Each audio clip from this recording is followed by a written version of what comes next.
Okay.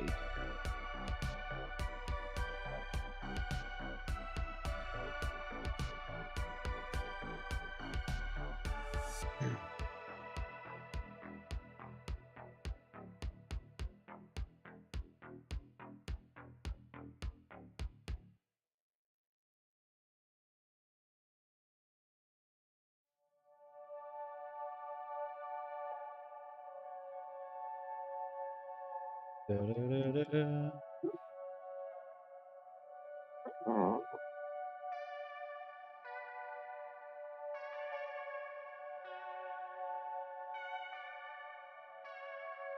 I think I fixed my camera issue. Hello. Hey, bud. I've done the opposite thing the last few days, which is instead of staying up till really late, I went to bed early, and now I'm back. So that means we can stream for a while.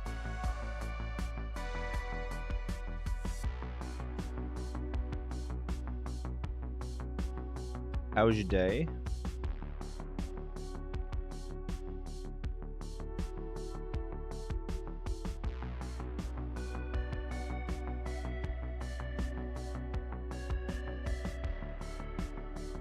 You just woke up as well? Perfect.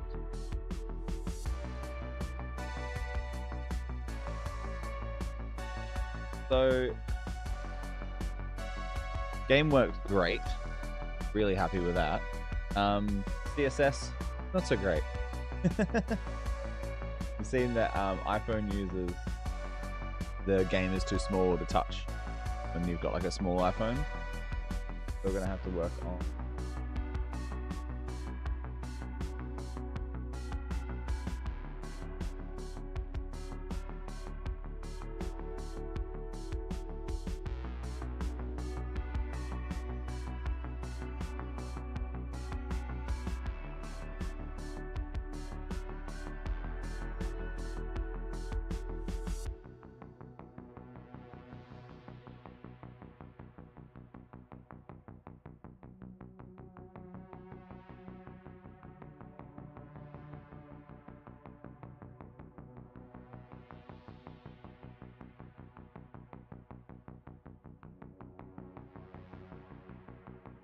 Hey, my transparency's gone.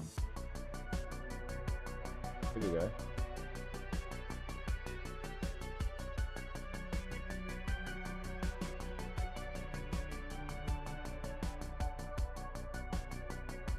Oh, look here, they're like grayed out.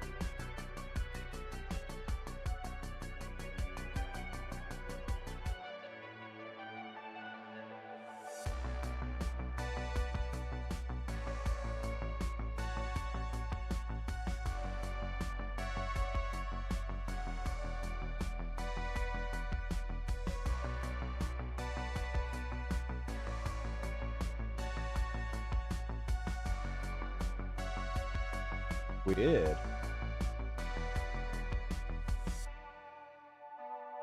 Oh, restricted mode. Across this window. Trust. There we go. See that before.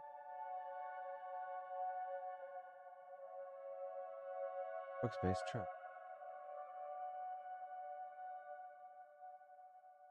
Don't tell me that solved our frickin' solar issues as well.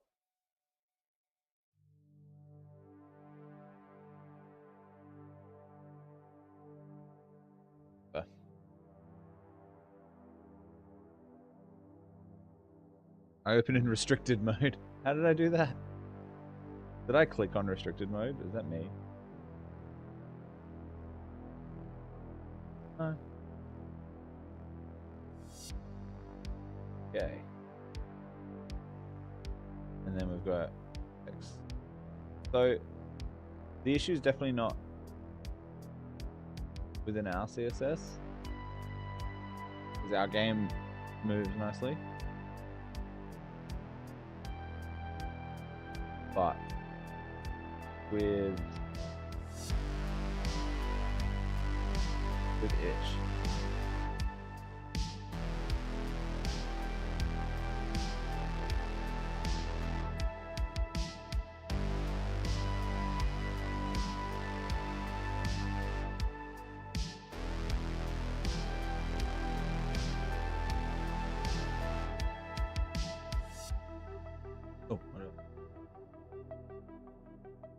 Go away.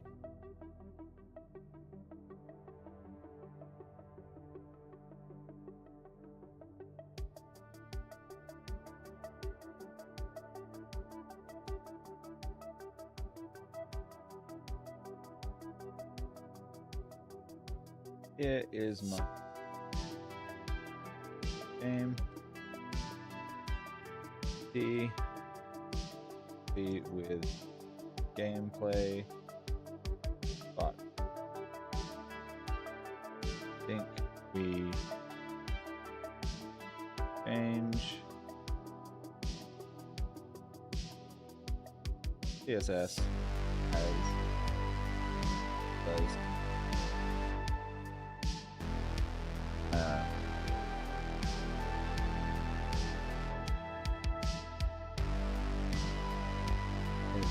playable smaller window.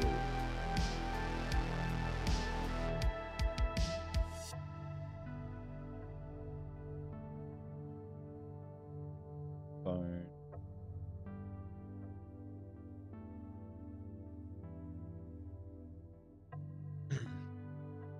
Hey Claude, show us what you got.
All right, it sounds like an intriguing concept.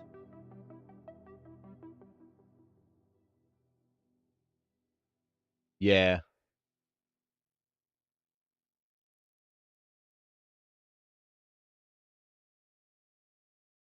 Okay. It's an intriguing concept combining chess mechanics with alchemy potion-making elements. I can see why you're pleased with the gameplay. Let's have a look at how we might improve the CSS to make it more responsive and playable on smaller screens and mobile browsers. Based on the HTML structure provided, here are some suggestions to improve responsiveness. Alright. We've got game container.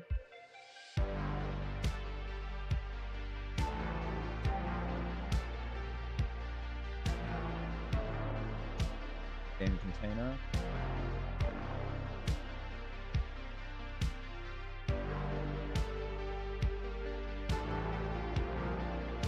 Implement a flexible grid system or flex box to allow the layout to adjust to different screen sizes.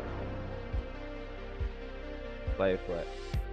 Max width 100. Adding 10 pixels. Thing. Try that. Got header footer width 100. Canvas container.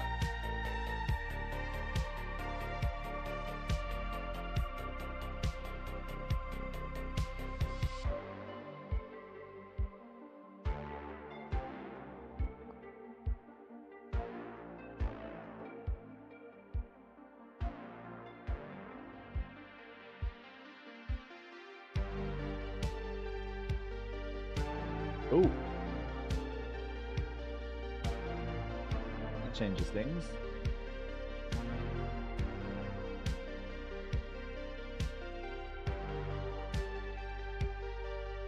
Before. Flex direction column.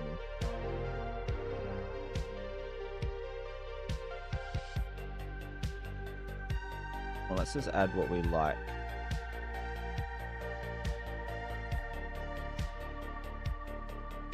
Max width padding 10 pixels.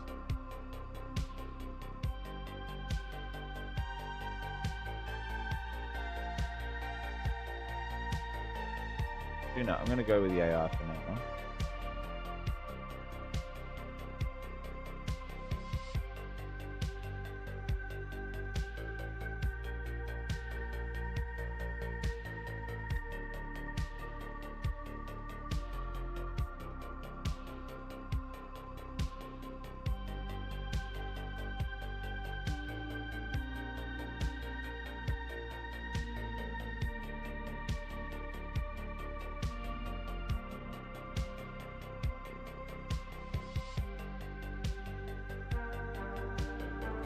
Need a test device to where it doesn't work, because it worked fine on my phone.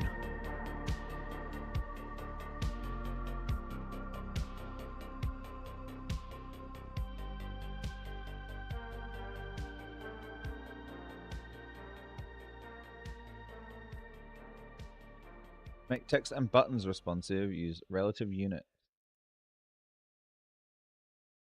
What body do we?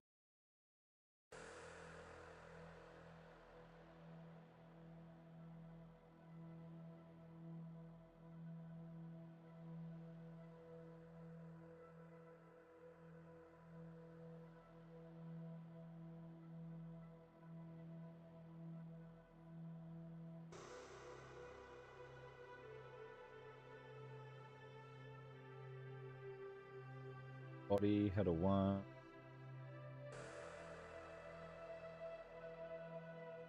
I think we're adding them, okay.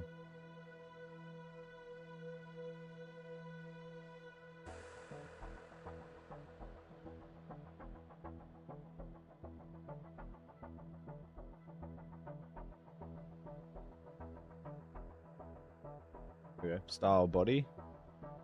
Font size 16.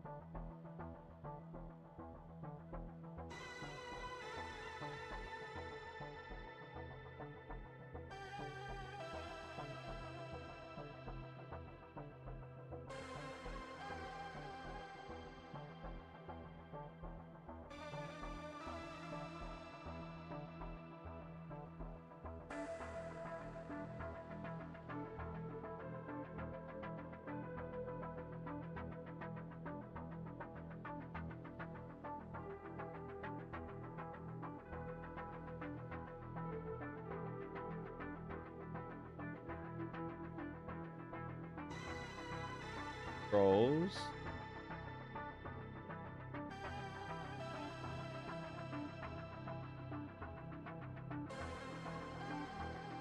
Potions button.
Here we go. That might be able to emulate whether or not this still works on a small screen. Because that was about the size where things weren't very well.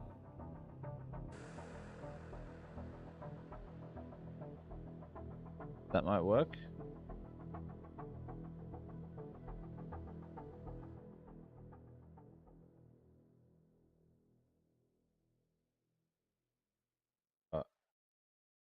Yeah.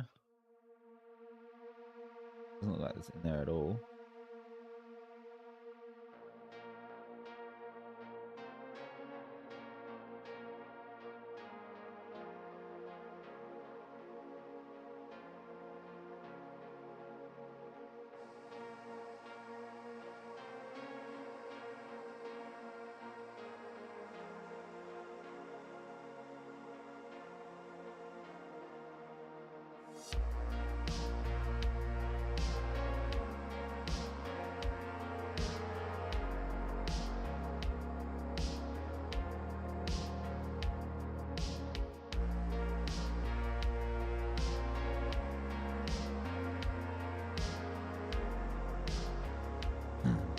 Header font size 1.2.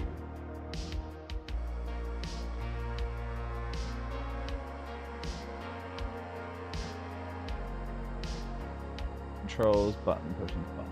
Yep.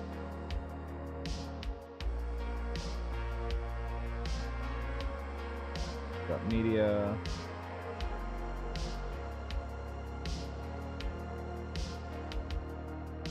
Flex direction column.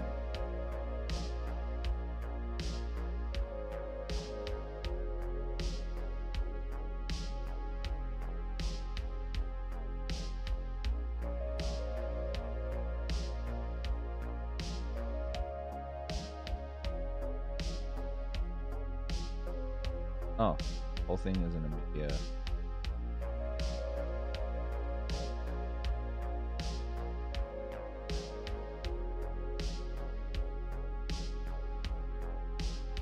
Ensure the game board canvas is responsive. If you're using a canvas or a game board, it resizes appropriately. Canvas contains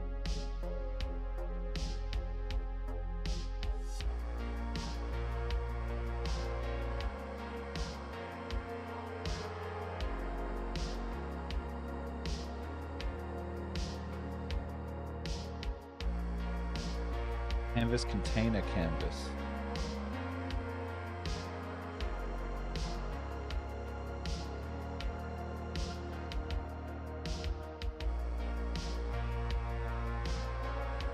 Okay.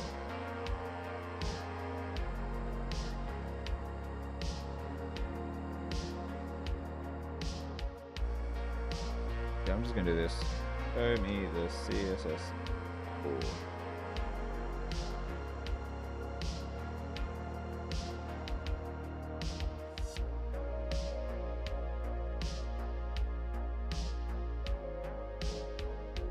Don't want any conflicts. Hard to tell sometimes. Oh god.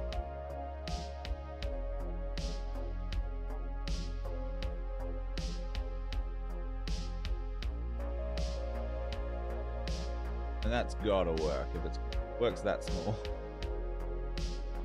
We're gonna change the highlights to match, right?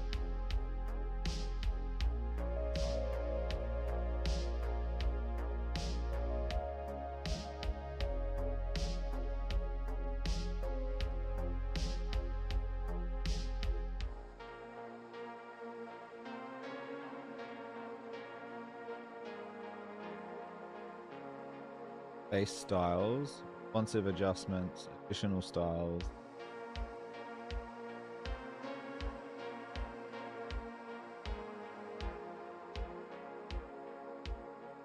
Meta name, viewport, content, width, plus width, scale 1.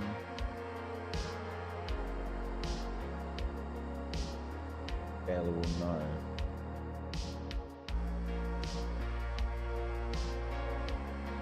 Try that. Style. Probably not gonna work.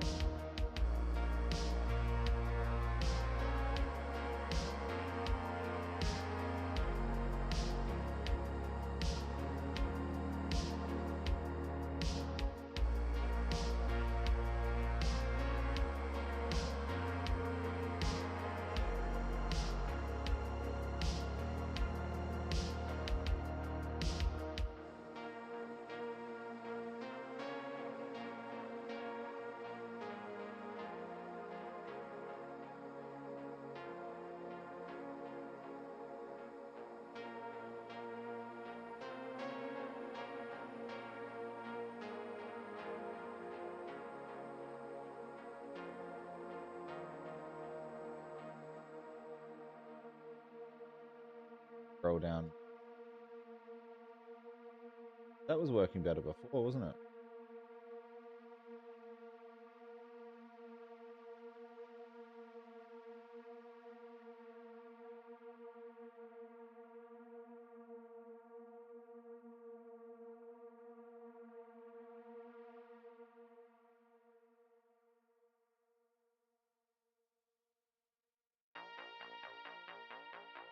Oh, oh.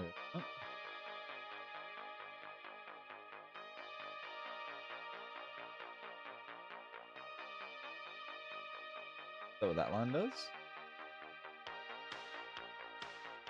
Oh.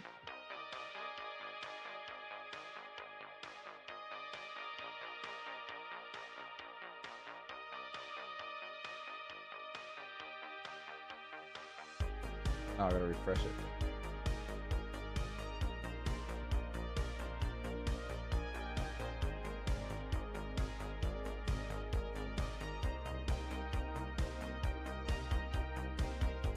Oh, what do we got here? Max width 1600 pixels became width 600 pixels in media query.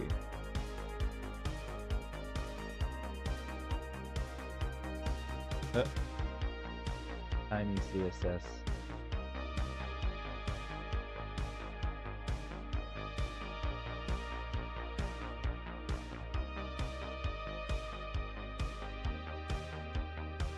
At least the buttons are getting small.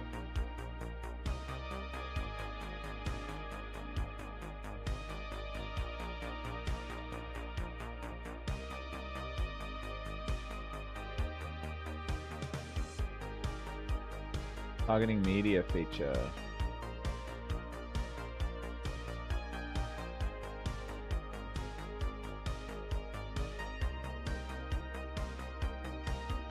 Oh yeah.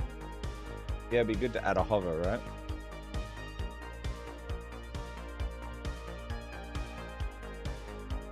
I don't need that.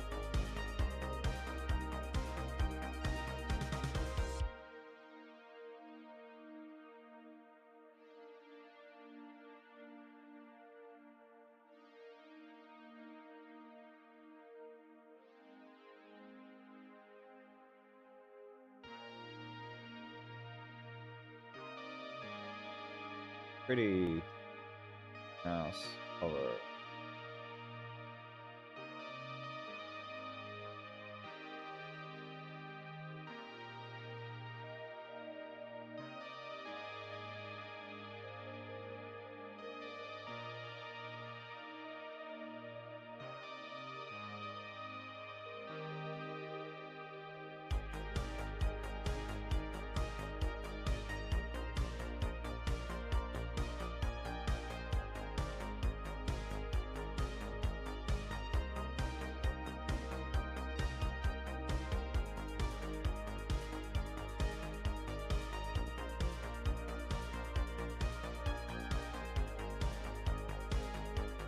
And yeah, if you can play it like that, it's gotta work. Fourth code example, 1, 2, 3, 4. CSS can also be written as media width 1200. Oh yeah. Less than or equal to. Okay. Many ranges can be featured and prefixed. Minimum or max or maximum condition constraints.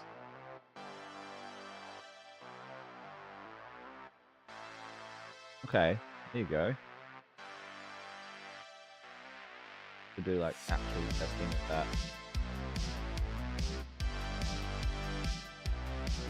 Cool.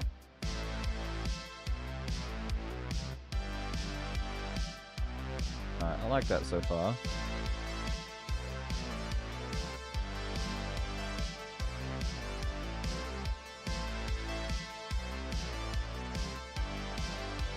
Medium max width.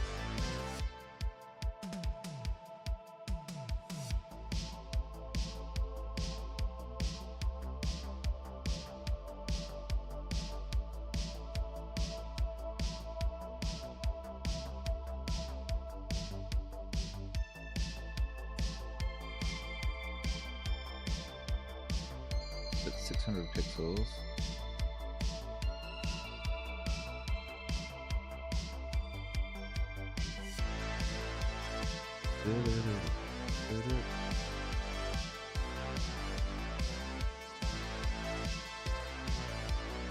$31 seems dead. Yeah, right. Did I see this? So we've got Responsive adjustments is that.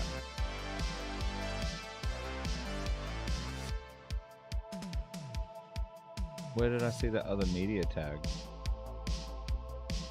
Did I make that up? And here we go.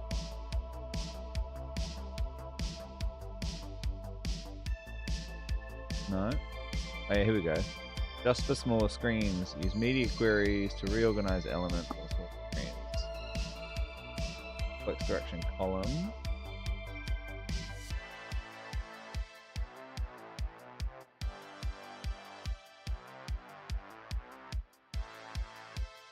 There's that body tag. So that says footer, flex direction column. That's interesting. And then when we got it to spit out the full code,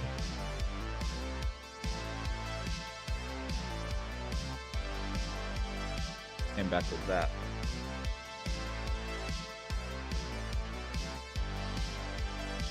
Then we've got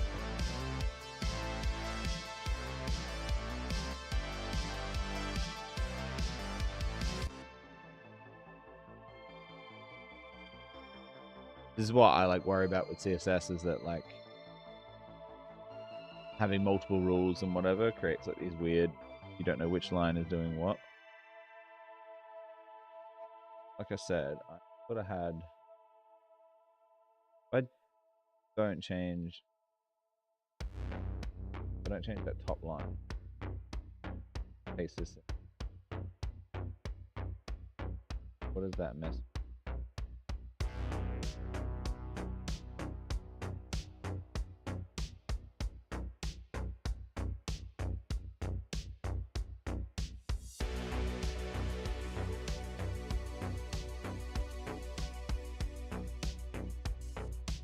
Yeah, so there's definitely a minimum now. Can't have.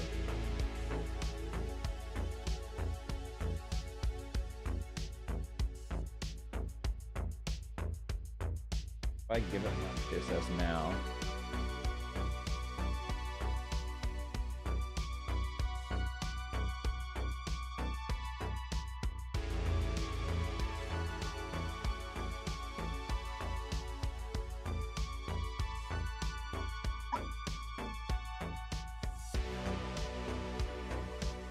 this is fresh.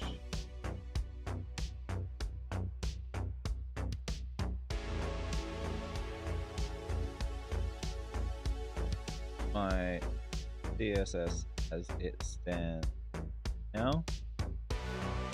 I am really happy with the way we game board is able to resize really small slices.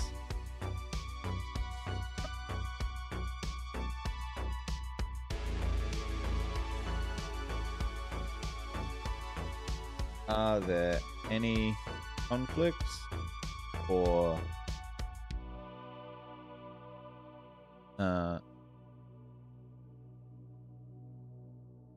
code that is out of place?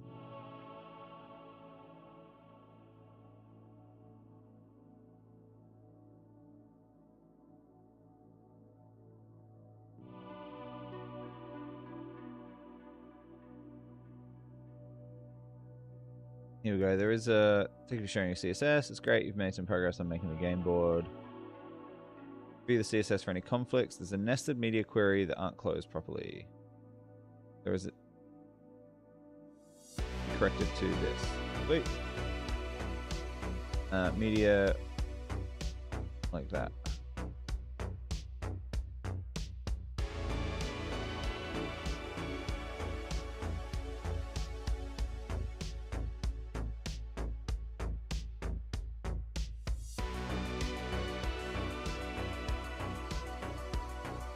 Save, refresh.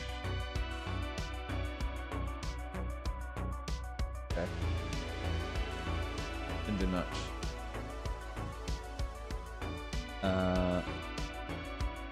Some selectors are defined multiple times, for example, game canvas and button. It's better to combine these rules. The game canvas rules mostly empty. I want to add more specific styling if needed. For some inconsistencies in naming conventions, for example, you use both camel case and kebab case. Ha! Do I? That doesn't seem.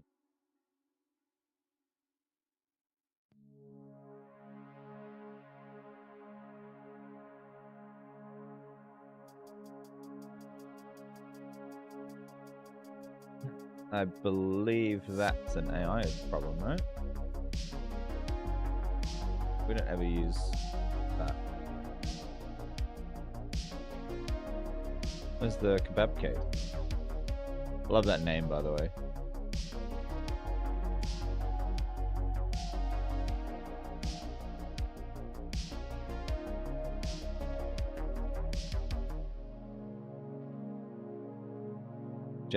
Generally better to stick to one.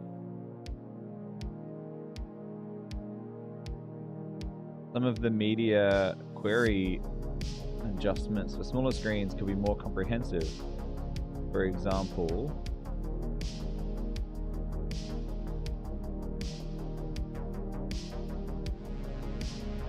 for instance, you might want to adjust button sizes and paddings for better touch interaction on mobile devices. Here's the slightly reorganized version of your CSS with these issues addressed. Sure, let's try that.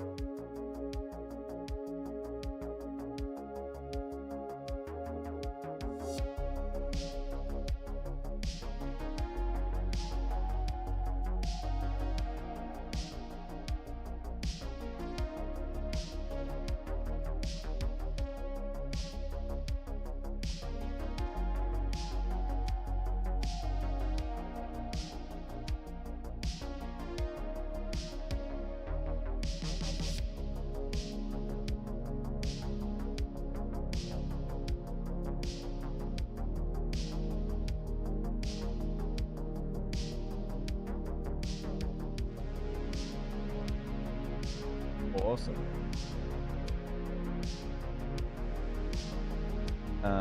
So that's good. Liking all of that. One of the issues I'm seeing is that the square highlights don't scale as well as everything else on screen and out proportion. So we use a font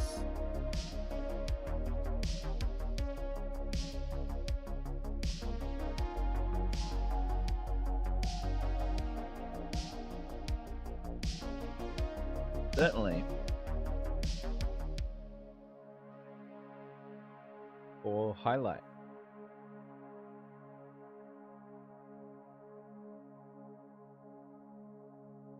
No, it's not in there. Add this to your existing CSS. Highlight. Attack highlight. If you want to use viewports instead, you can use width 12.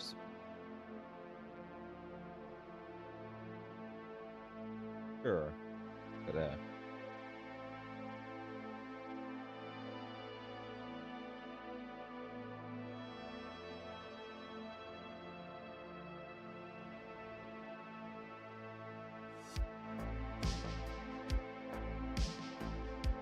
Yeah. Do anything?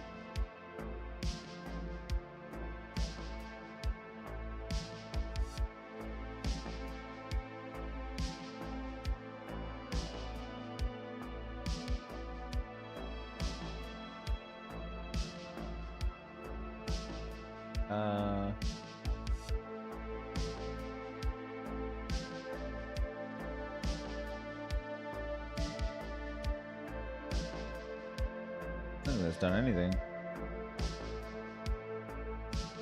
Oh, here we go. That's why. This approach assumes your chessboard is always square and takes up the full width of its container.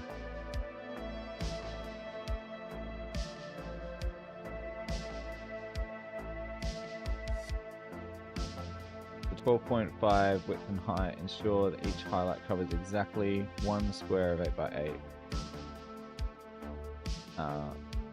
If you're creating these highlights dynamically in JavaScript, you will need to adjust your code to use relative positioning. Here's an example of how you might do that.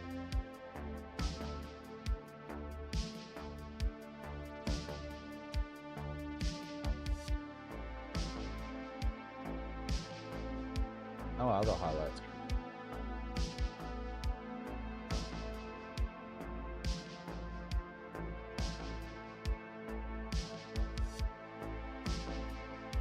Oh. Got last spawn.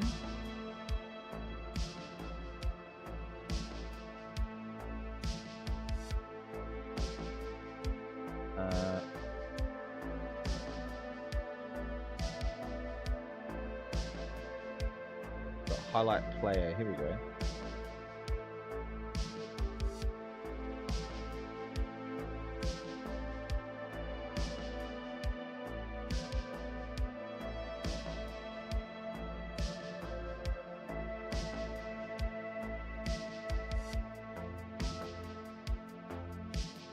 Rectangle.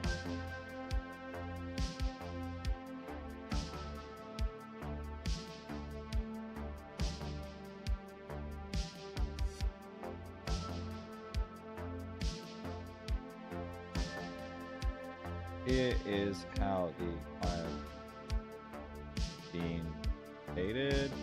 Is there a better way? Is there a better way, or can we make this existing simpler?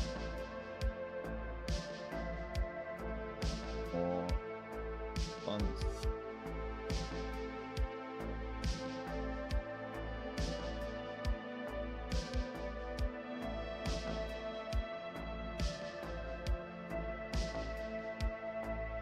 There we go.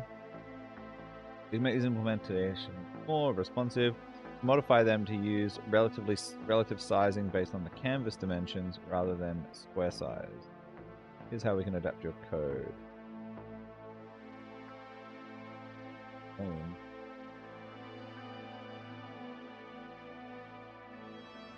Highlight last spawn.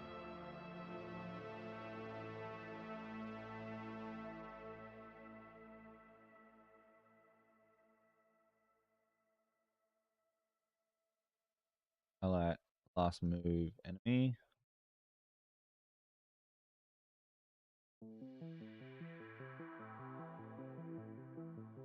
Highlight player.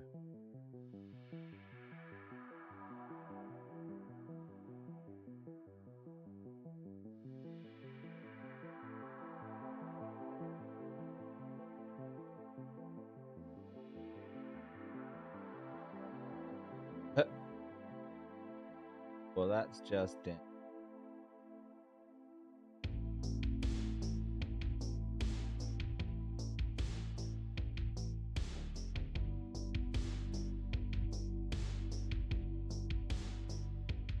Draw highlight.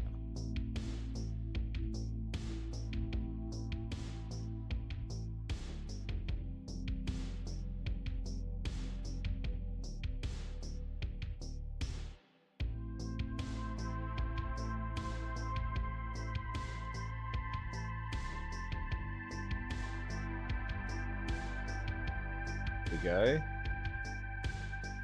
Whoa, oh no. Hey, sick. That works. They're not too distracting now.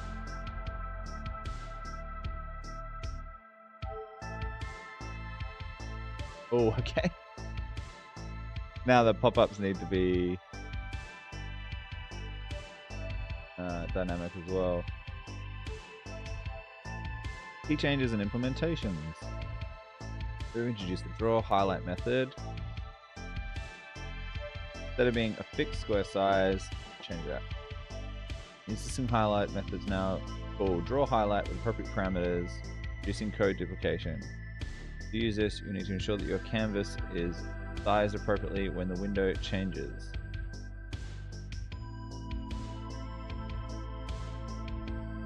Here's an example of how you might be bored.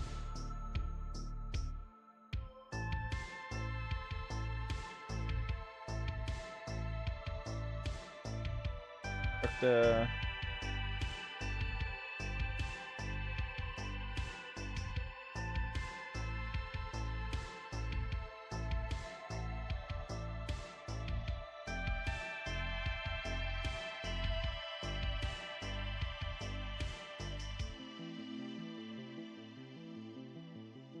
this doc canvas.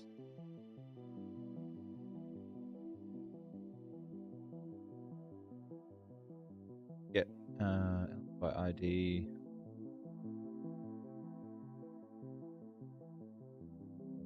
Resize canvas. Go add listener resize. Size canvas. Do I have something like that?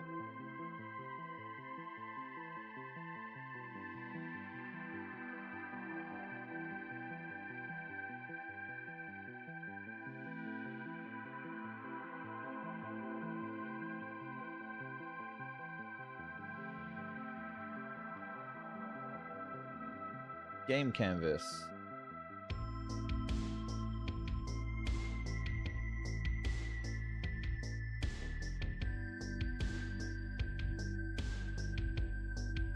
Function game loop.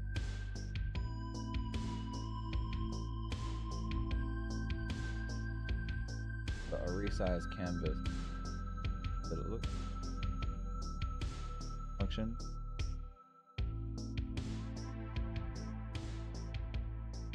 Sure, your canvas is sized. That's in the function start game.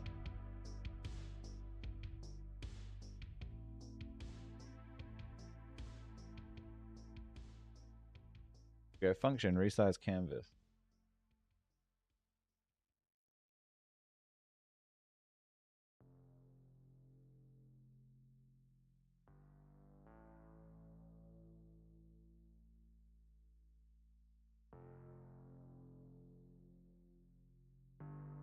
What this is?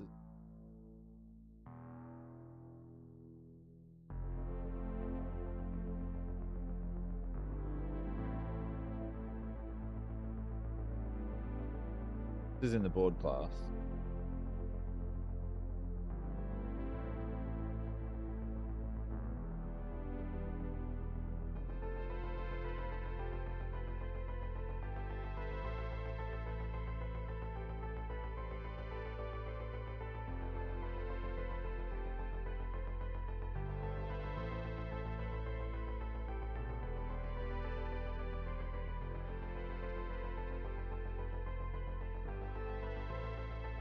This is the current canvas.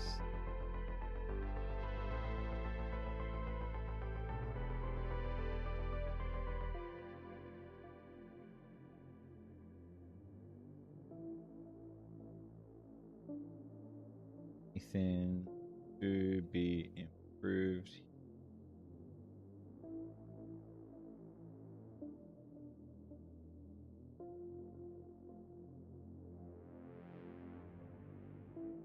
Quite good and takes into account the header and footer heights, which is important for maintaining the layout. However, there are a few improvements we could make to enhance its functionality and responsiveness.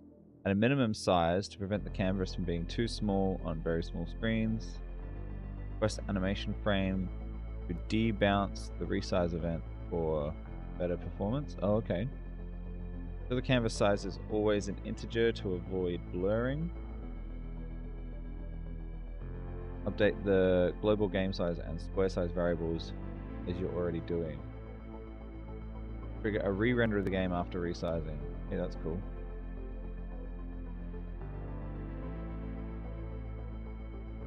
Let resize timeout.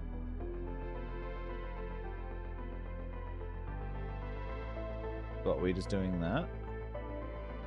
Saving this as is, because I at least like how responsive it is. Good read. Good. Oh.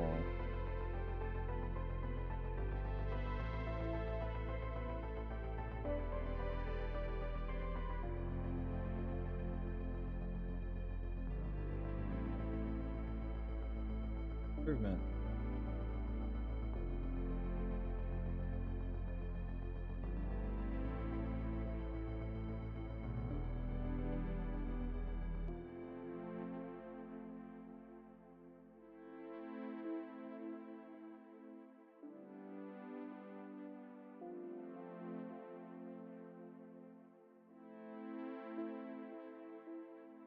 Does that break everything? Thought it might. We got let resize timeout. Where does that go?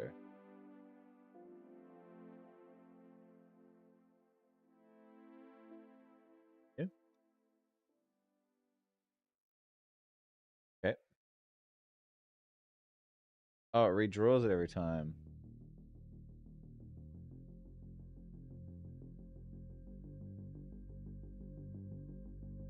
Scroll bar though. That wasn't a pitch thing.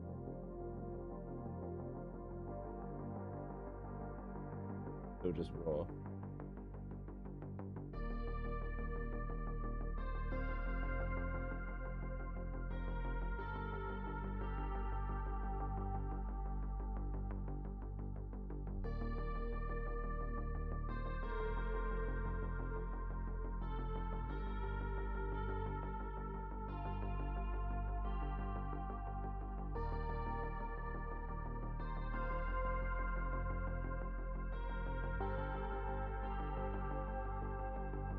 I don't mind that too much.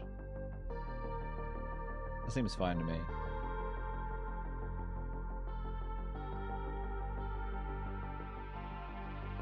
The redrawing thing sounds like a good idea.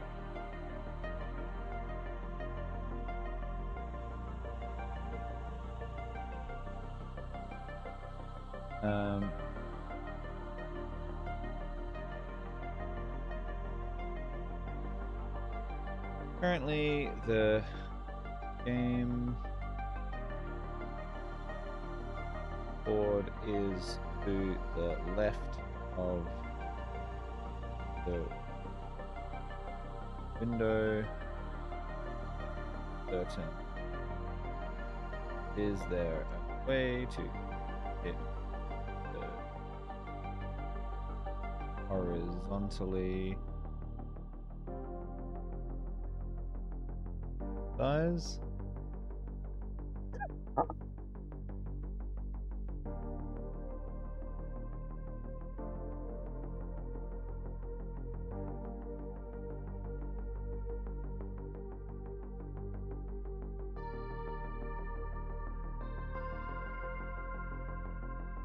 Yeah, I think we can just do it in the CSS, right?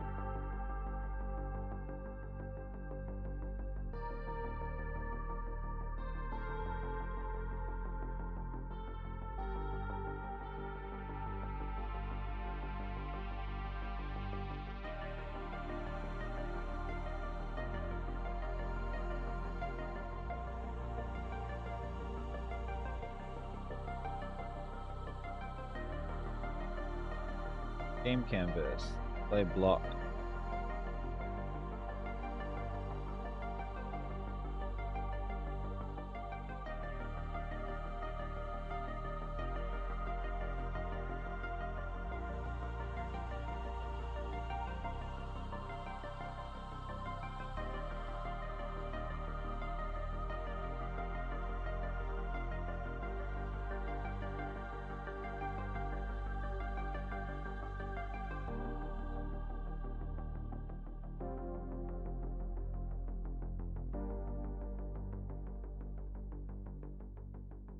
Play flick.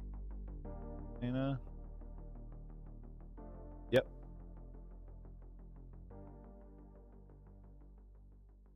I was just trying the parameters one time.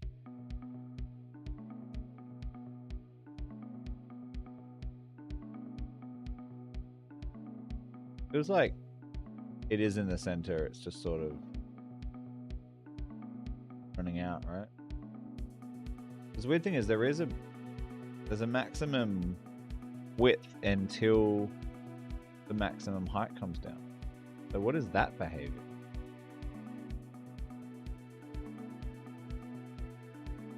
You know what I mean?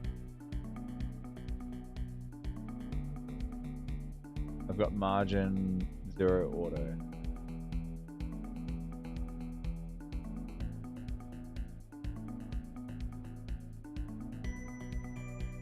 But that was there before, wasn't it? So what?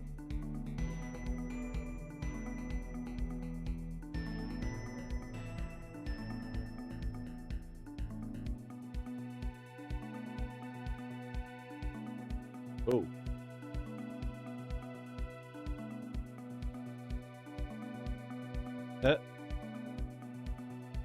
Now it only sticks to the left side.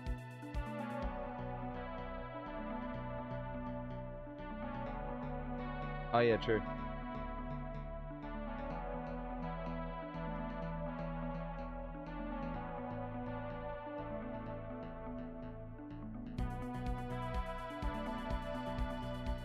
Elements. Yeah, that's a good call actually. So we've got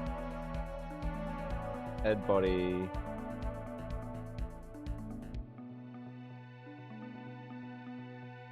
Got body.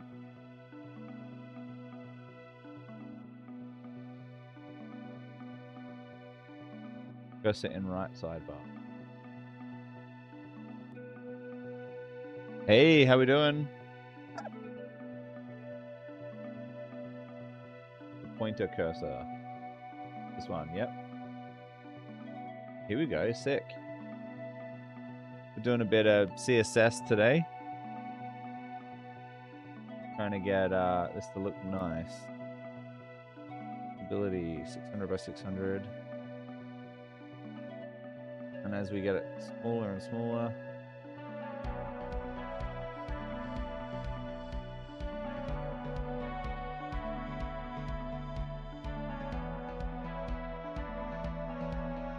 oh, we can even use this to like make it really small. Look, layout. Here we go. Yep.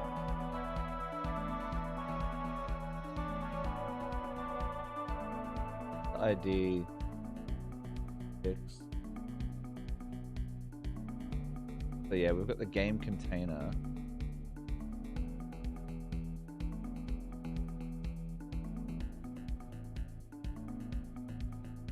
Second.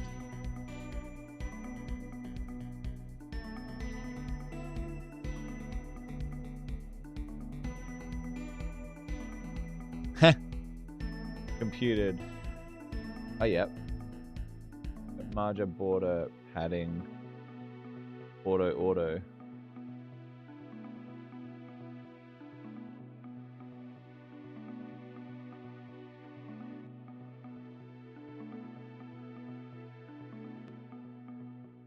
Now try to resize the window.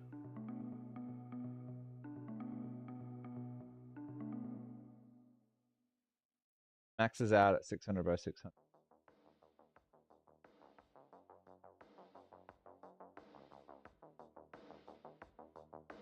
Even at that side.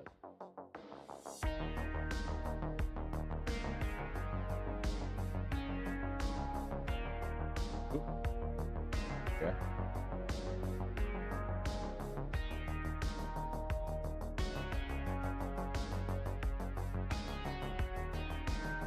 To show the size of the margin.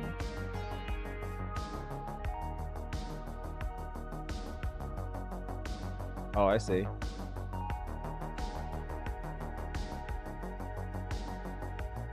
So there is no padding or margin or border.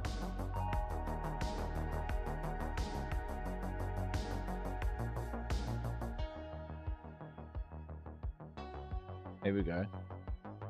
Div game container.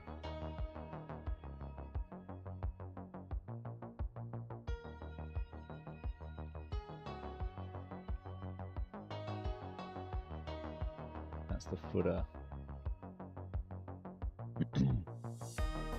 There's the header. Okay. Jumps is caused by margin 0 order anyway. Okay. Because I don't mind that, and then once the board gets to the right height, right size. So I changed that to 5. Well, kicks.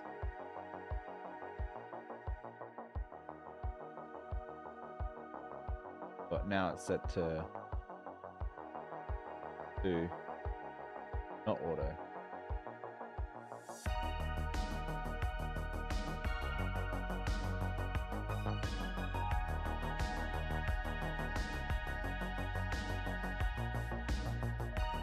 Oh, it's without units only 0.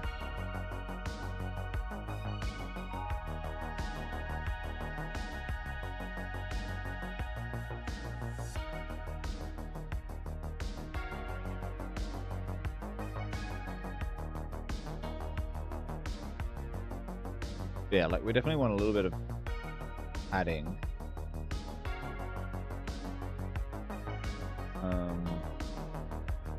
Yeah, and I don't want a maximum size either, really.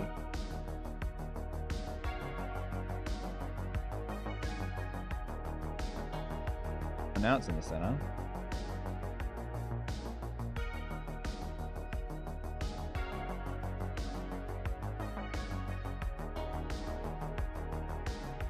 I guess that works, right? But then, yeah, it's on the vertical space where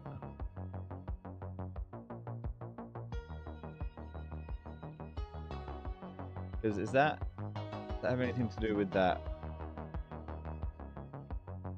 flexible direction as column?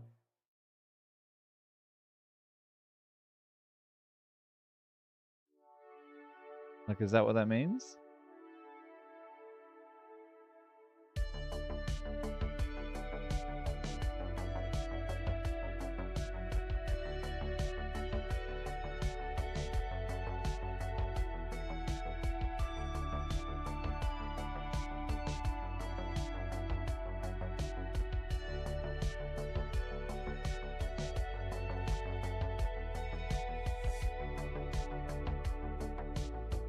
Hmm.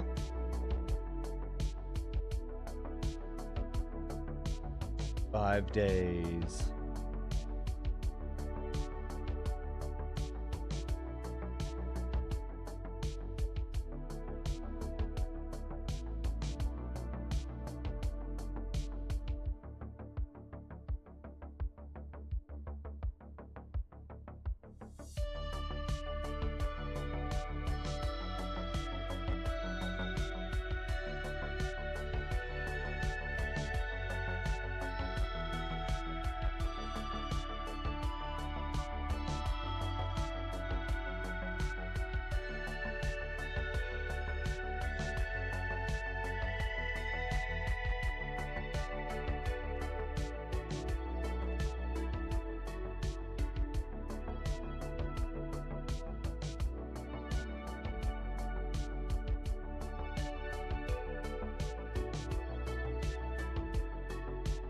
Definitely not the biggest deal in the world.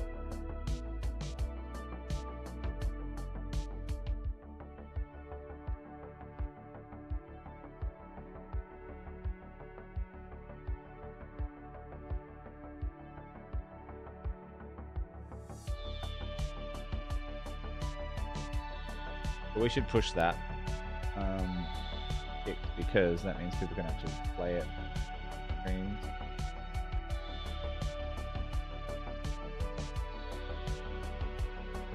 Oops.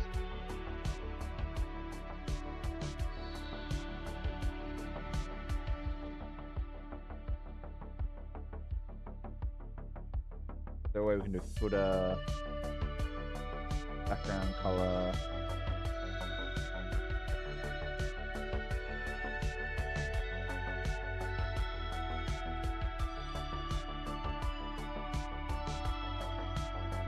I feel like a blue.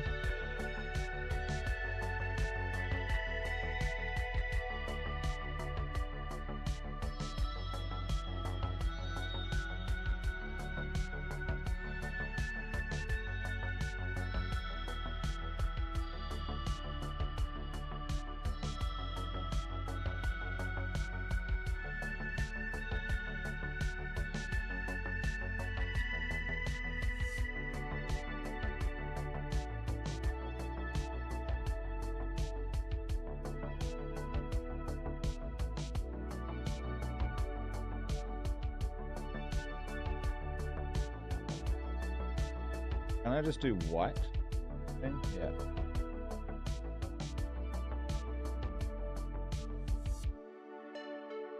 Text color, is that what I'm looking at?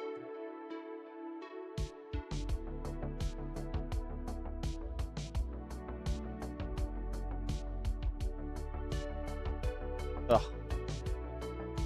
Life hack is root color scheme dark. Oh?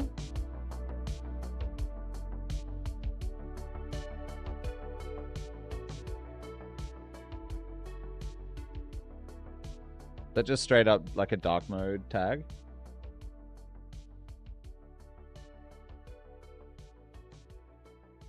Where do you put that?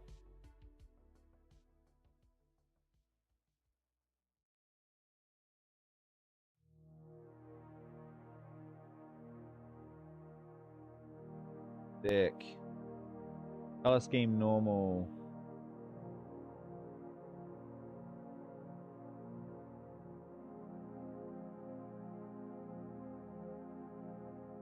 Dark light normal.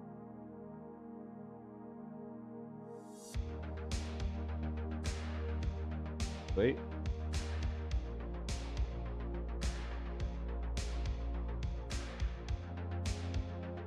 Color scheme inherit.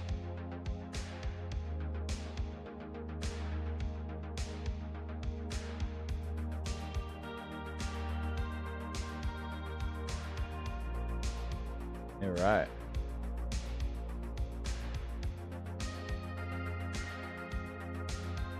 If you don't overwrite CSS rules for colors. Okay.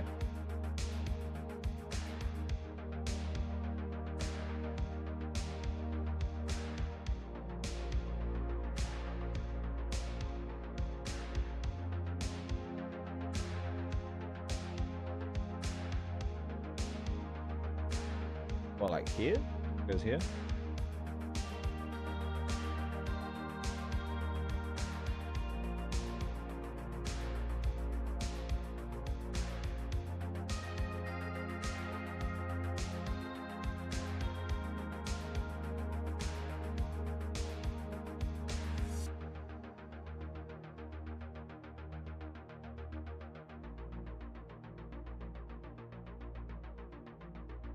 Put 2 instead of 1.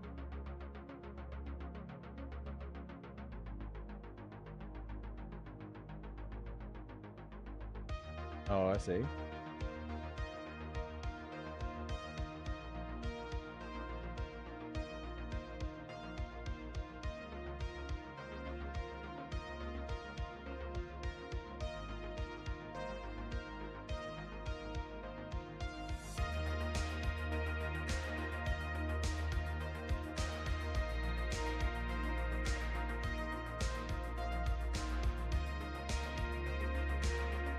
Put it in root.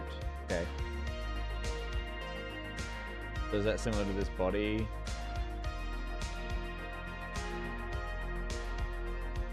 I've never seen that before.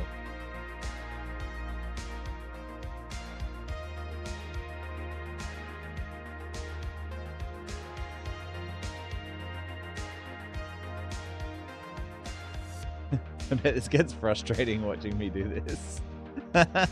Oh, there we go. Is there a... Am I telling the header to be a color at any point?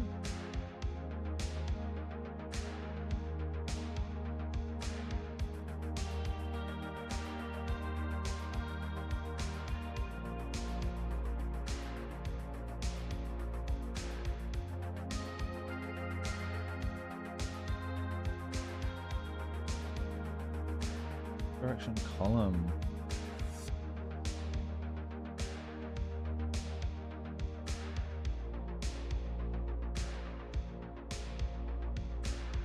Background color.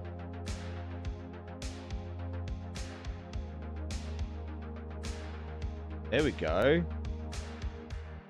That works. Oh, it's gonna be fun. Just for like a random experiment. What is this color?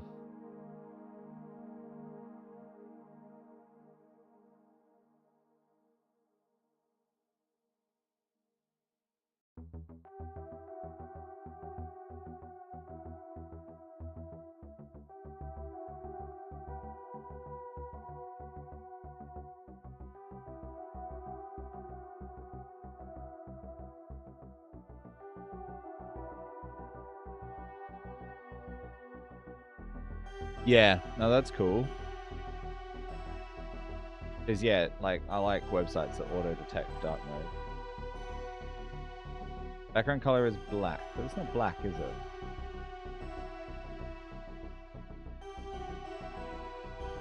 That's not black.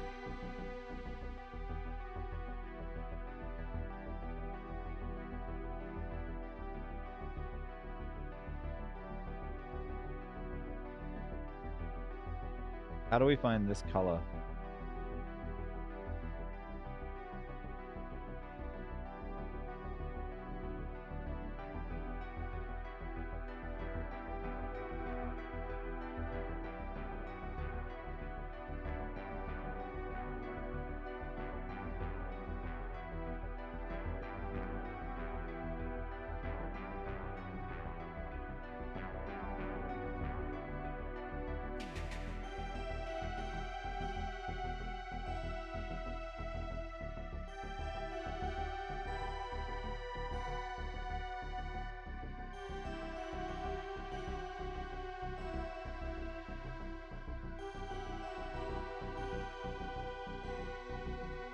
Color scheme is dark.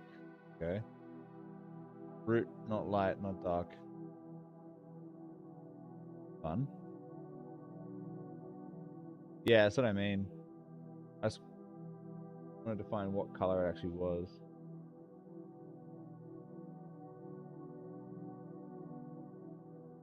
And battery. True. Let someone think of the batteries, huh?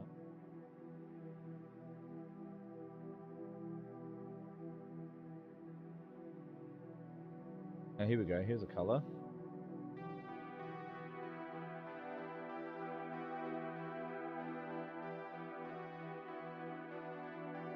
$27, $27, $27. Is that the right one? Yeah. Oh, so close. There's 21 as well. Try it, because I have a bit of a wacky idea. Where are we?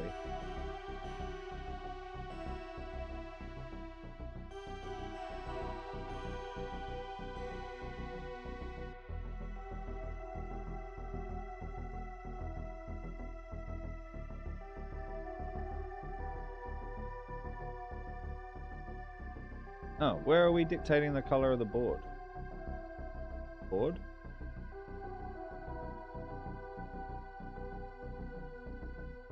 Board. Where did we do that?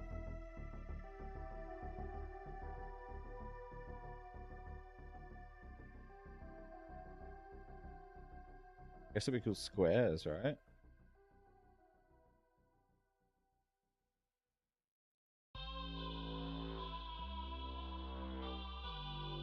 Draw board.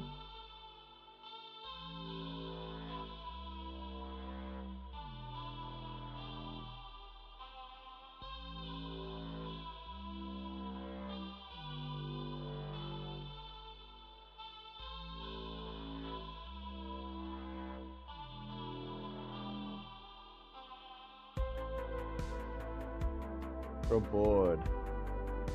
Oh yeah, here we go. This is where you gave us colors. Thick.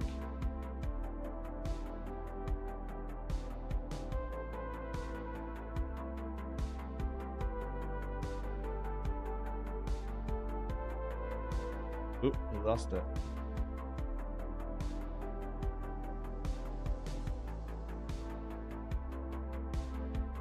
Oh, not 27. Maybe you were right.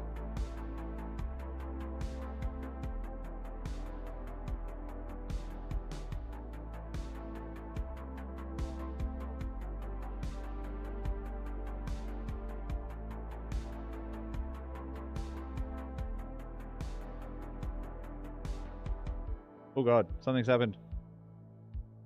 Oh, fuck me. What have we changed? Oh, is it to do with the fucking clicks? Oh no. We done.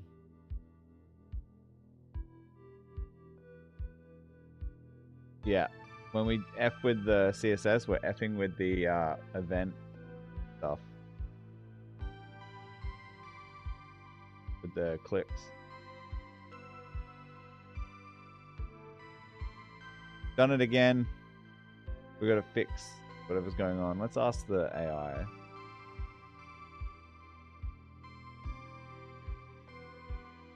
Hey, so it seems when we change the CSS, the mouse click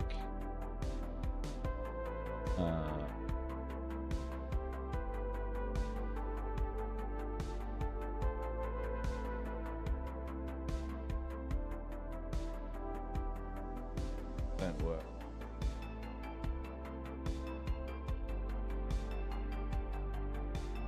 Is there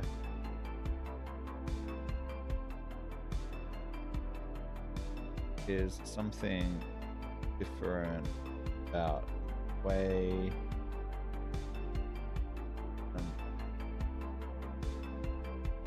the click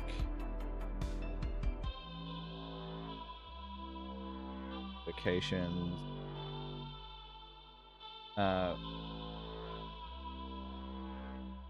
hard-coded in some way that makes responsive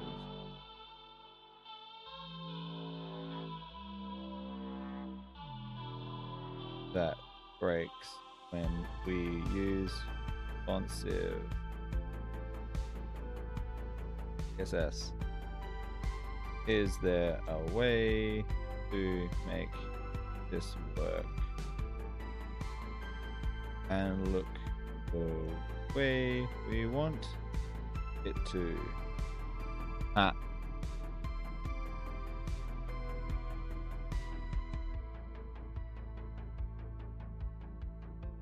Apologize for that oversight. When we change the CSS to make the canvas responsive, it can affect how mouse click coordinates are calculated. This happens because the canvas CSS dimensions might not match the internal dimensions, causing a mismatch between the mouse coordinates and the game board coordinates.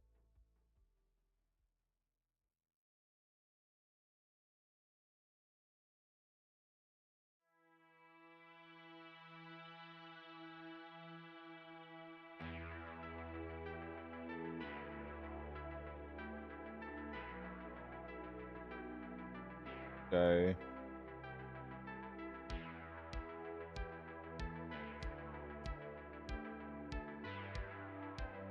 oh god. What do I do? Go back to this thing real quick. What was that?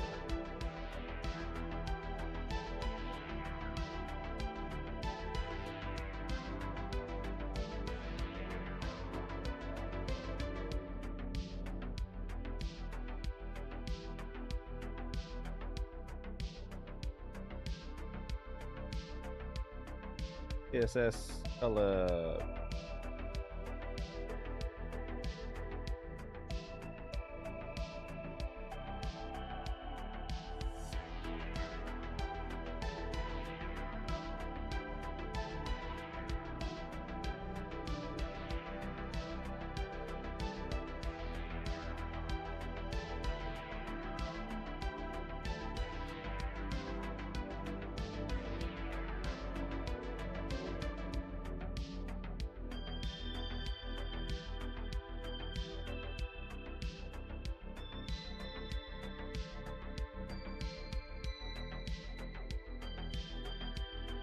go.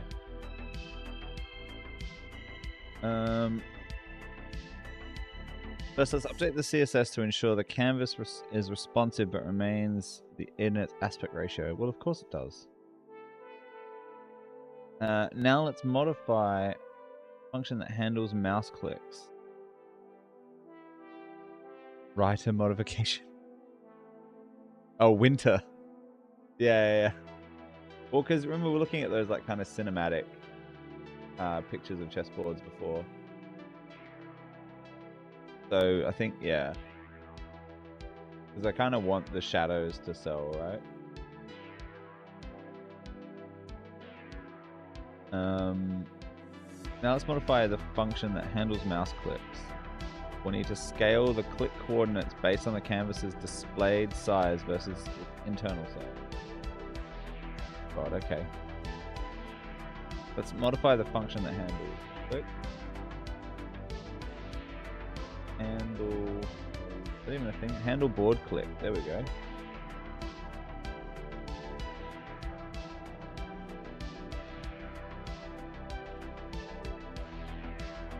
Add this event listener.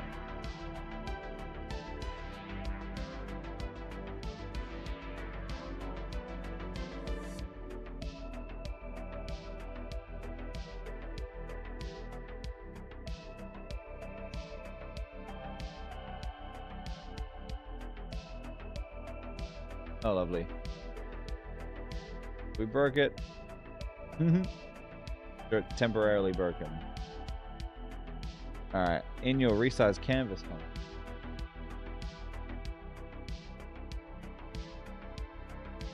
function resize canvas, make sure to update the canvas size correctly.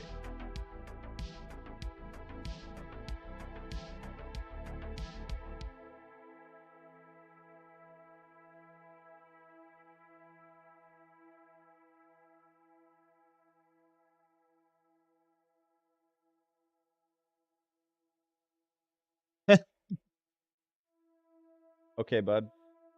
That totally worked.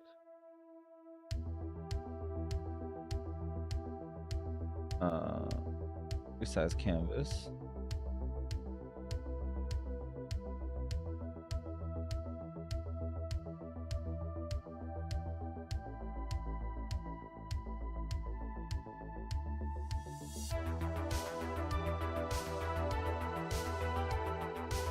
Canvas container. In canvas. Alright. Try that.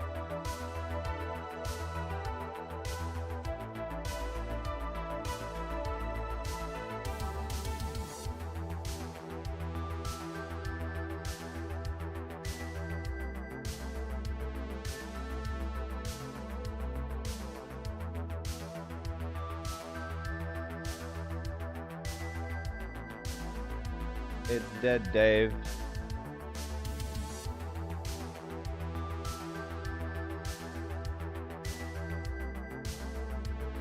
Oh, did I not do that before?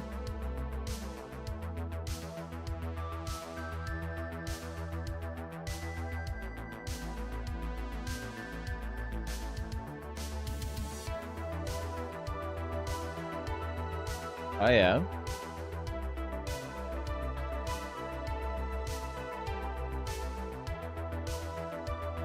Yeah, I hadn't got to that. Was I supposed to add this earlier? Div ID canvas container.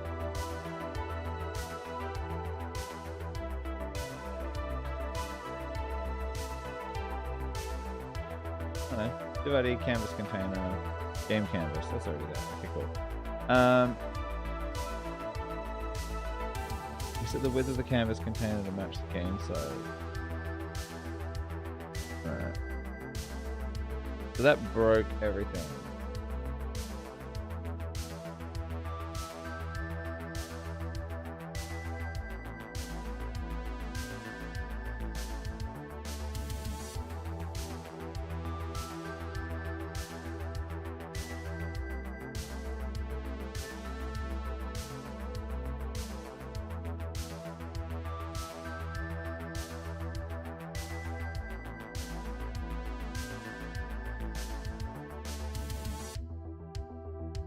That solution broke.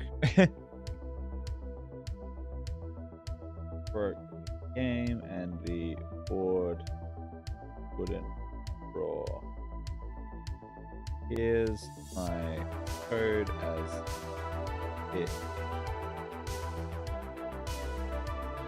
Now, how can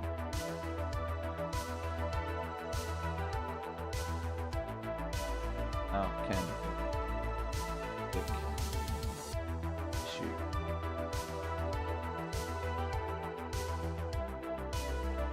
Yeah, but I don't think it's going to get to the bottom of this, and I don't think it's worth it. We could just survive for now. You're already using a method. There we go. To handle click events should work with responsive designs. Let's modify it slightly to ensure it works with your current setup. Place your current handle board click.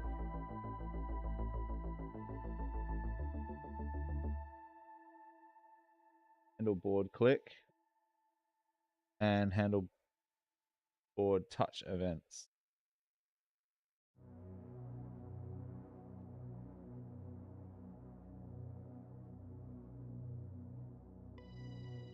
These functions now account for any scaling that might occur due to responsive CSS.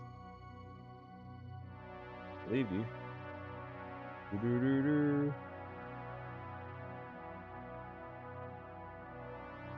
Oh.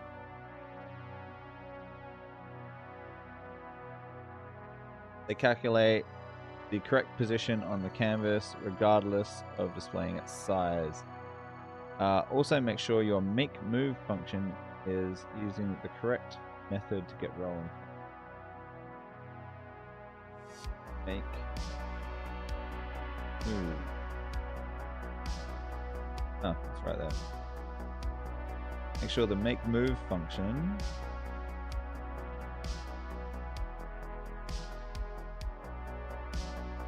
looks the same to me. Finally, get your rope and mouse.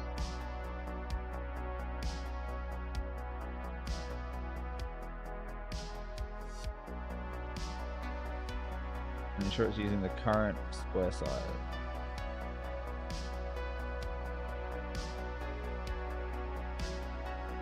Oops. Get row col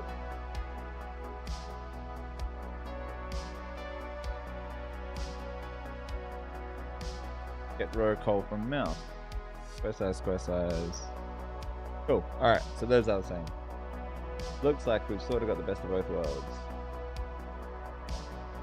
Alright.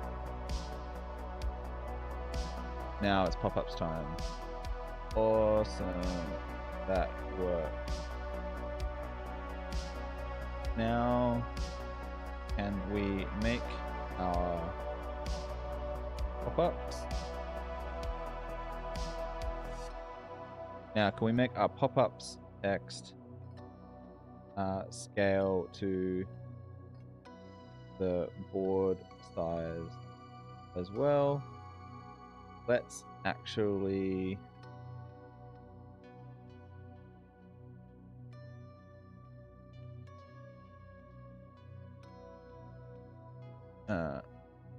position them in the center of the board at all times and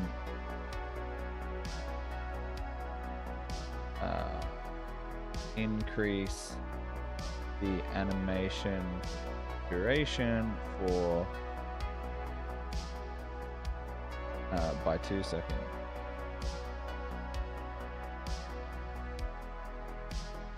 This should help, and this should help in stopping art text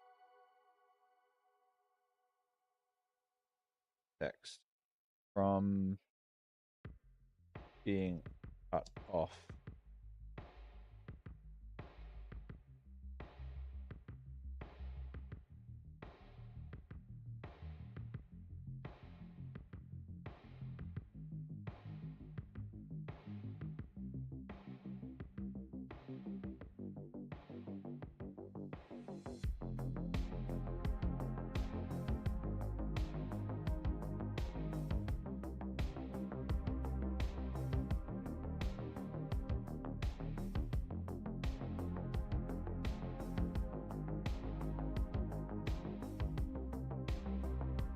Is there a Claude app?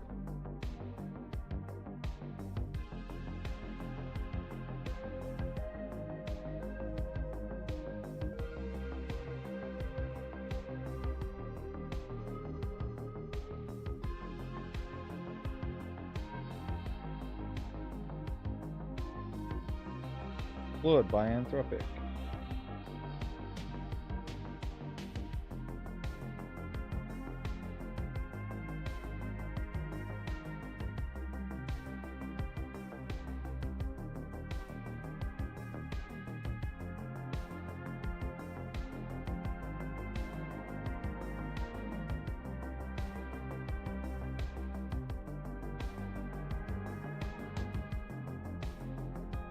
Game over.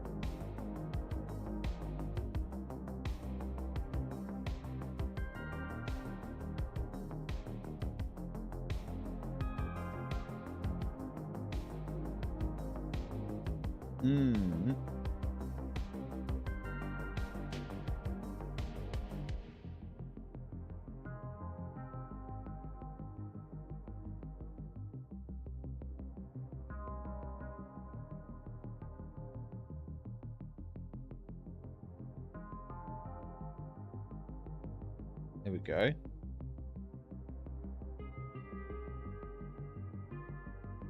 Got pictures, files.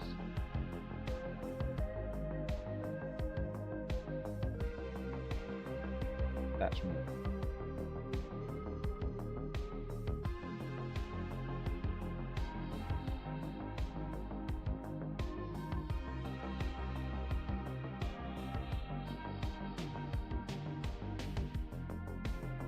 Look like there's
use your voice to talk to Claude.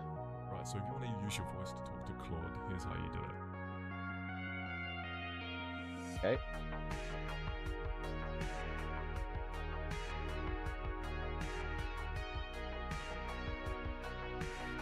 First off, pick up the Chrome extension, Office 2, Claude.ai. In the settings here in the top right, click Settings, choose your spoken language and you push the talk key.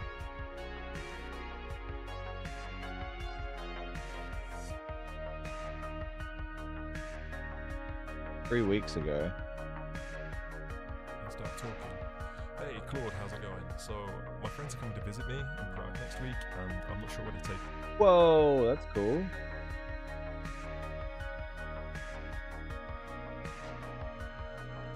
Where are the settings?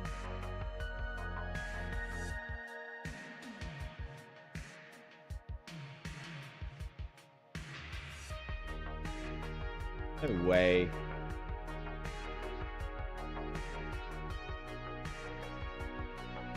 Chromie. PS2.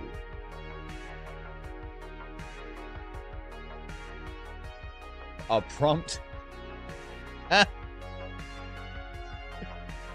Prompt Theus. Prompt Theus 2. Holy crap. Add to Chrome. No way. No way.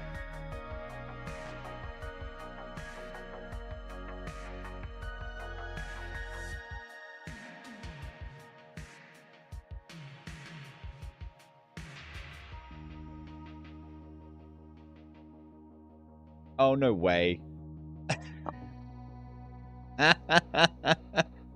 That's sick. Oh, shit.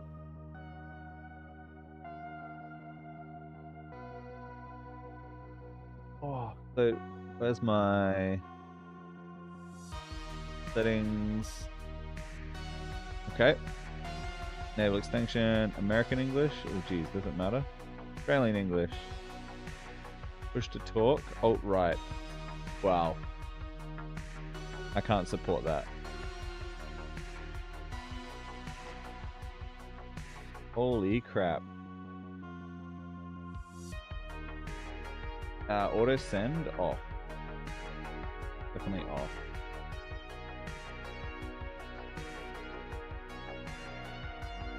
And what do I need? Configure my mic.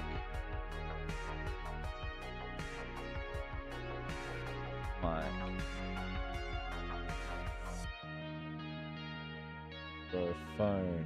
Come on now. Microphone. Sure. Piss off. This is gonna be hilarious.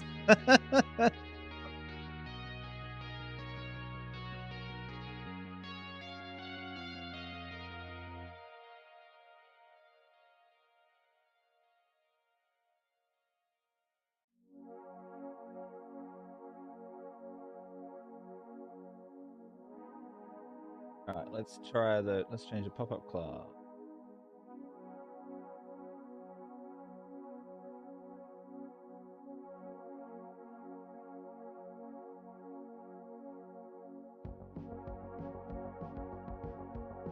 Pop-up text.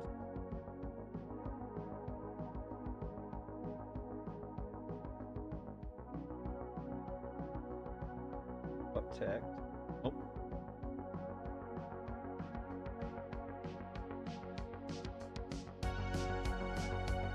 Class pop-up text. Hello. Fix that. Camera creep freaking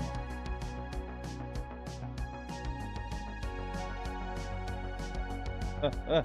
This, go away. I'm gonna move this over 1 sec.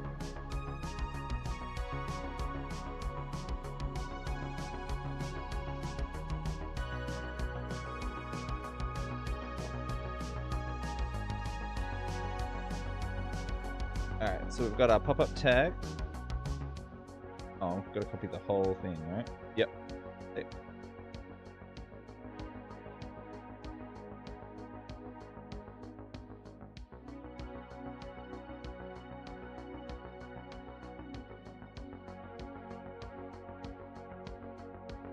Update how pop-up text is used in the board.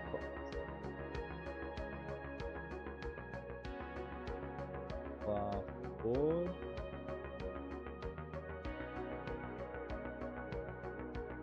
Construct pop-up text.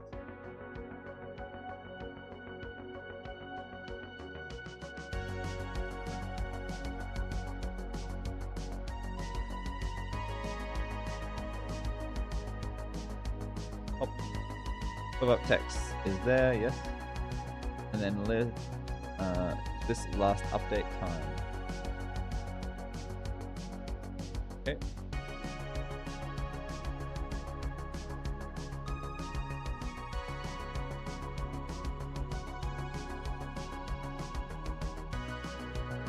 And then other methods, we've got update pop-ups. think that's new, right?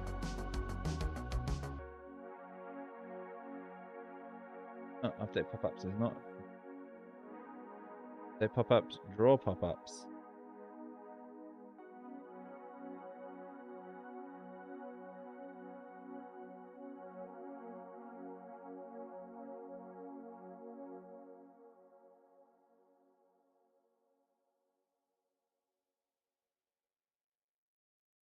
Okay.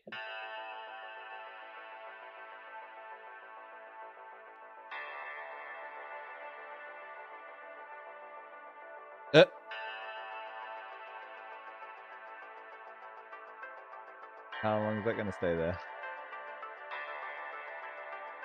Funny. Replace all the instances where you create a pop-up text with a new add pop-up method. For example, change pop-up text to this add pop-up. Oh, clever. Okay. So we now need to go through pop-up text.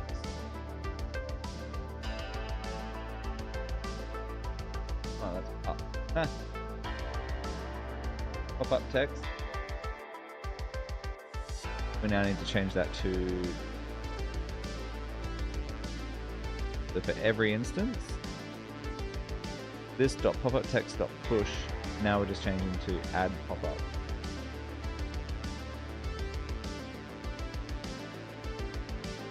To add pop-up. Do this for all instances where you create a new pop-up text.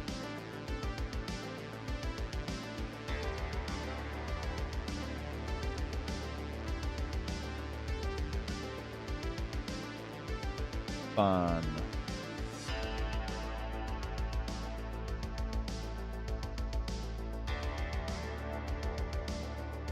Newer version with CSS2 to look better.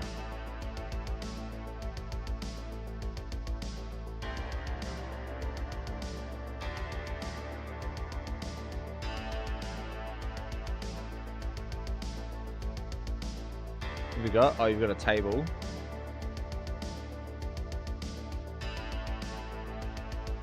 Got up here.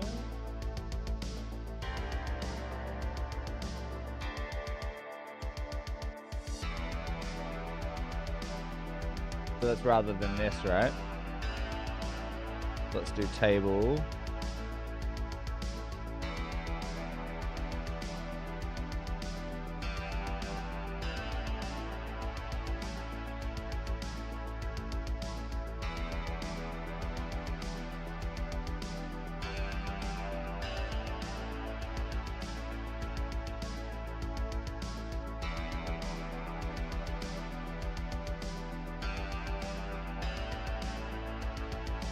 Because we're going to use the IDs too, don't we? Or do we just edit the...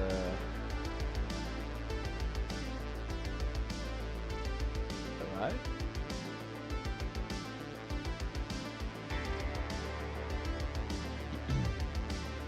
Core text. These text.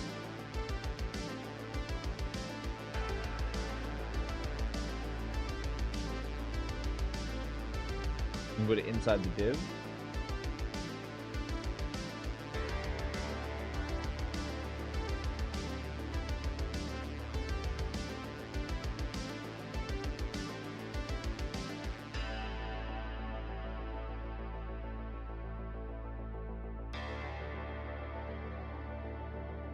How was it updated though?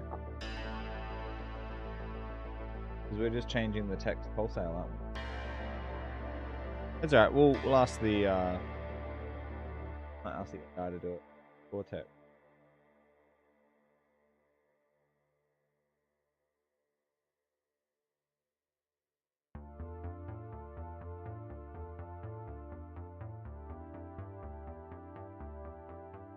Text content equals score plus, yeah, so we're doing it in one method each time. But we could just table out the whole thing, right? Turn this whole thing into a table.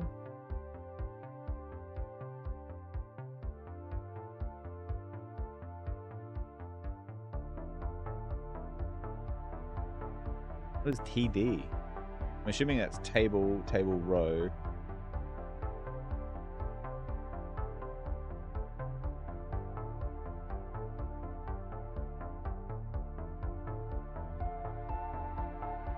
TD row, TD column.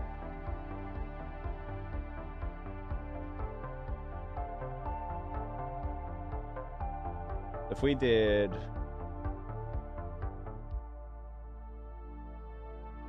we just do table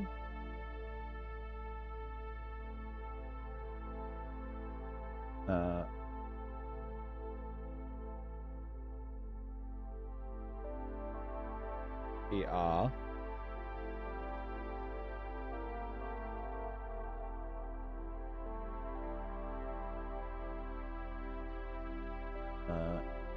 ED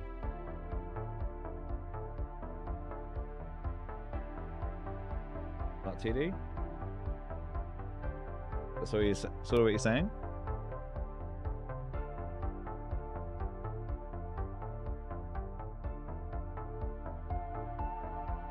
Page divs one by one.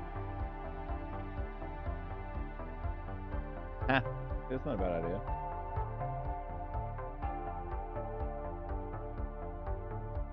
I just do this.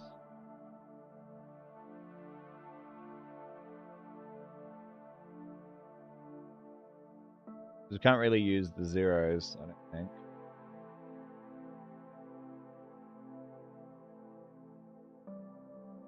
Does this work?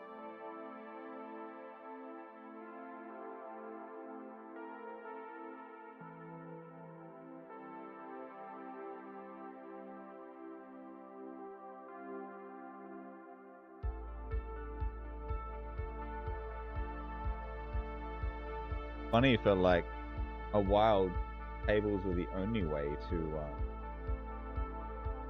arrange stuff in HTML, and it was terrible.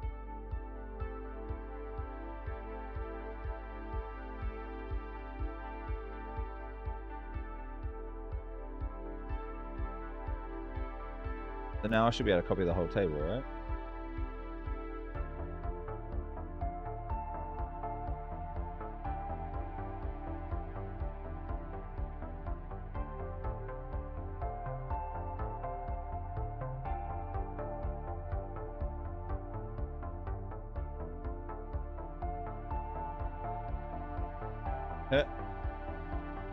See if this works anyway, just for fun.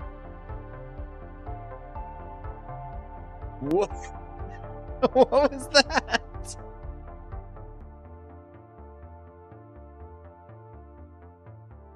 Oh, it's freaking out.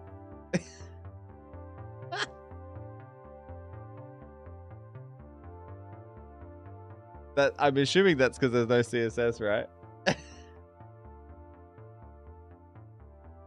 Kind of freaky. Got root, color scheme, dark, style, we got TD and table. And then what? Are they hashes or dots?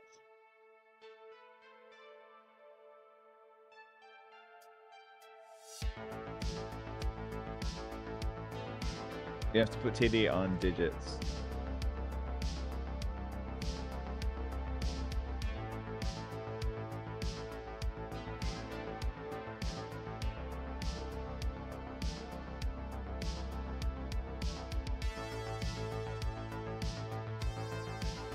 Right. Oh, so I can just do the row, right?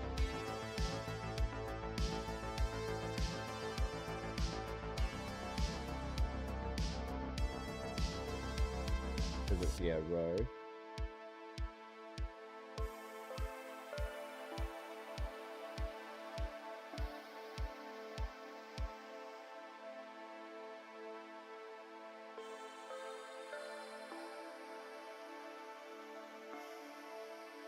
And then, what are we doing with this? Does that just work?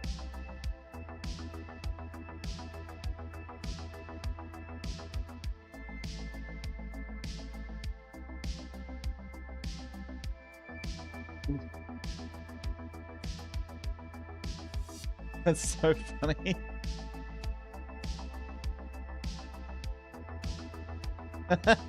It's like strangling a website. That's really funny. But yeah, we hadn't got to that bit yet.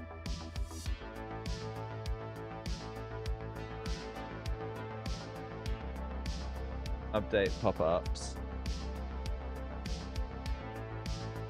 Also, because this is still half broken, so.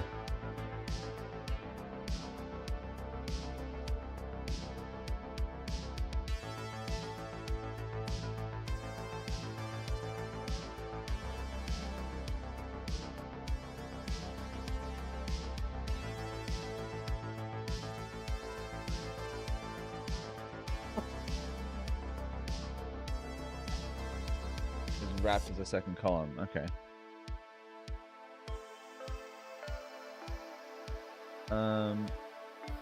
We finish this wrap because this is where like I'm tempted to just get a full gen because it's going through and it's telling us to replace pop-up text each time, and I just don't know which bits. For example, change that to that. Do this for all instances where you create a new pop-up text. But the game loop function.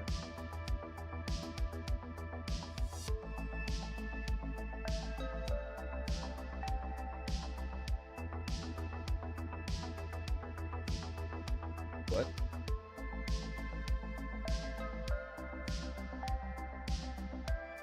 Update the game loop function.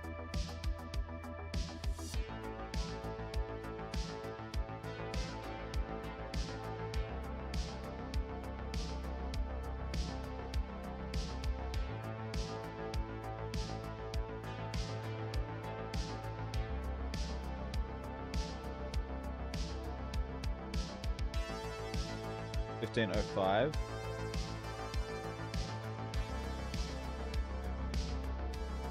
We got issues, have we?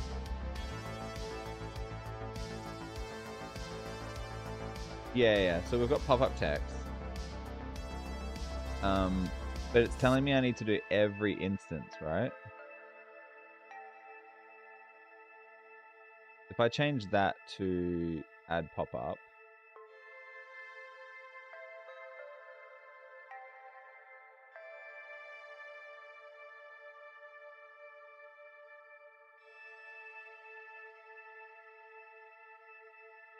Just add pop-up.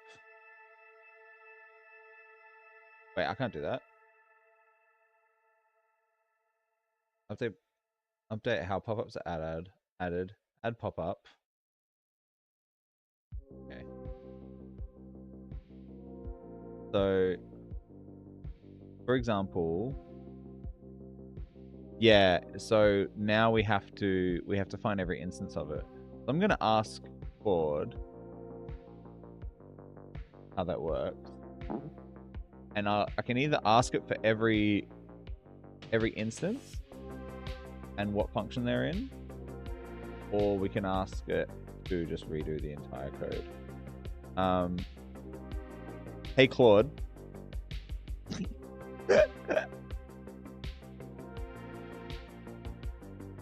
Oh god. Wait, didn't it say it was left alt? It was alt right, wasn't it? Where were we?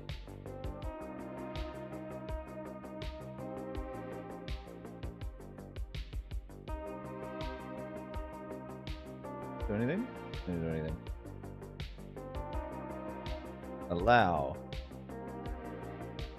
Hey Claude, can you check? It's so bad.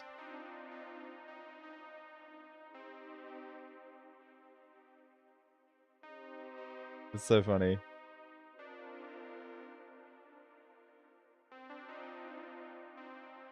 Oh, how do I cancel? No, stop.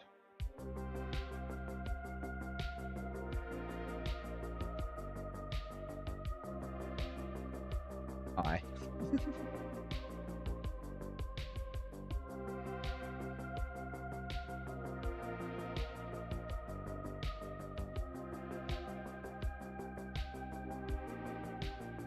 Oh, that Alt button doesn't work at all.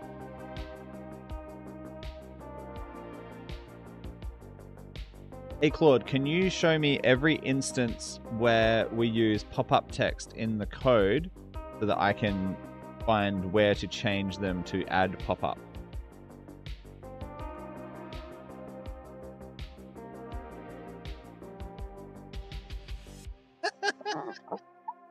Just gotten so much lazier.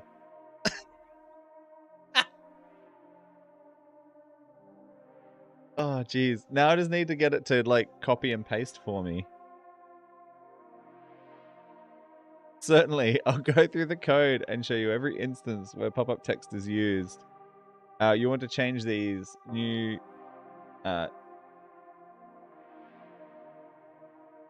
here are the instances I found.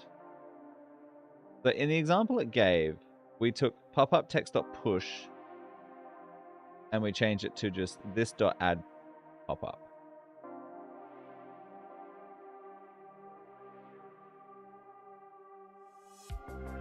Now we're going collect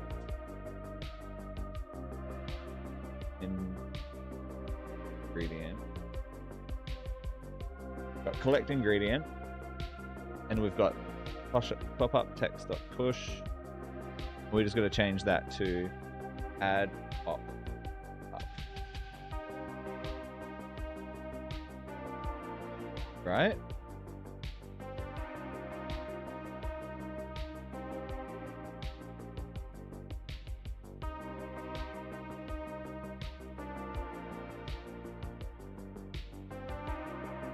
This dot add pop-up.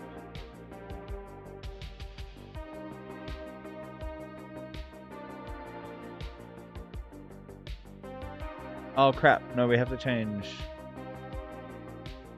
We gotta get rid of this bit as well, the new pop-up text. So we just get rid of that completely. I just realized that it's still freaking typing. Fuck off. Fuck off. No. I thought, is there a way to trigger this? That's so funny. Is there like a push to text? Push to type? Push to talk? Oh, right. Yeah, that doesn't work. Take. What's a good push to talk button? C?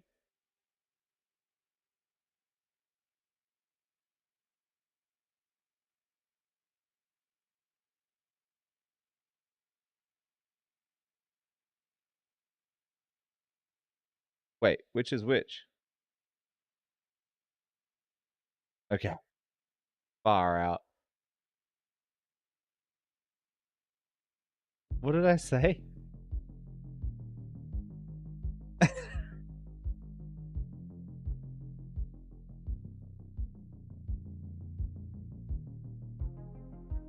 Oh, it was totally gonna do it.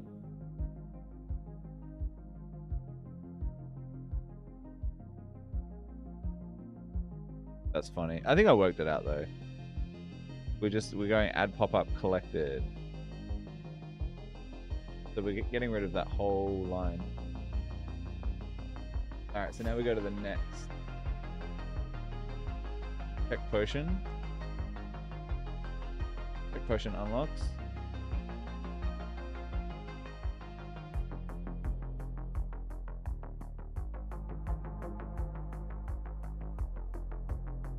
Check potion uploads. Here we go. So this pop-up text, we're going to get rid of the push and that.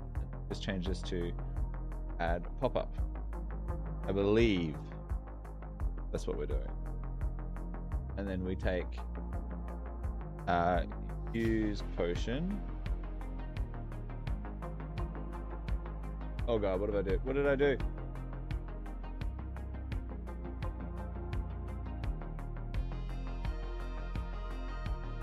What did I do and where did I do it?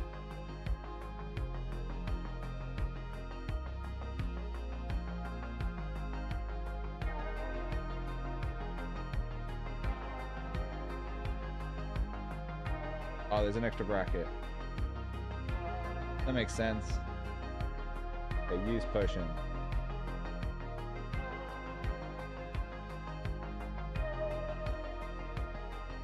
Where's the add pop-up? Pop-up text. Get rid of all of that. We paste. Add pop-up, and then we get rid of the back. It's not too manual. Alright, capture enemy. Pop-up text, push.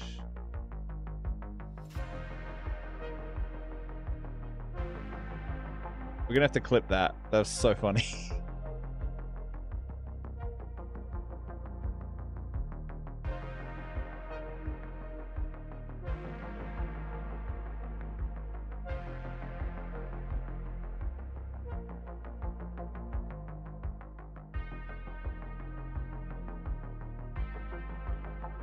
Lord do be calling me out for being up late.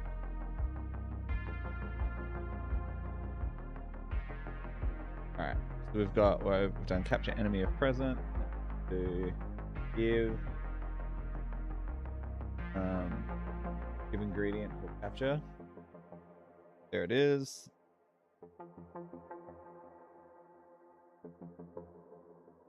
Pop-up text.push.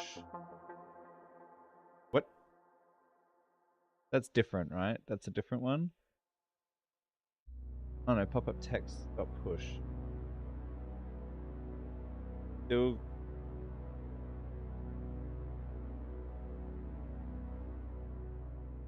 Pop-up text push.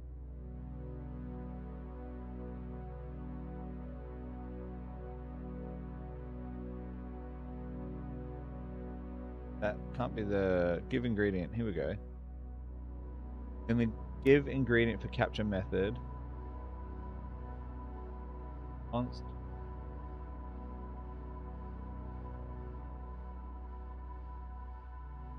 What?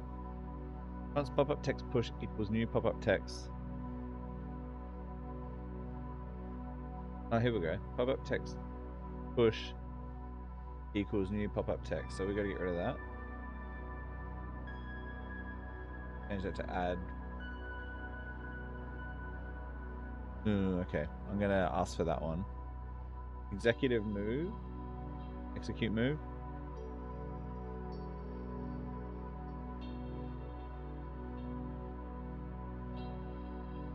Execute move.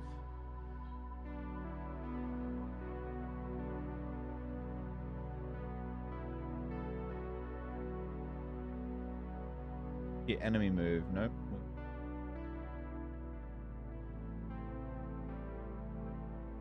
Keep move.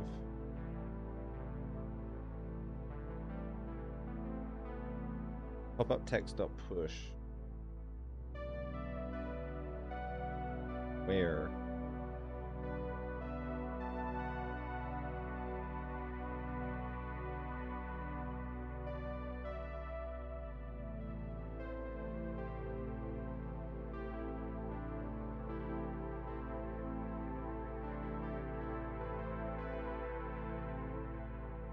Not in here. When changed back to king using a potion.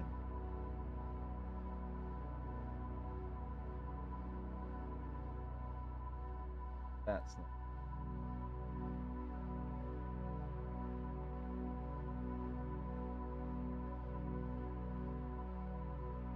The enemy move.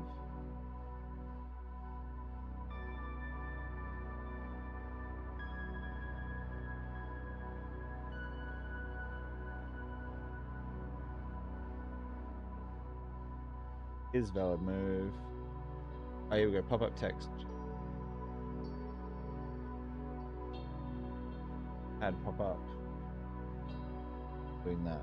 Okay. That's most of them. We should change each of these instances to add pop-up method. For example, it would become myth.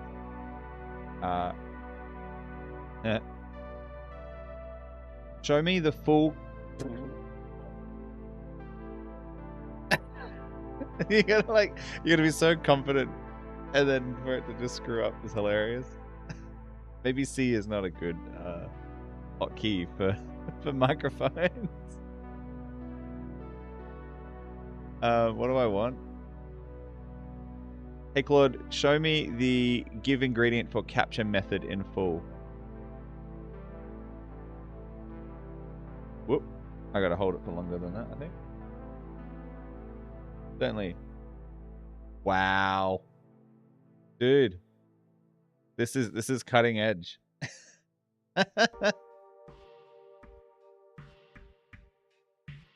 Hey Claude, do my work for me. Make me money. Give ingredient for capture.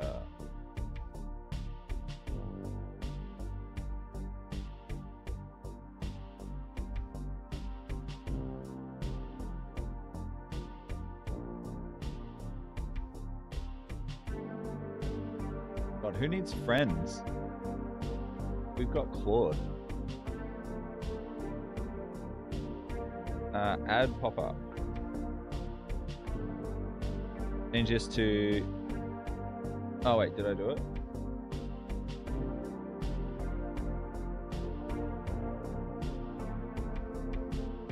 Give ingredient for capture.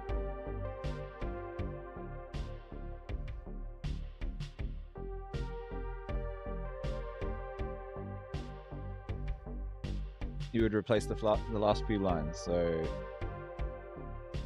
Why don't you just give it to me with the changed text? We're gonna ask next time.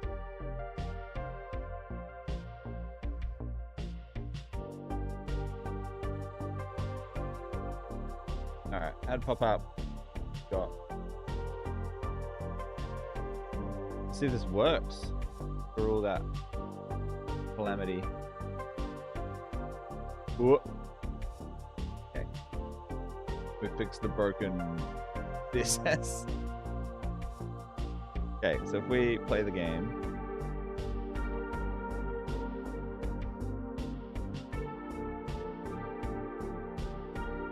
Oh, it stays until the next turn, I think. Alright, we don't want that. Also, we want the color to be good.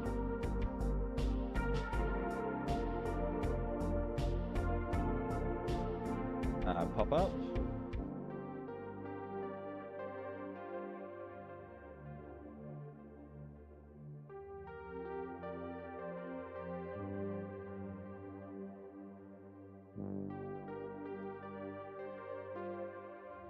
Oh, geez, okay.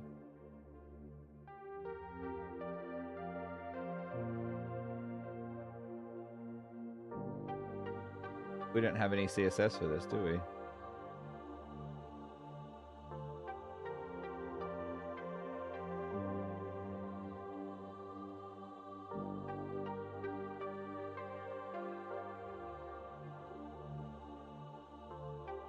Hey, Claude. Alright, don't click on the text box. Click on the website. My God.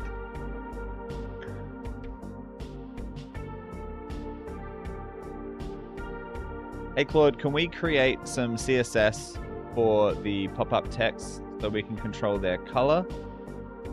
And can we make them so they animate for a few seconds and then disappear before the next turn? Wow.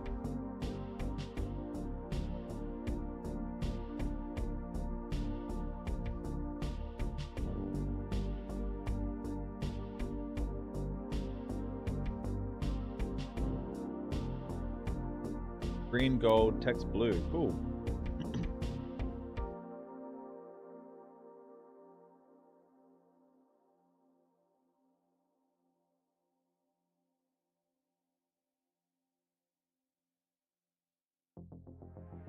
Add that to the style section of your HTML.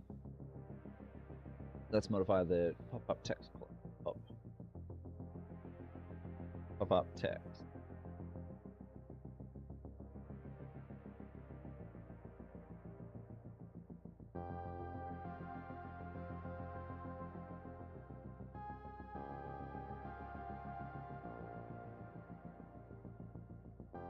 Okay. Let's replace that wholesale.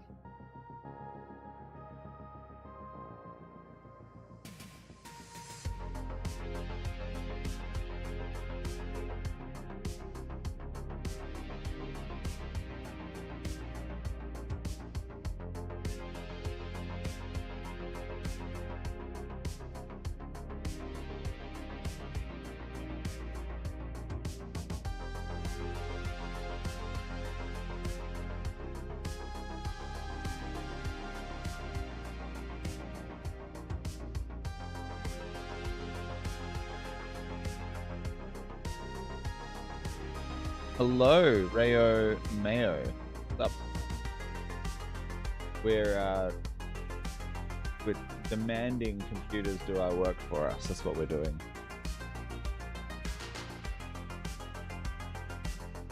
Alright, we've got pop-up text. Paste it in. And then we've got to go fix our class board. Well, that's already in there. And then add pop-up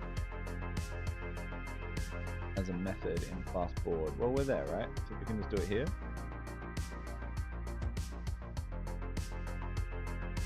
Then we've already got an add pop-up. Add pop.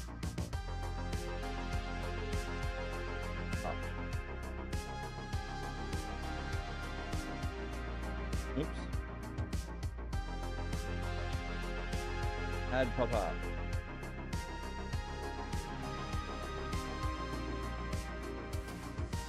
Draw pop-up. Add pop-up.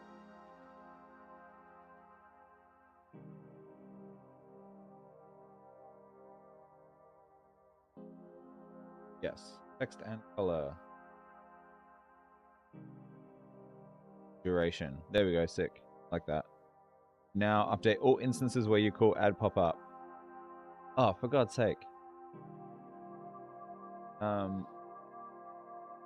Okay. Add pop-up.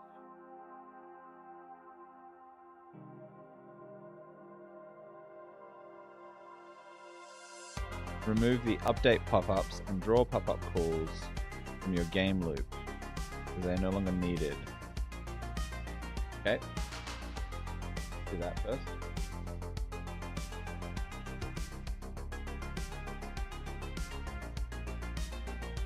Update pop-up. Draw pop-ups.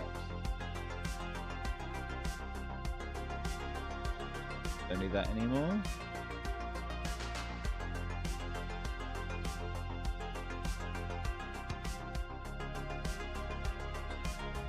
That after the ingredient name, add pop-up.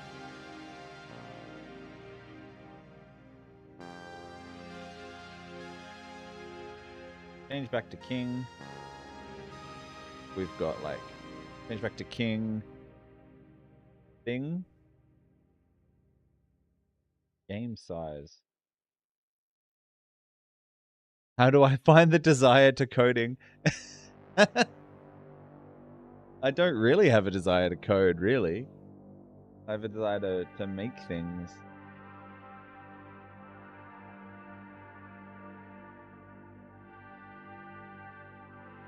Yeah. I don't know, like that's... I guess it's all an attitude thing, right?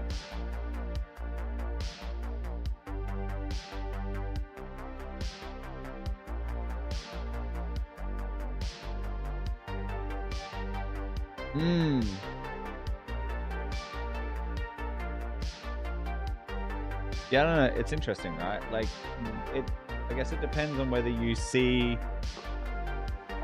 If you see programming as the thing, or just a means to an end, right? Just to add pop-up collected, random ingredient / green. Do I just put a comma at the end, do you think? Because there's like a weird...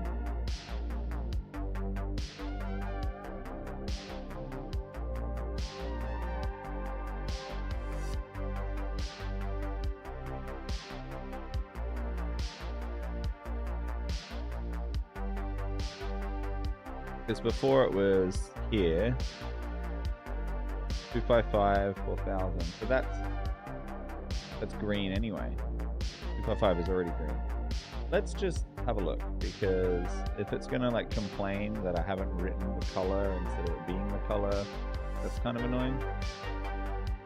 Oh god, what did we break?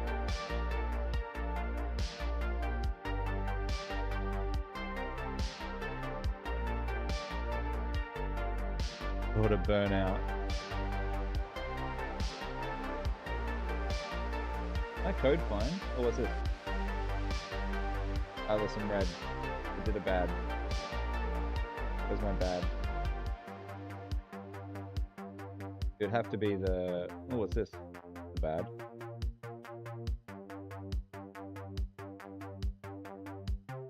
Wait, that can't be the bad. If they pop ups, there's the bad. Right? Is that the bad? That's not the bad?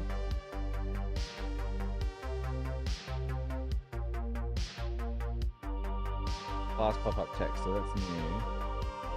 Oh, what did I paste in?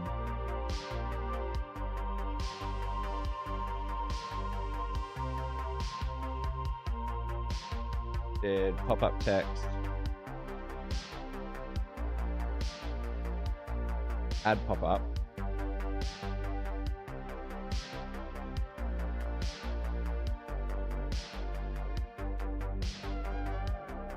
Last pop-up text.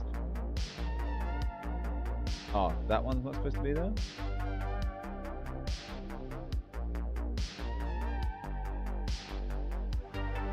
Let's modify the pop-up text class. Oh, I've got to do this anyway. Create element remove. Yeah, so it's this one. No. Why does it say update delta type?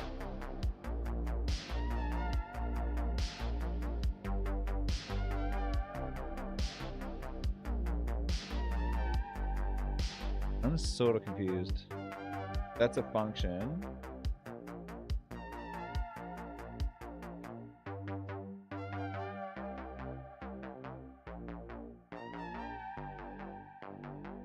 This need to be...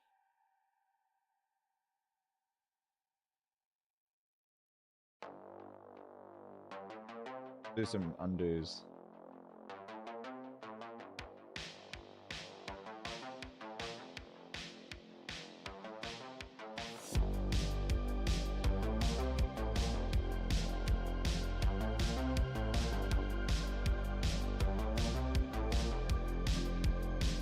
Oh yeah, so this is all supposed to be palatable with class. Yeah, so that's what.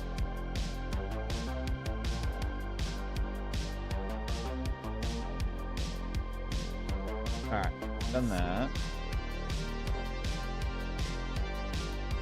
Now let's redo add pop-up. Just to check on it. Add pop-up.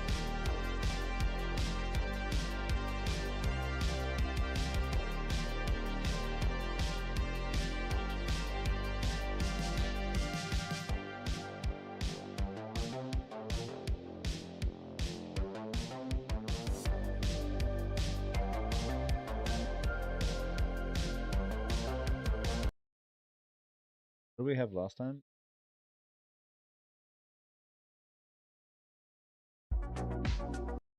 Nope.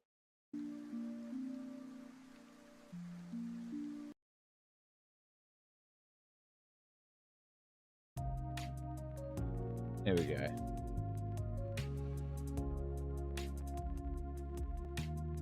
We've got add pop-up. This should be fine now, right? I don't think we need to like go through and be like, oh, that wasn't gold.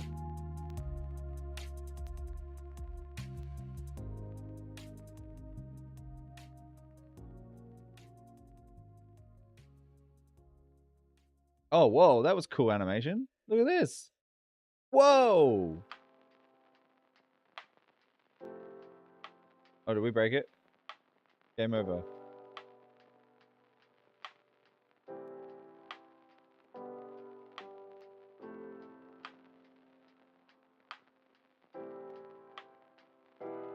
Got castle oil. Didn't say rook captured though, did it?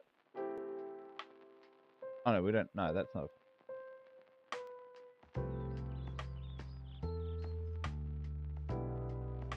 Got Pastrami. Okay, those pop-ups are really nice.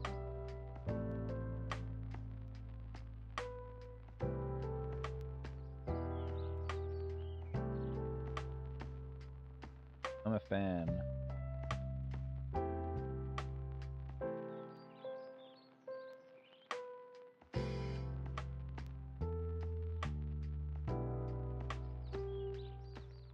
2 queens. Kind of crazy. And 2 rooks down here. I'm stuck.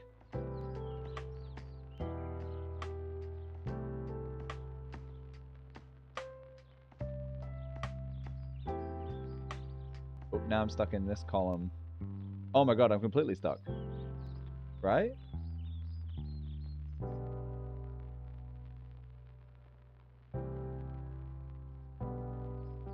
Yeah. I'm completely stuck. And I don't have any ingredients. What have we... Interesting. Like, that's completely... Is that just bad luck? That seems kind of unfair. I managed to get 2 rook potion, 2 rook ingredients and 2 bishop ingredients, and nothing.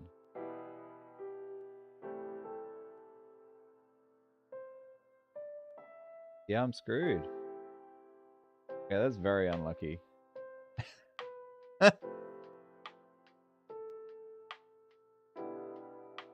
This is like working nicely though.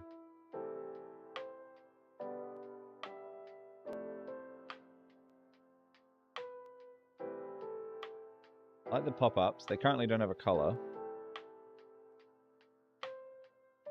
But the white looks nice. And the shadow's good.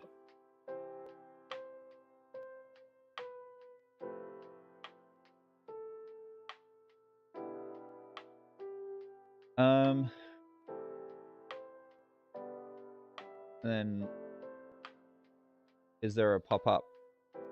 Like, is there a pop-up queue? Is that what it was like creating? Oh, didn't get a pop-up there.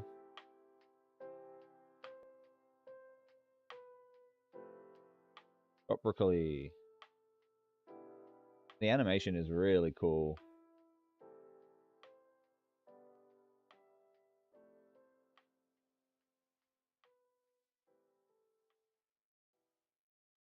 But this...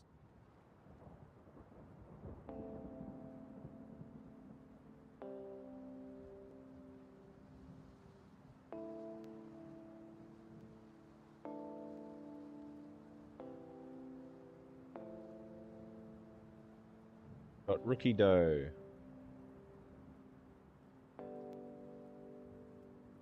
Got pasta. Oh, rook got me.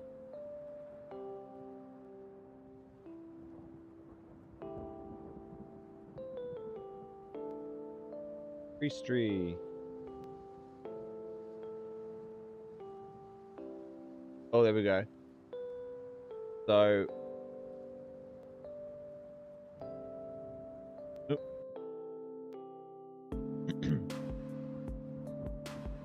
Hey Claude, so sometimes the pop-ups appear on top of each other.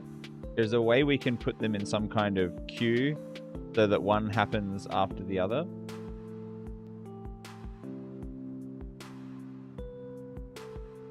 Certainly. I'm done. It's so good. We can modify the pop-up system to use a queue, ensuring the pop-ups appear one after another instead of overlapping. Here's how we can implement this. First, let's modify the board class to include a pop-up queue.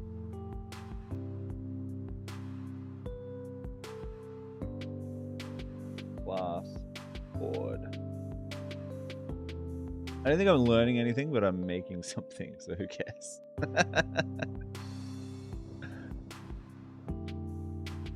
We've got pop-up queue, and this is showing pop-up false. Let's put it next to our pop-up text.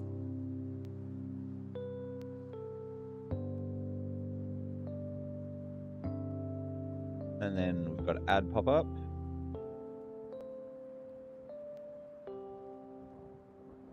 So where's add?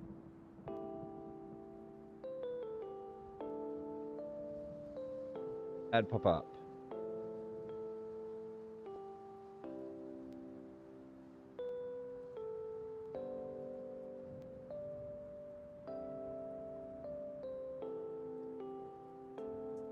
And then show next pop-up. That's got to be brand new, right?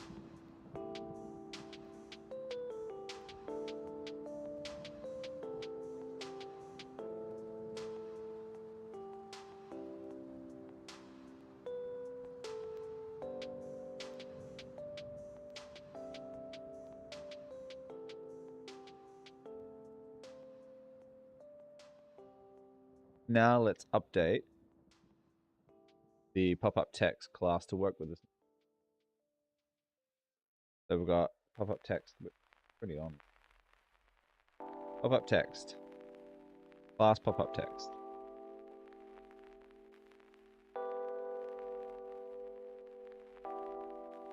This is what's confusing me.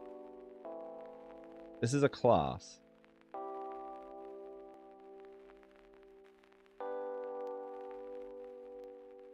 The create element and remove. I would have thought that would, like, it should show me the class in full there. And if the class is, if I'm showing the class in full, it should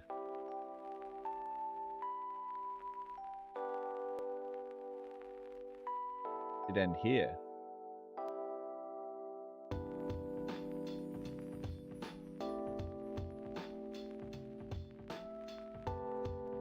But that's got to be the class. Okay. Update the CSS to ensure that only one pop-up is visible at a time.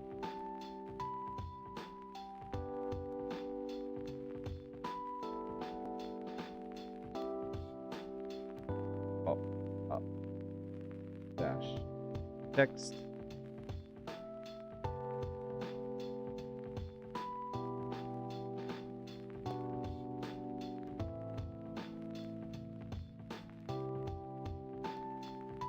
Keyframes fade in, out. Oh, that's super good.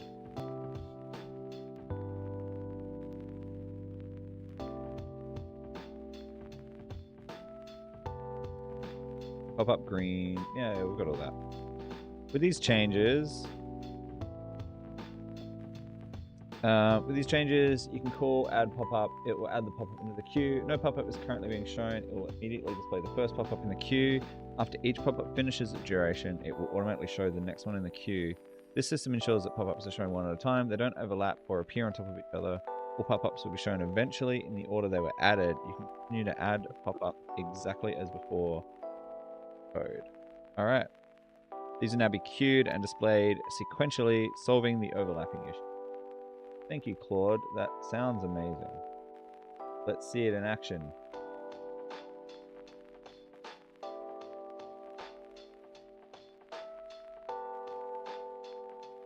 We could add pop-ups to, like, the start of the game that can sort of, like, teach you how to play. Got broccoli.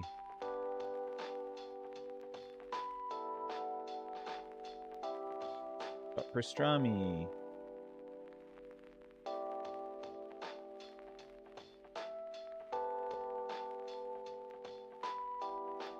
That didn't work. Okay, let's talk about that.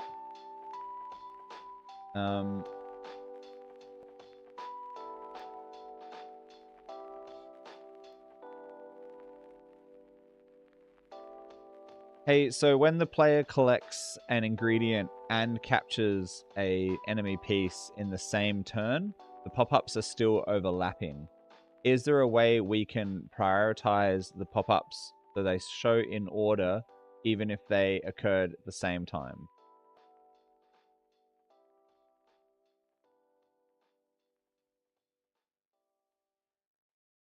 Certainly. We'll modify our pop-up system to handle multiple pop-ups triggered in the same turn and prioritize them. Here's how we can improve the system.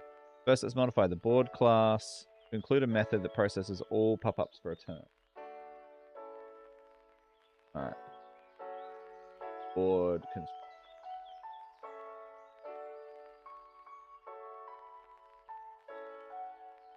We've got pop-up queue. Pop-up is showing this turn pop-ups. is showing pop-up. Turn pop-ups. Done. Add pop-up text.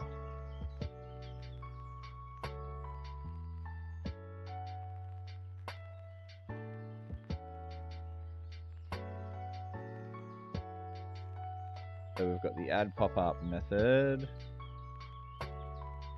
function, whatever we want to call it now.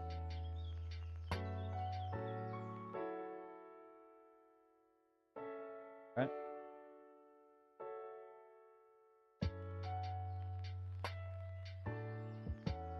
Add pop-up, process of turn pop-ups.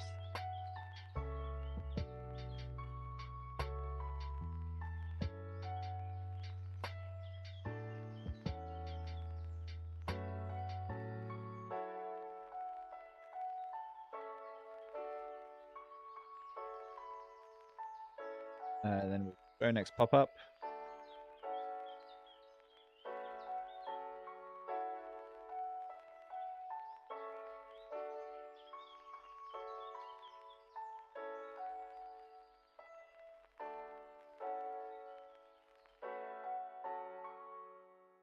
I'm a bracket short here.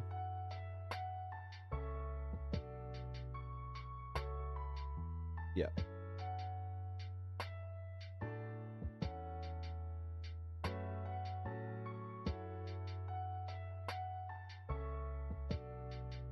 So we've got that. Let's turn pop-ups, go next pop-up. Now let's update the places where you call add pop-up to include a priority. Oh, great. Okay.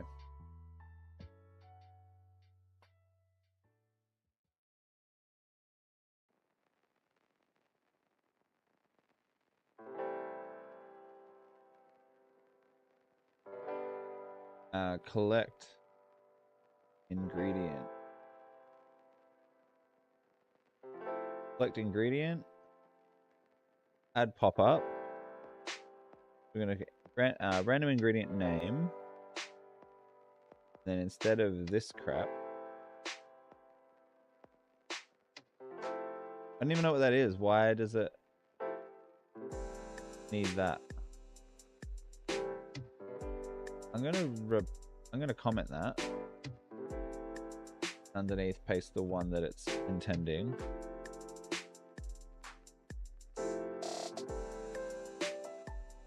And I think that should be a priority 2.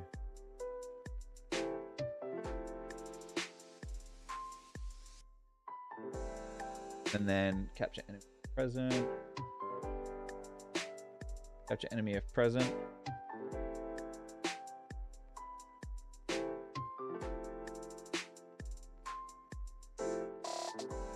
Let's add pop-up.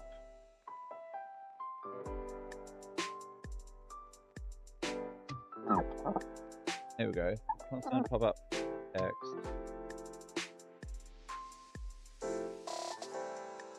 This add pop-up text. Here we go. So same deal. I'm going to comment that out. And do gold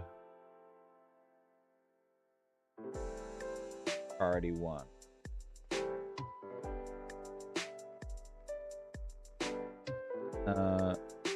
And then potion availability.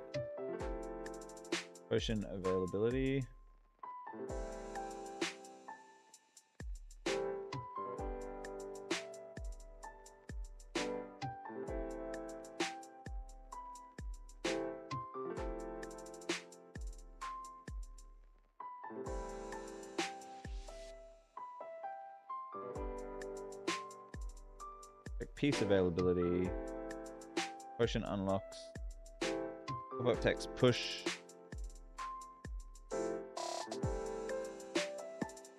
Here we go. Check potion unlock. That's not the current one either.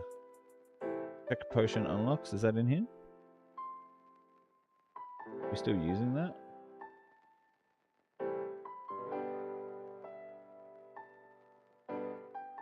Let's just use that code anyway.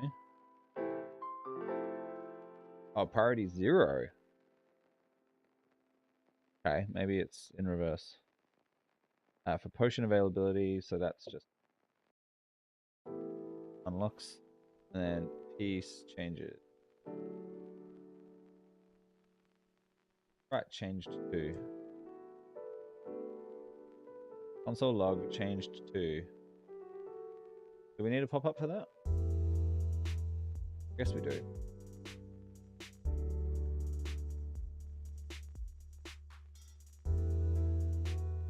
Add pop-up changed to, yes. Use potion.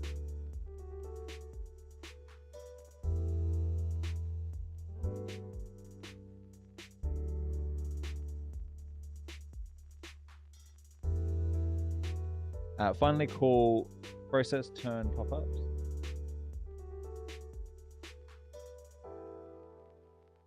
Process turn pop-ups at the end of each turn. This could be in your move player method or wherever you finish processing it. Move player.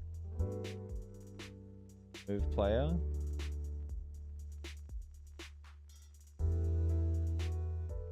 Player. End of the code. Turn true. Let's add process turn pop-ups.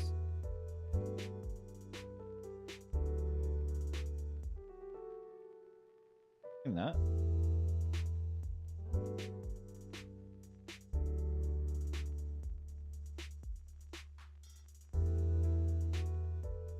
Oh, this. There we go. This dot process turn pop-ups. Sweet. Let's find out.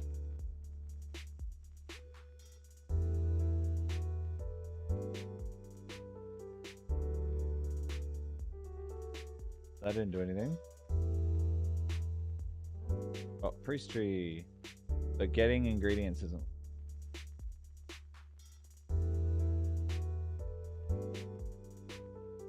Why is that not? Get ingredient.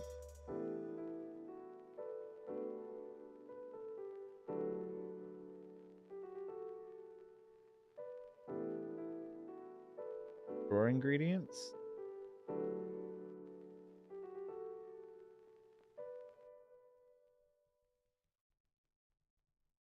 Give ingredients for capture. That works. Draw.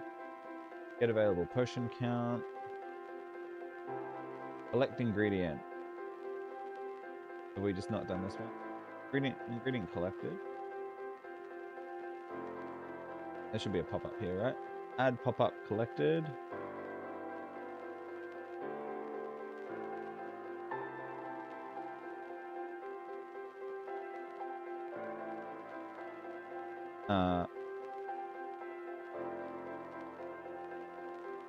It looks like when we collect an ingredient, the pop-up isn't coming up. Is there a problem with the collect ingredient code?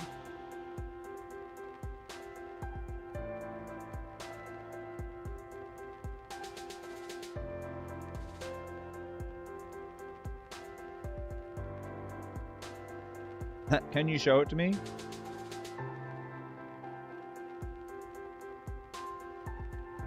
Oh, maybe it just needs to be a 1. But I'm the one that changed that.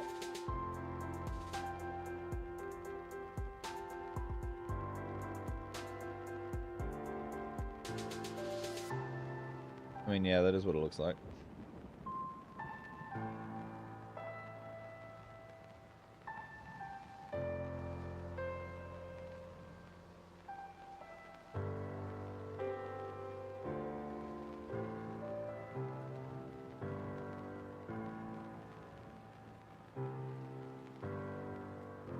If this is correct, the pop-up should be triggered when an ingredient is collected. If it's not true, if it's not appearing, there could be a few reasons. The add pop-up method.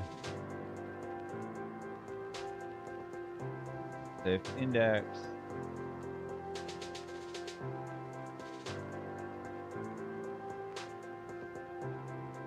Add pop-up collect. And let's just... I am starting to actually trust this.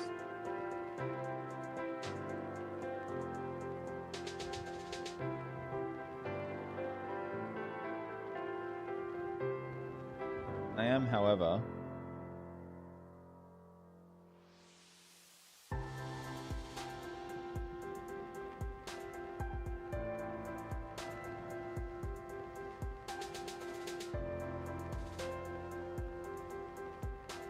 And have the pop-up colors changed now?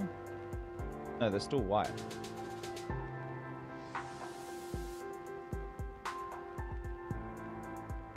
Is that a dark mode thing?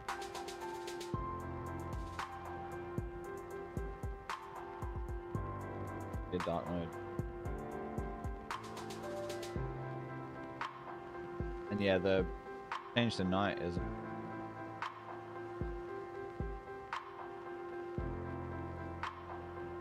few things there. Could be a few reasons. The add pop-up method might not be called correctly. The process turn pop-ups might not be called at the end of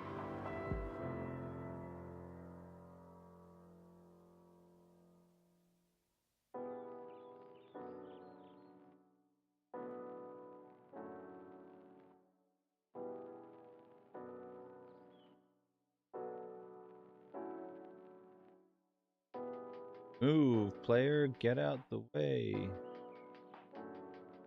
Move, player. Process turn pop-ups method might not be called at the end of the turn. Might be an issue with a pop-up text class at CSS.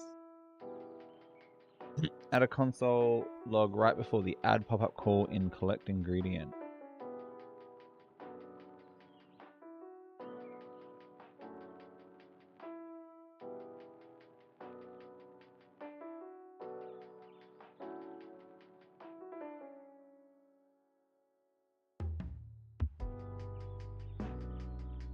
Collect ingredient.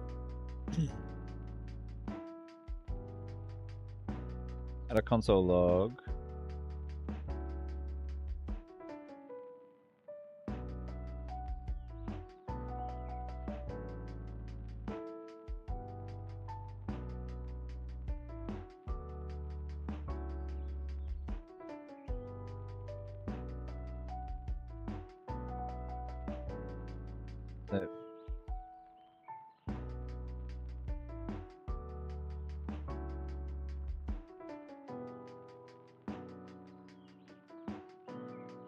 Move player.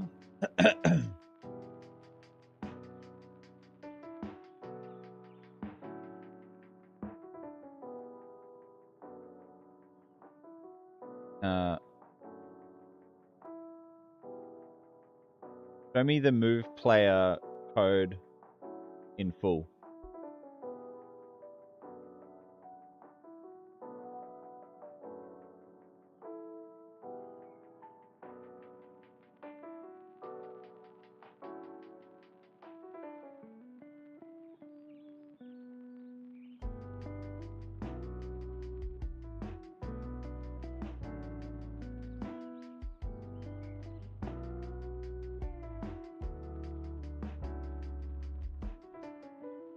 If state initial this score, get valid moves, valid move. Attempting to move to change back to king. Add pop up green. Yep. Oh, we can change that now.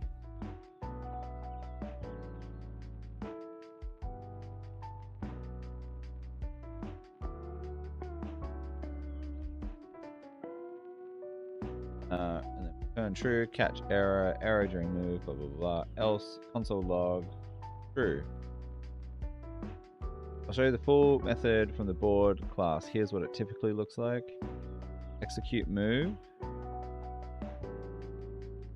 Oh, we want it at the end of execute.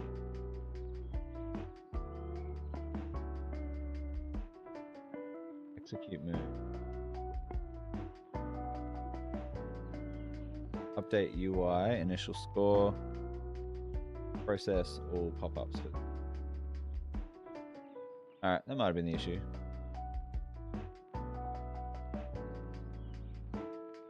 Wait, now it's actually green too. Awesome. Alright, we're still getting King okay, King Potion available. There we go. Got Nightmare Egg. Okay. Horse Rider.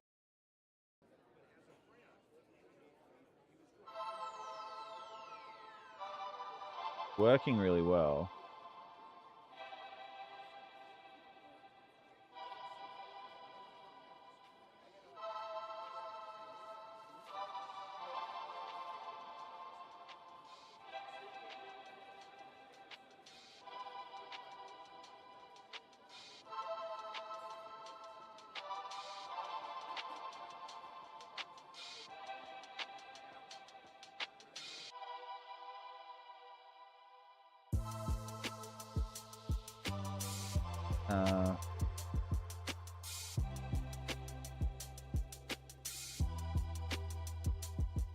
What are they called? We called them like priority, didn't we?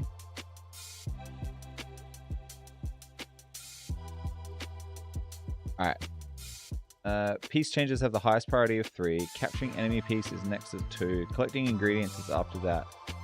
Potion availability has the lowest priority. You can adjust these priorities as you see fit for your game needs.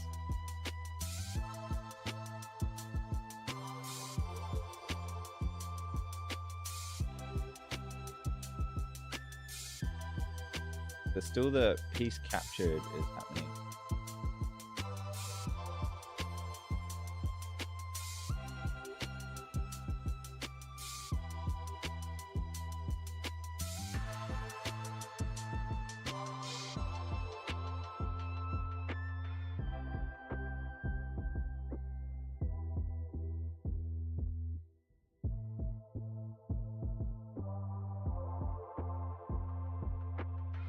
Yeah, I'm still seeing the piece captured and the ingredient pop-up happening at the same time, and then the ingredient pop-up happens a second time. How do we fix that?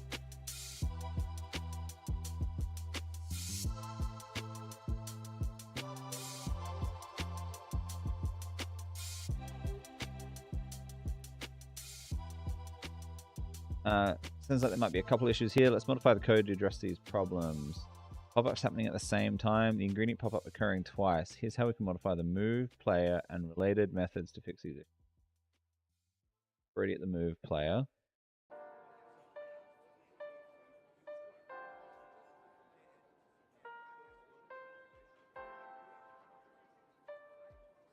What are you actually doing though? Key changes. We clear turn pop-ups at the beginning of move player. We call process turn pop-ups at the end of move player, not in execute move. And we've adjusted the different priorities of the pop-ups. 4 being the highest. Okay. So let's go with that. Move player. Turn true. Execute move.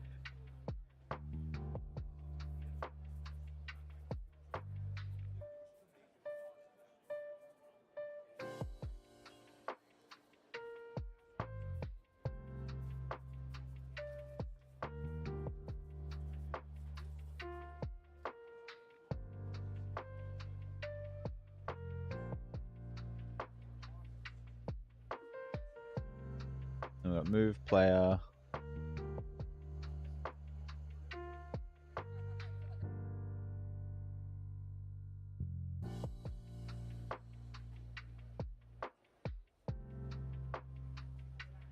Capture enemy if present.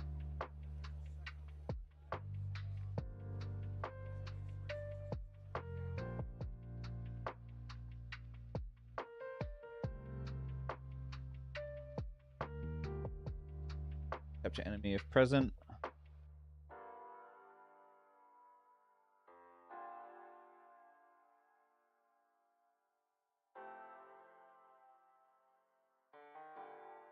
Collect ingredient.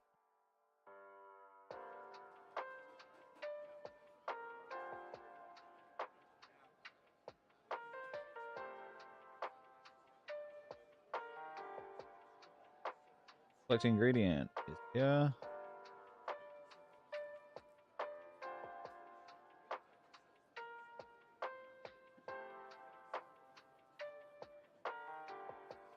Get ingredient from get.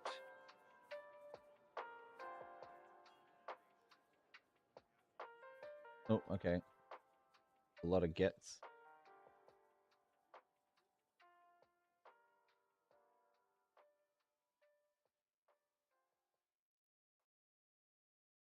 And I'll give.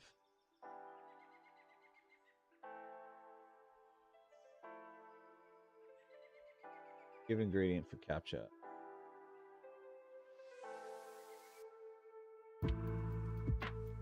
Give ingredient for capture. Oh, they've like find that code. Okay.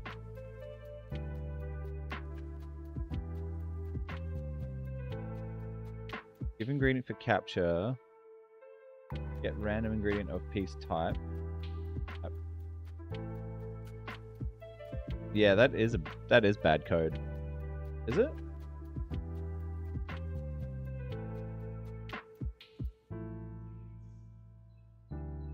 Get random ingredient of type.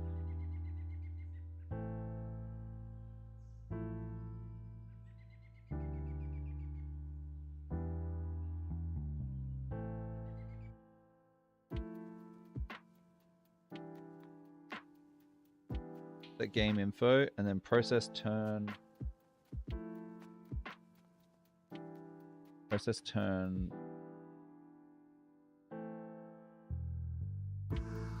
See what that does.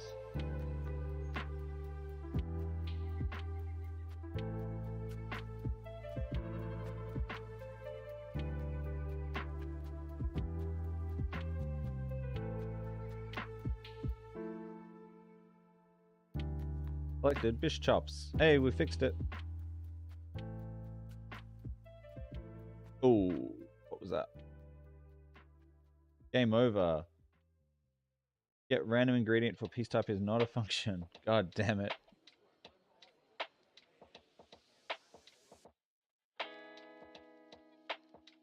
Give ingredient for capture. Get random ingredient of type.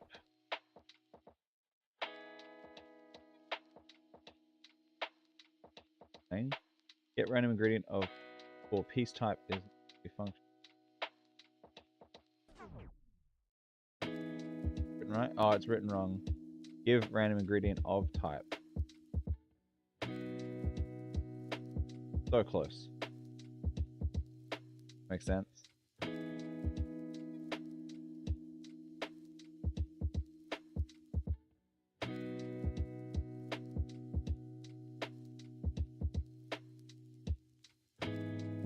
Can't compete with that. Now I can. Broke it again. Get random ingredient of type is not a function.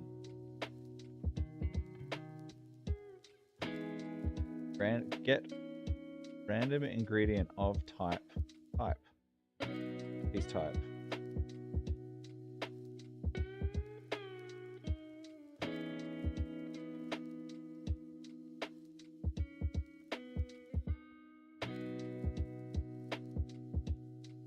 Give ingredient for capture. Give ingredient for capture.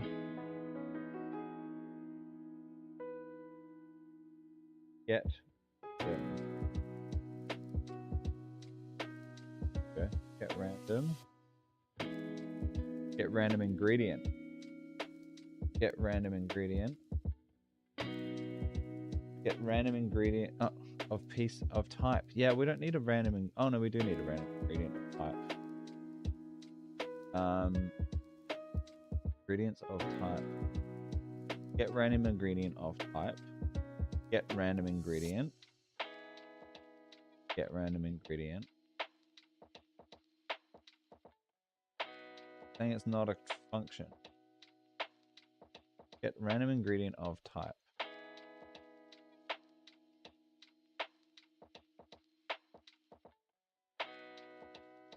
Board. Give ingredient for capture. Capture enemy if present. execute move, player, make move, element, handle board, type error, get ingredient of type is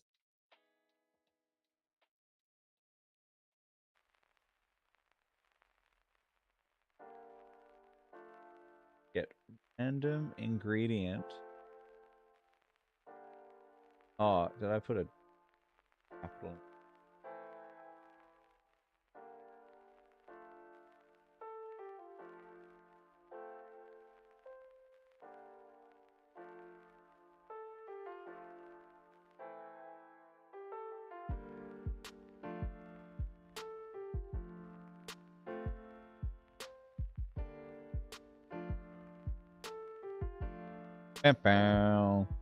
Cannot read properties of undefined reading name. Cannot find properties. Oh god.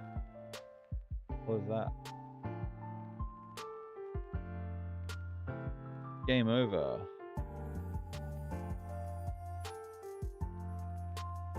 Hey, I got this error.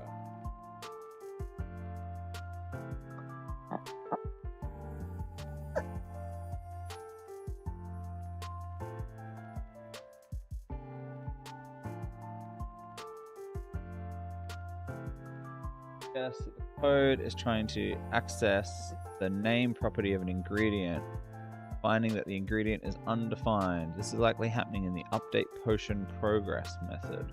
What? Let's have a look at the relevant parts of your code and fix the issue. Give date.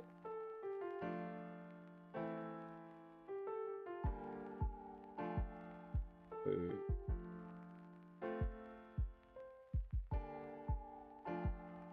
Update potion progress.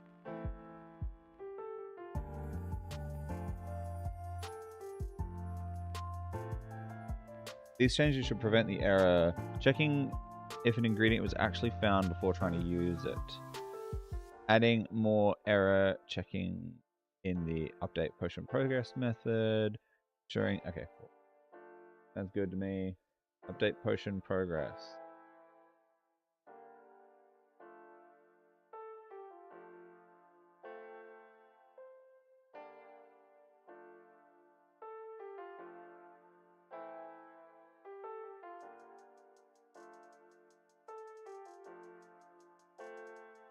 Get random ingredient for piece type. First, let's do give in. Just give in. Give ingredient for capture.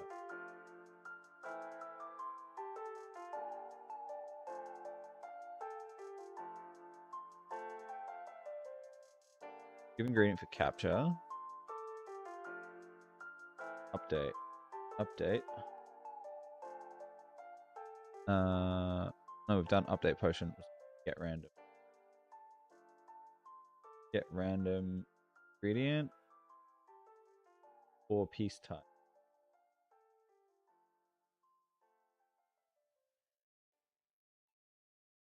Get random ingredient of type.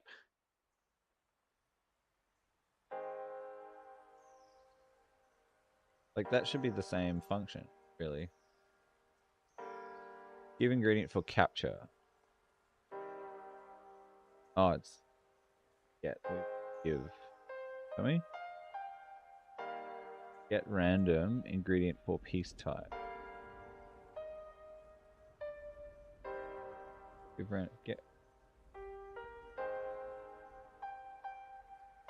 get random ingredient of type.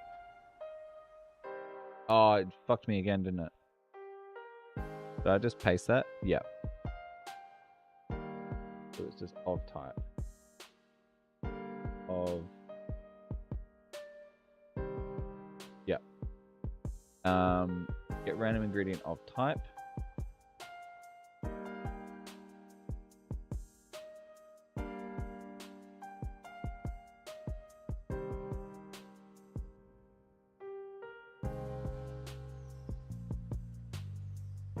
Finally, let's get random ingredient for piece. Let's check the Random ingredient for piece type method. Random ingredient for piece type.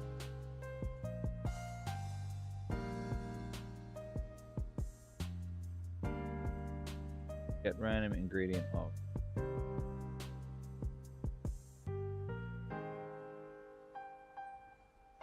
Should we just tell it what it wants to hear?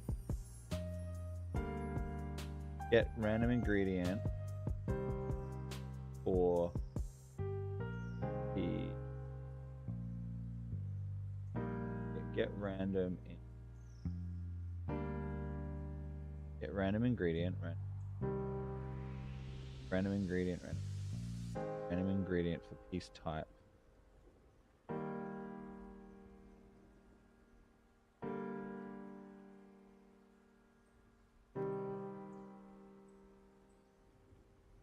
Okay, that should work. So it's just left some error correcting it.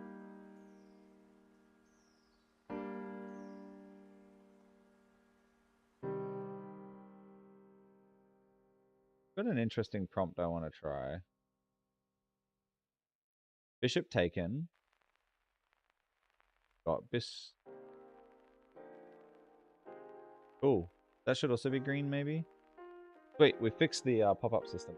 That works. Happy with that.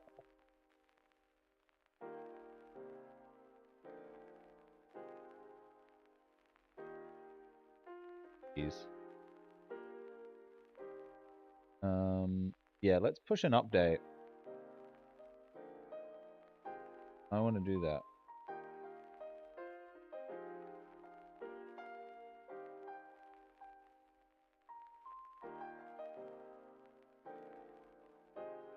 Because this is working really well. Let's do it. Edit game.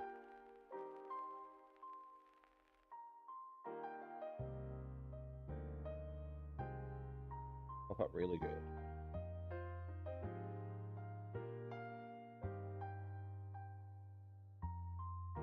We're going to take index 2, we're going to put it in version 2, make a new folder. Itch the paste it in there. The text I hate. Copy that. Paste.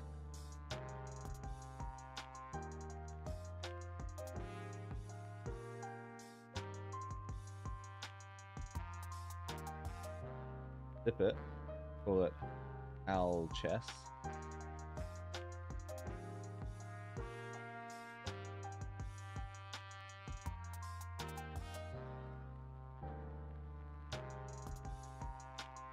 What happens if I leave both files? That's interesting, right? Will it play both games?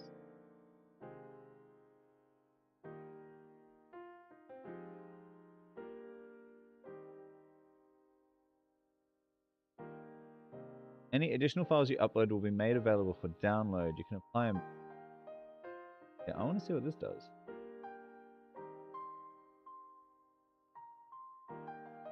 We're going to just play both games? Whoa. Oh, there's the board. So just take the most recent file.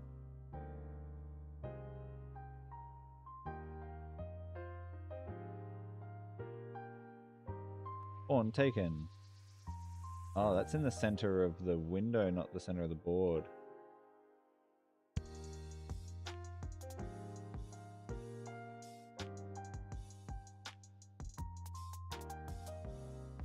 Oh my god, Itch is still fucking with my CSS.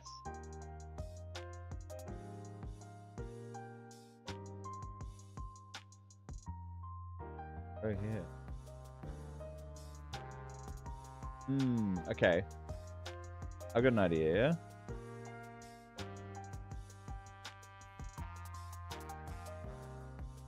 Page source.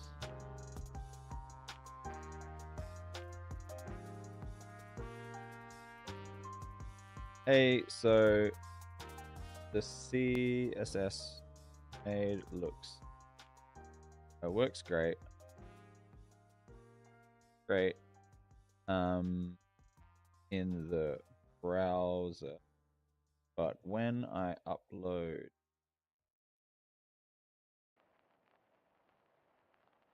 no, that's definitely the new version of the game. Yeah, definitely. When I upload it to itch.io, it behaves differently. Here is the itch.io page.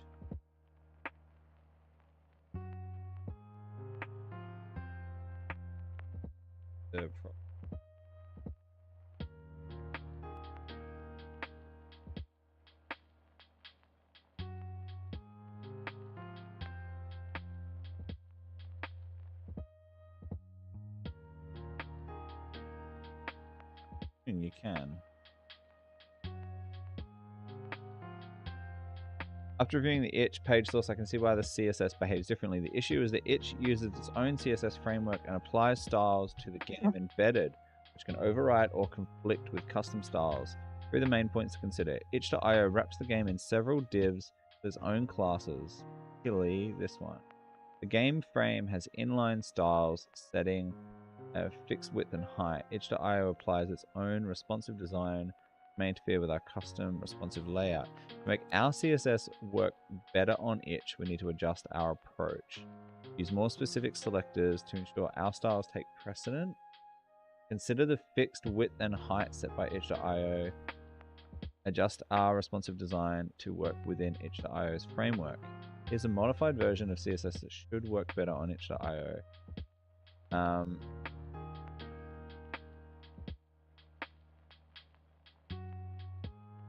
Do this.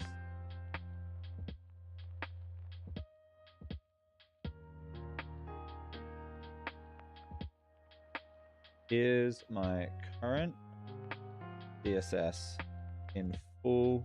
Can you make those adjustments to this and those adjustments to this and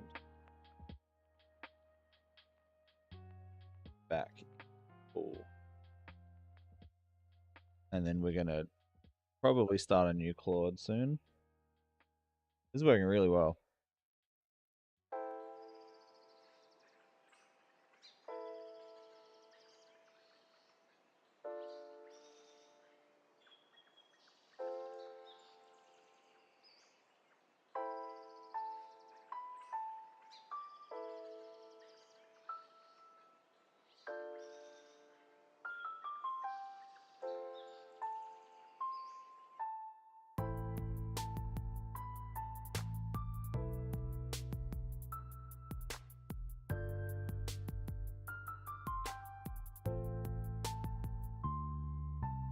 Certainly, I'll modify your current CSS to better accommodate itch.io embed environment. Here's the updated CSS in full.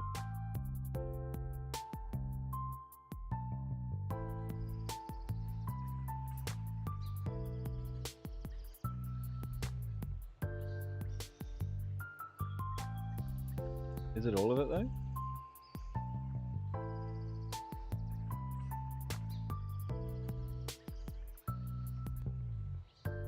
Yeah, it looks like it.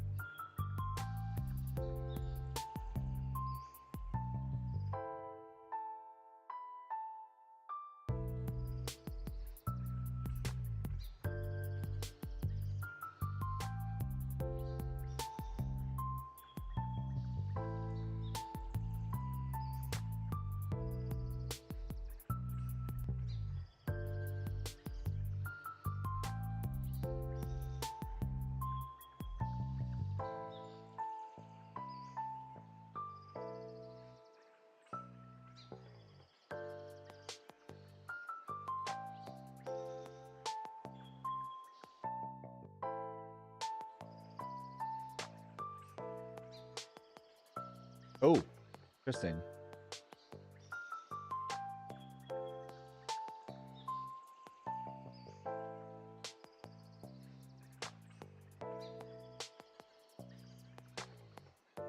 Uh-oh. Okay. Well, that's some interesting CSS code.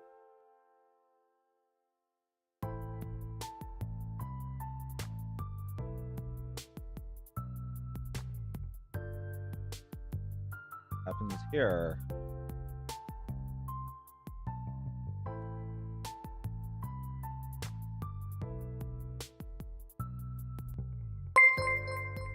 Oh.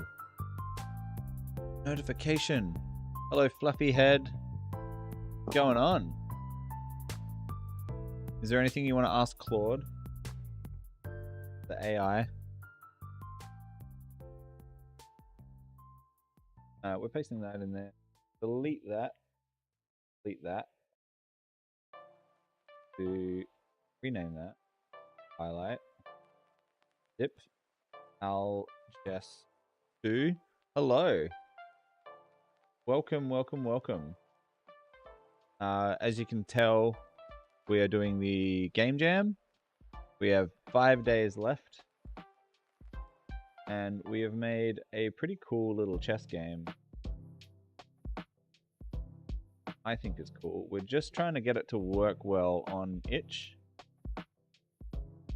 Because of the way itch is sort of implementing it. Well, I'm not done. I'm just uploading a temp version and like seeing how it is. You're familiar with the game jam then? View page. I picked a very yeah, I picked an achievable goal, and I may be sort of cheating, but we'll find out. This is a bit of an experiment in general. Oh god, what have they done? Okay, so the game works in full screen. But what's with this CSS? Completely different. Like that. Okay, we're gonna have to talk to Claude. This is the game anyway. It's a if we refresh, it's a survival chess game. So each turn you can move around the board. Different enemies will spawn, and you can collect ingredients. And then as you collect ingredients and points and kill other pieces on the board, like this, you can collect ingredients, and then those ingredients then combine into potions you can then use to change into other chess pieces. So go here. The rook's now moved. Oh, and yeah, cheers. And the black spaces are in shadow, so you can't see the pieces when they move there. So take that. We've got 2 out of 3 rook ingredients. There's a horse there. Can't move there. Try that, see if we can bait this horse over. Nope, the queen's coming. Don't like that. Horse moved there, right? So I can't be here. I can be there though. Ooh, pressure's on. Pressure's on. Alright, we're gonna kill the horse. Right. Rook's coming for me. Queen's there. Not a lot of places I can move right now. I can move here.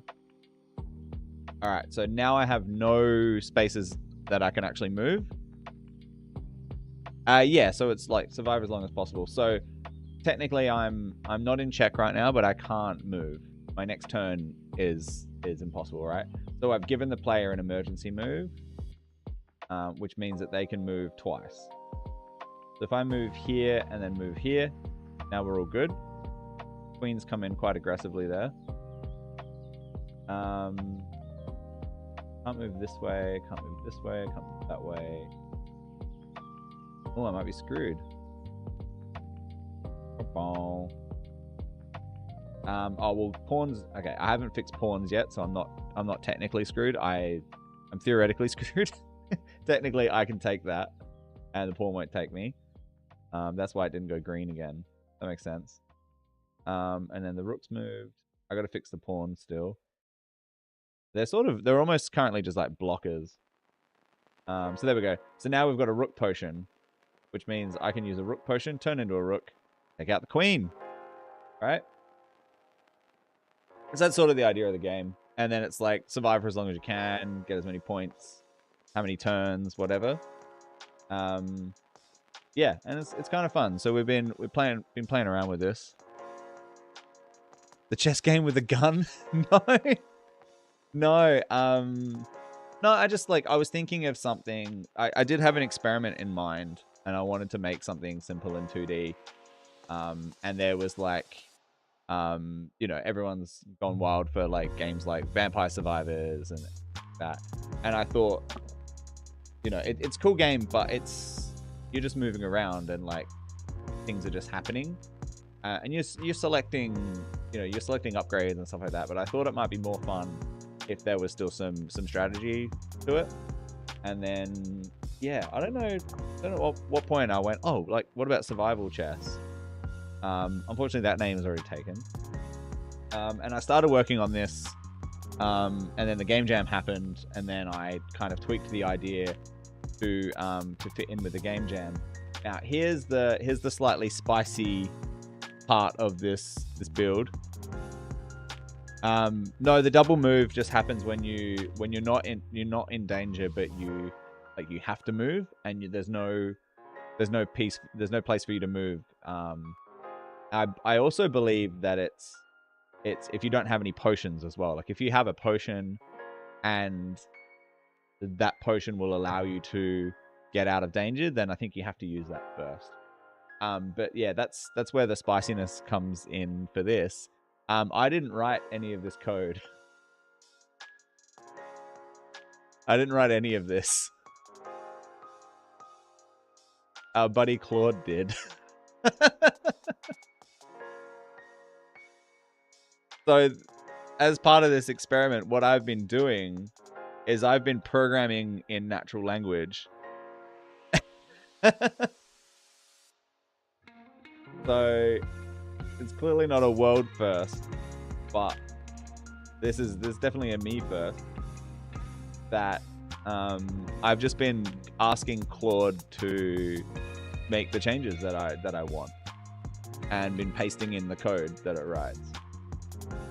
So like I said, we've been currently trying to fix the CSS.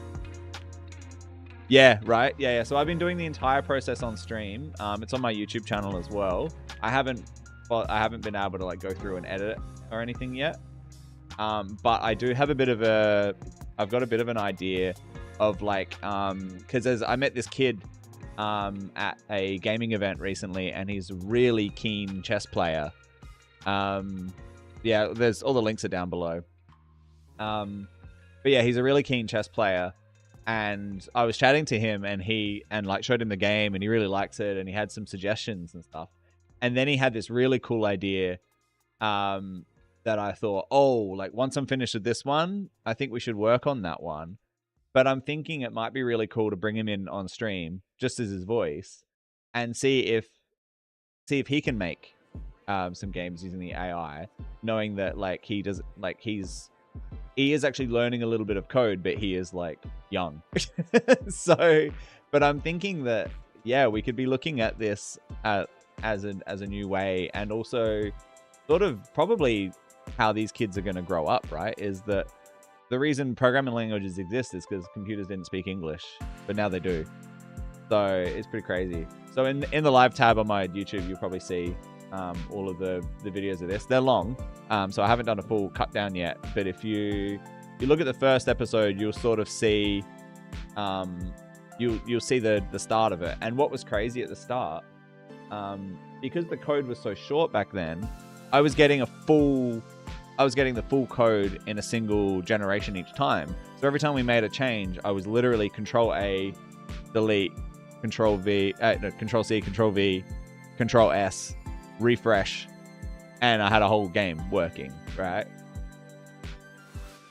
Yeah, exactly. And that's sort of what like I was talking about. I mean, I don't know your background, but like I was describing this as, this is game design. Like this is pure game design. I'm not actually doing the development, but I am designing the game. I'm telling it the outcomes that I want. I'm play testing, I'm observing, and then I'm making changes, right? So that is an interesting thing, because usually if you if you have an idea and you want to make something, you got to be able to develop it as well. And this is like an in between thing, but also like if I was like even just on a prototype front, like if I was then like I want to make a chess game, oh my god, this is going to be so hard. How am I going to make sure that each move works? How am I going to make sure that the logic works? Am I going to have to iterate through every single square every turn and double check whether or not they're safe or not? How do I work out how the knight's logic works? How do I do this? I literally just asked Claude, right? Like we started this thing as like, okay, let's make a chess game. And immediately it had all the logic in there. It knew what the pieces should be. It knew what that was. So it did all that first. And then I just started tweaking the game rules and telling Claude how the game should play and changing it into this game. So it's a pretty interesting concept, and it's turned from an experiment into like genuinely a pretty decent little game that currently doesn't work. Is game wave based? Currently they spawn on the white squares around the outside of the board, and then so each turn a new one spawns. I'm thinking of adding in waves at some point. We've got different so pawns are more common at the start of the game, and then as your score goes higher, then it changes the spawn rates of different pieces. What the heck happened there? There was 2 knights. That's what happened. And then like we got to add animations and stuff like that later, because currently some things happen and you're like, what just happened? But it's because 3 things happened, right? So yeah, 1 enemy spawns per turn, and then 1 enemy moves. So you can see the yellow here of them moving. And then, so that's where it spawns, yeah. Yeah, you can get very easily overwhelmed. I've currently got a hint button in here that shows like where you can and can't go. And if you have a look, after a few turns,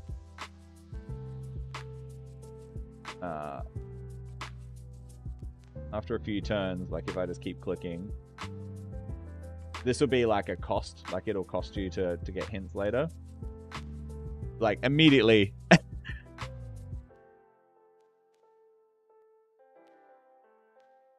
There's no random AI, no.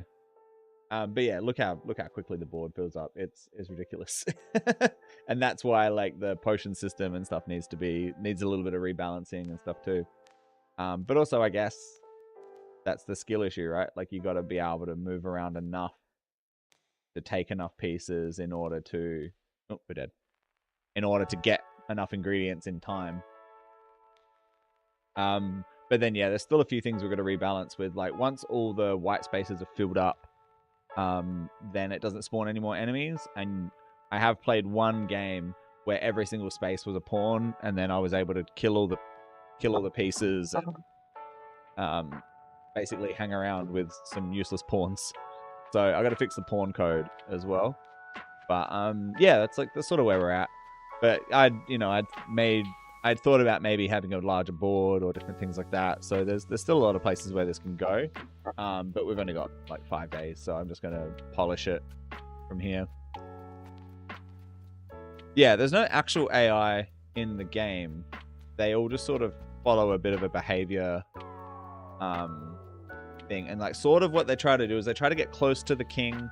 They sort of become like a group of 3 or 4 like attacking pieces.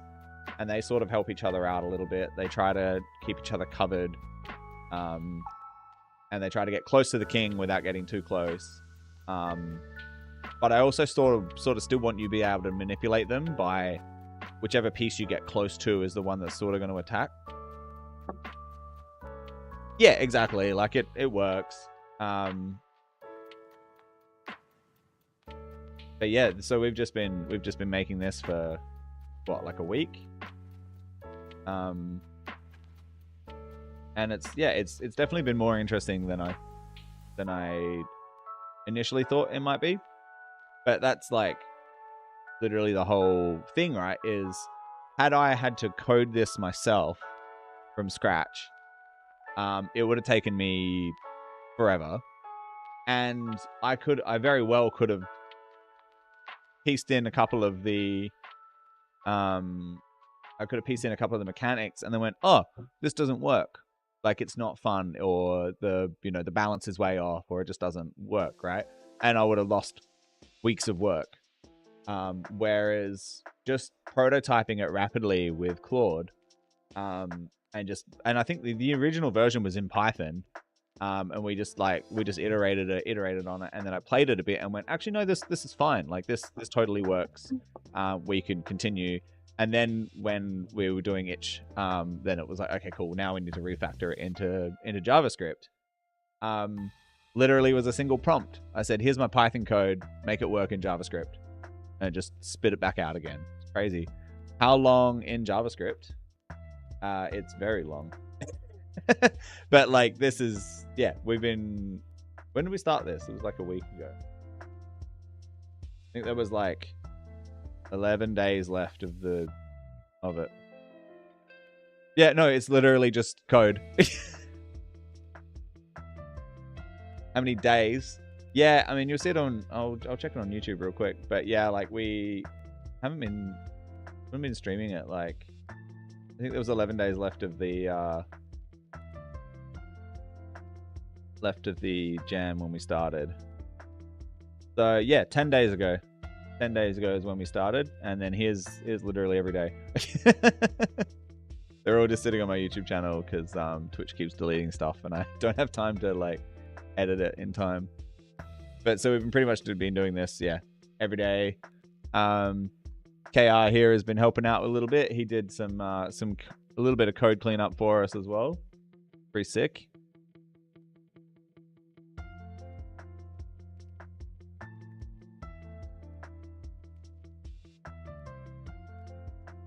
Yeah, I don't know how to do that because it only does it for. Does it?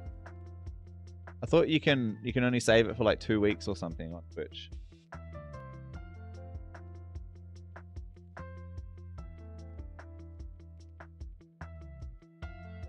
What does it say?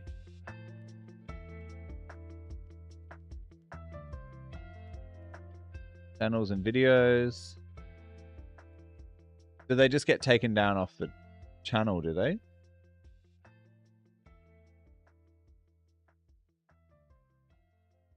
Yeah, because they only last like a couple of weeks when you're not affiliate. Screen proxy notification. Content preferences. What is this? Oh, am I not in my...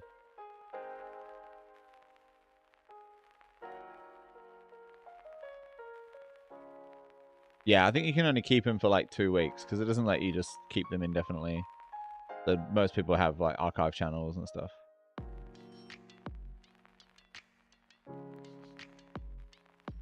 Past broadcast, highlight, expiring, channel trailer. Stream channel.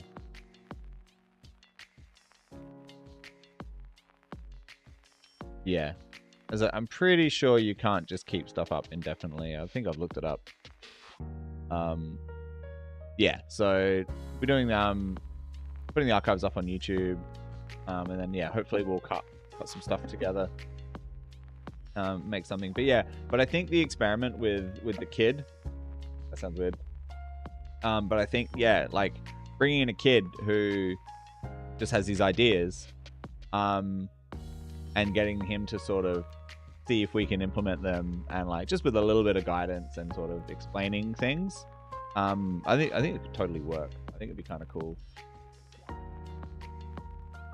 And like definitely that, like sometimes you just need a bit of, sounds weird, but like that instant gratification in order for you to sort of realize why like why something is really cool and why you want to keep doing something. Like if getting into that skill can take so long that, you know, it can kind of ruin the experience. Kind of fun.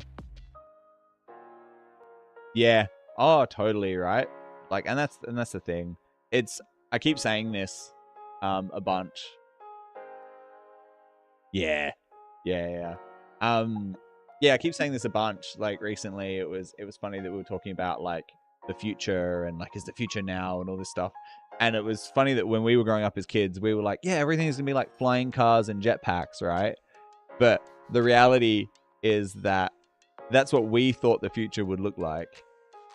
But the thing that didn't occur to us is it was actually up to us to do that. Like, you know what I mean? It's the people that are that age now, like that are our age now, that thought that when they were kids. They're the ones that are building the jetpacks and the flying cars. You know what I mean? And we watched all these movies about the robots and AI and all this stuff, and now it's like, oh no, that's our job. It's our job to make that future. And the good thing is that we're prepared for it because we've watched all of this media, and so therefore we got to try and avoid the pitfalls.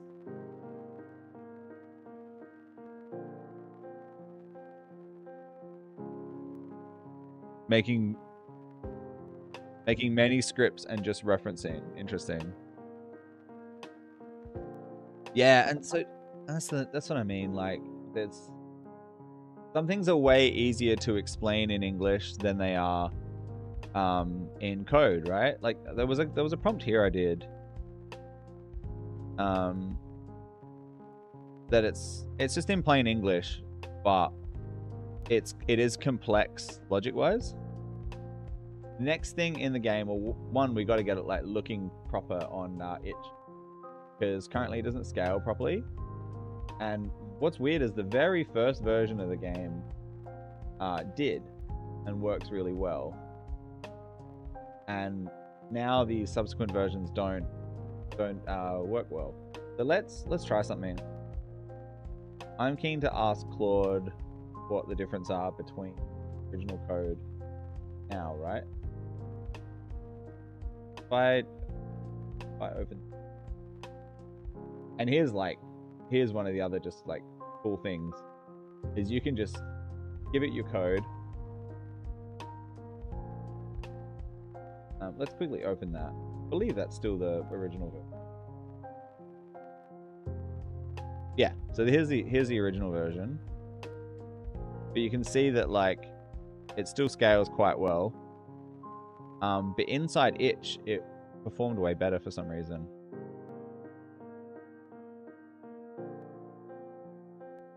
Yeah, no, that's what I'm gonna do.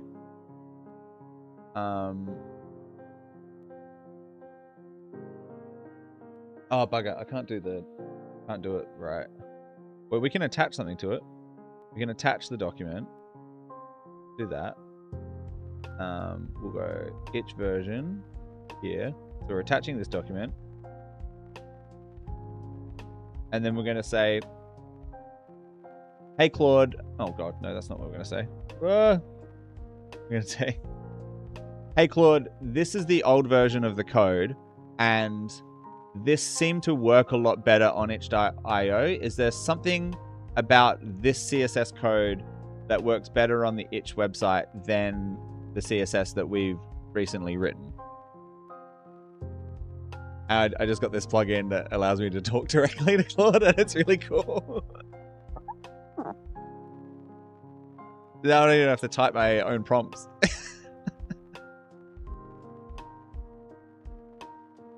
There we go. You're right to notice this older version might work better on itch.io. There are a few key differences that can contribute to better performance on the itch.io platform. Simplicity. The HTML structure is much simpler, which can lead to fewer conflicts.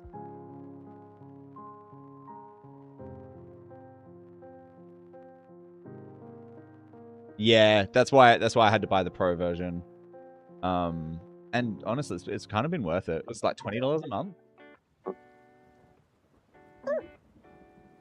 Flexible layout. The use of nested divs with IDs allows for more flexible positioning, which can adapt better. No fixed sizes. This version doesn't specify fixed sizes for elements, allowing them to adjust more naturally to the container provided by itch.io. Semantic structure, blah, blah, blah. Okay. Yeah, nice. Yeah. Yeah, it's a good question. It's a good question. It's funny. I've been playing around with the AIs a bunch. I was playing around with some like AI music and stuff like that. I remember seeing that ChatGPT. Yeah, they're pretty much the same. I remember that Claude had a higher context window than ChatGPT did, I actually started this in GPT and then kind of ran out of prompts, and then used Claude and then ran out of prompts. But I felt like I was getting slightly better, at least coding implementation out of Claude, especially with the way these like artifacts work and stuff. I've been watching a lot of like AI YouTube lately, and yeah, definitely.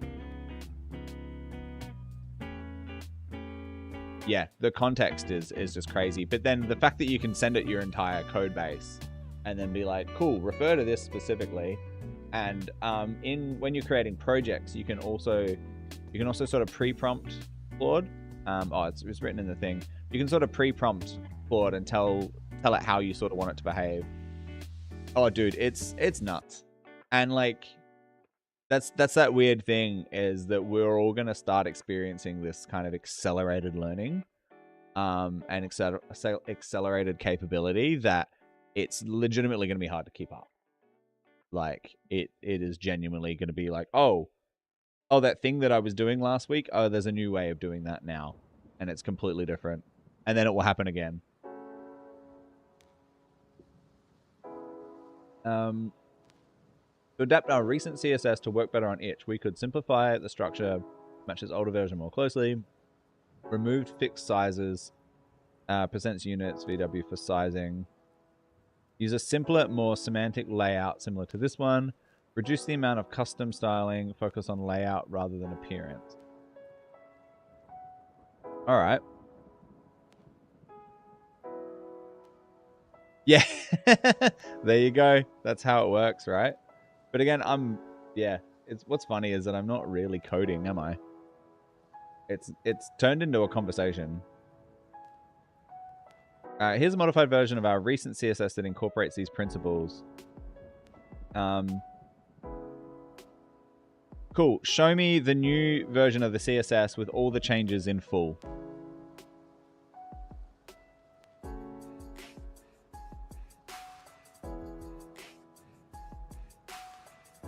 Bam, certainly. Here we go. Now I don't even have to look at which part of the code that I need to paste. I can just literally paste the whole thing. Yeah, it's pretty cool. And like, I don't know, like it comes from other aspects too, right? Like I wouldn't consider myself a programmer, right? I'm a photographer, videographer, I'm a filmmaker, whatever. So it's all about like creative process. And so when I'm video editing, I need a really powerful computer. I need a giant screen. I need an extra window. I need this because I don't want it to sort of break my flow. And I want to be able to move quickly because ideas happen fast, right? That's been a thing that's felt rough for me anytime I'm programming, is because I'll think of something, and because I'm not that experienced, or because I haven't coded that much, it's an hour before I see that idea and whether or not it works, and tweak it, because I have to constantly Google something and find the right way to do it, and then fix it and debug it and be like, oh, this doesn't work. That it's, the potential for other ideas and for other things along the way just kind of disappears, right? But if you can work at the speed of creativity better, it makes for a better product for sure.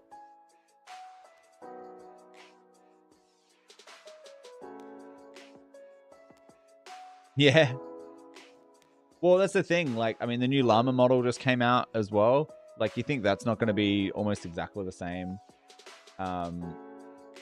Hey, this looks good. All right, let's quickly try and paste this into Claude and see, paste this into Itch. See if this is going to work. But this seems to work. Itch 3, delete. I love how easy it is to push to itch,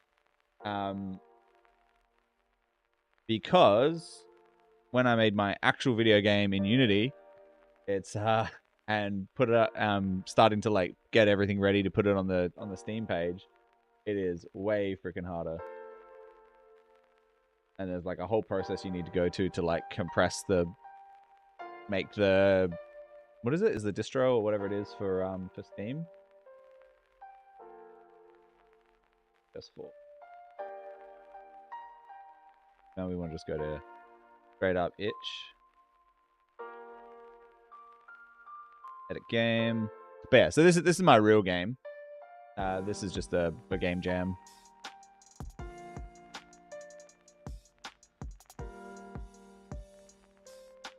Hardcore estimate Huawei's smartwatch new theme. Oh, cool.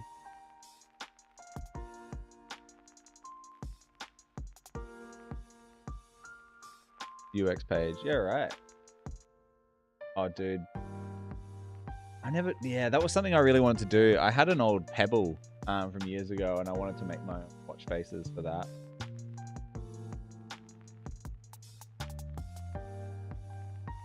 Itch version 3.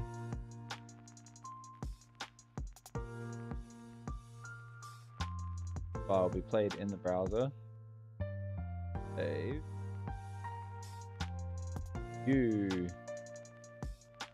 Alright. It's gonna work just like straight away. Uh-oh. What is going on? Oh shit. What did I do here? That's completely wrong. I've used the wrong bloody file. Ha! Talking too much.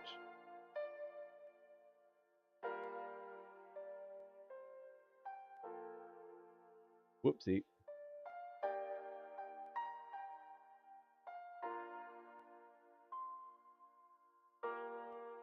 But yeah, it's super cool. I gotta stop opening up multiple files on this.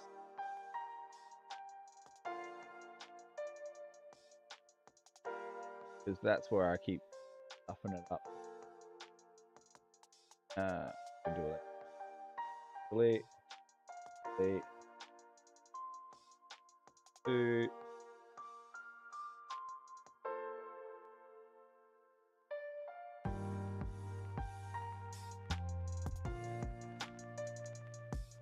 God, we're gonna have plenty of versions sitting on this bloody thing. Edit game.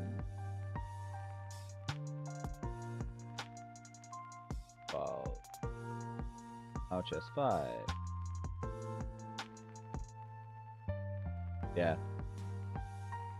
It's super cool. Like, Itch as a platform, pretty chill. I've like not really used it. But I'm gonna have to put up my demo here. Well, it's 5:20 a.m. here, so what's your excuse? Yeah, I don't have a real proper schedule yet. I mean, I've sort of roughly been doing Mondays, Thursdays. During the jam, I've been streaming kind of weird hours, mostly because of our little helper here. But I'll be doing some other like non-ridiculous Australian hour streams soon for sure. So yeah, if you want to join the Discord or you know, obviously you've already followed to see from there. But yeah, there'll be more regular streams once I sort of know what's going on. And when I get affiliate, which should be very, very soon, which I'm super keen for. Failed to find index page. Whoops.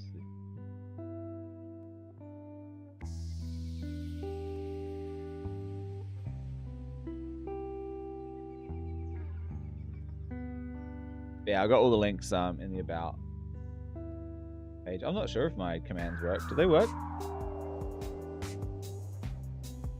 Like, haven't verified that.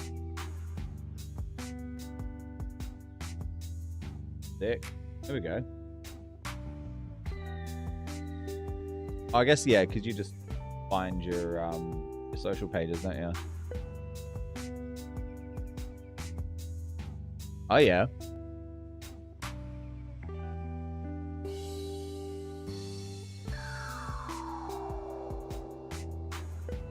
Yeah, I gotta learn more about all this Twitch stuff. I've just got a very, very basic very basic Discord as well.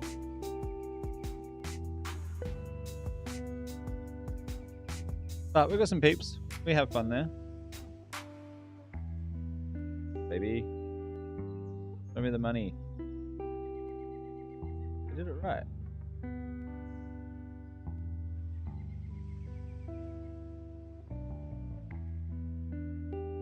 I spent 0 seconds watching. What? What? That's ridiculous.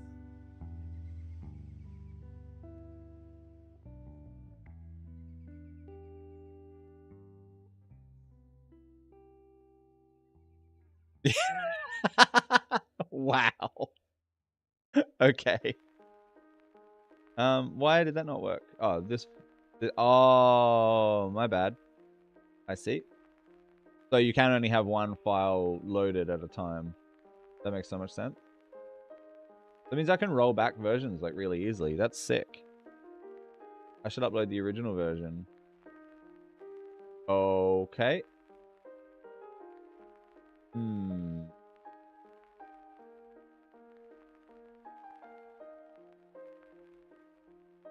Yeah, right. I don't know about that. And then let's look it up on my phone and see how it works. Y'all want to like try and verify that this actually works? This first games.itch.io.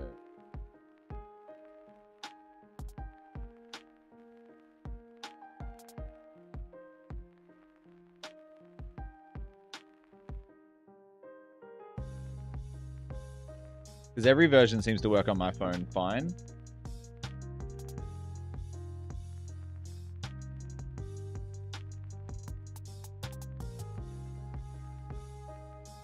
Alright, there's the board.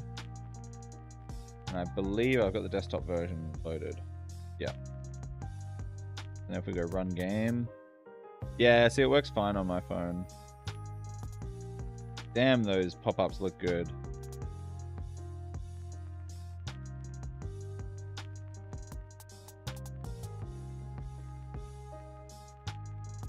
Yeah, it looks so good on my phone. Whoop. Like, framing and everything is really good. But people with smaller phones, it can be kind of screwy.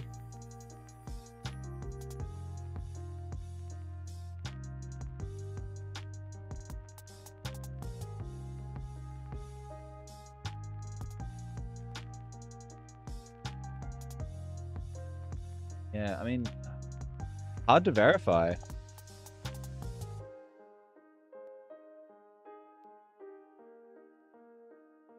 Could try getting my iPad. Stream Elements.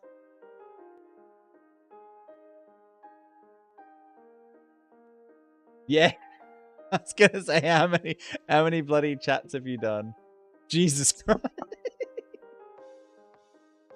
Wow. You are well and truly in the lead, sir. Yeah, of course you're top 1. That's hilarious. Oh my god. Master Killer. When was that? That's funny. Like, wow. I haven't even looked at this page before. Top emote.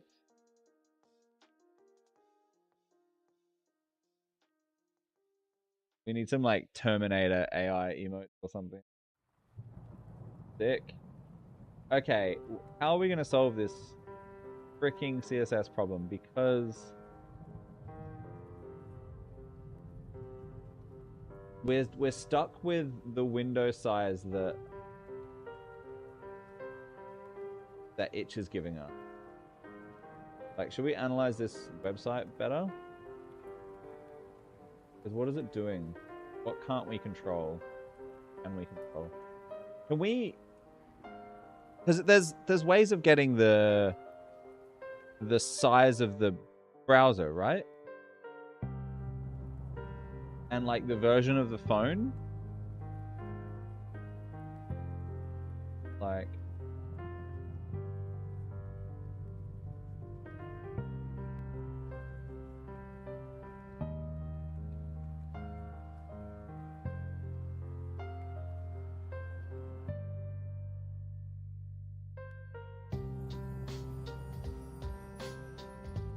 What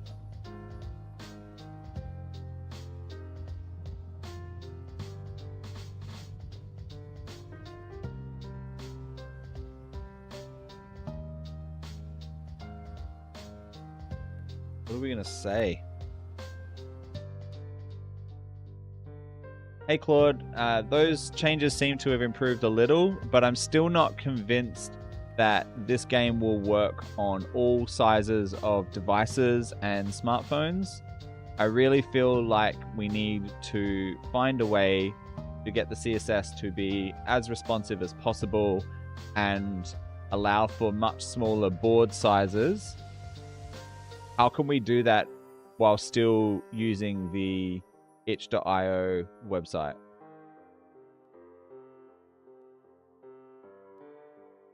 Click near left top. Oh yeah, this thing. What is this thing? Sources. Network performance.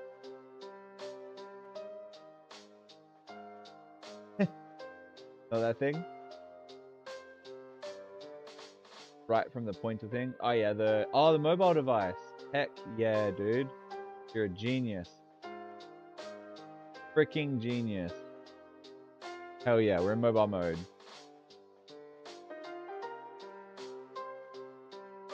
Okay. So yeah, it's still getting cut off. Can we send images to Claude? Have you used the like images for AI? It's crazy. I can change it to a different phone. Mention. Oh my giddy arm. Sick. Yeah, cool. It doesn't work.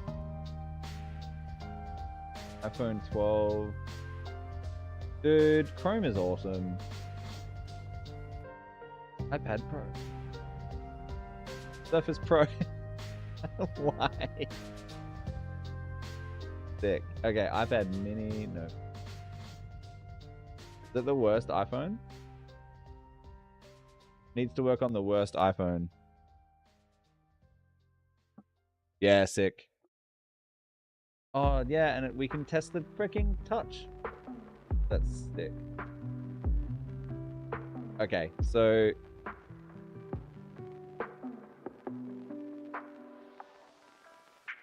yeah. You're right. You're right to be concerned. Thank you, AI. Thank you. Yeah, of course. Yeah. I used to use Chromium a lot, actually. All right.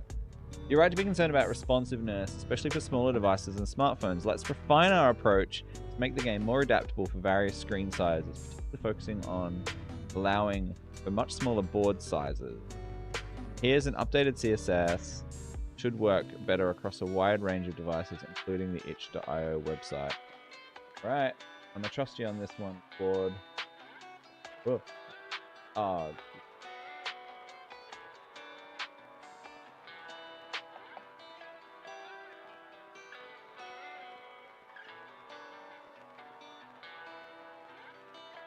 So I can do that here as well, right?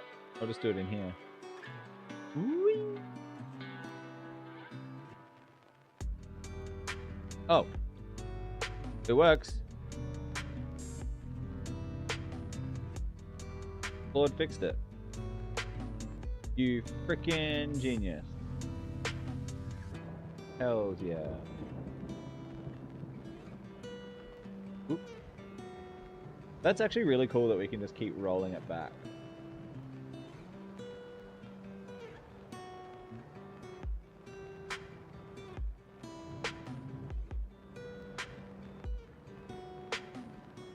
We'll probably just start a new generation. File name. By the way, this is my like, what do you call it? Version control. Like, I actually pretty much use a very similar system for my actual VR game. My version control is the worst. I gotta learn how to do it properly in Unity because it's just, I pretty much like at a certain point, if I break something, I'm just like, do I have to start again? Upload file. Alchemy 7. This file will be played in the browser. Dude. This work on iPhone now?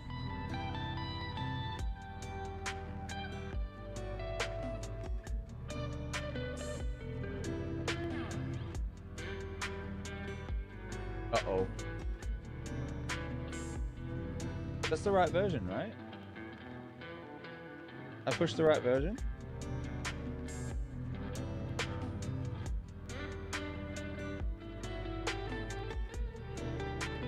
Oh, why does it still not work?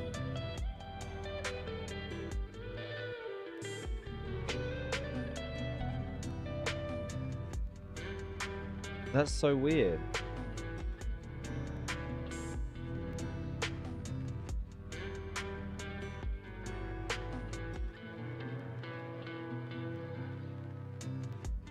This has got to be the wrong version. Index 2. Index. What happened there? Index2.html. This file here.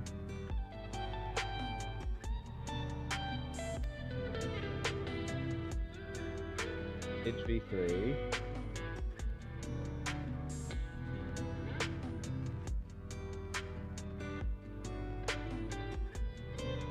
What's going on? Refresh.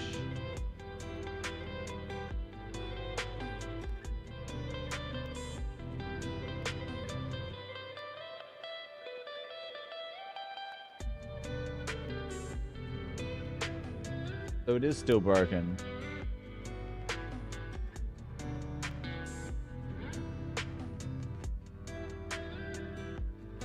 Again, the HTML itself works.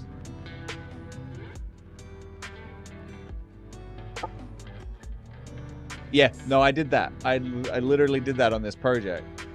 I spent like an hour saving a file over here and loading this file.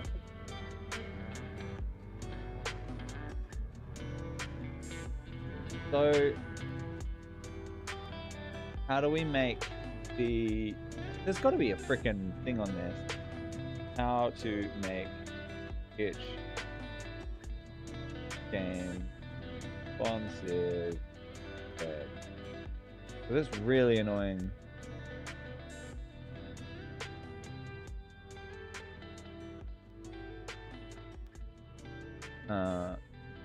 Games responsive in web. Itch. IO. Responsive.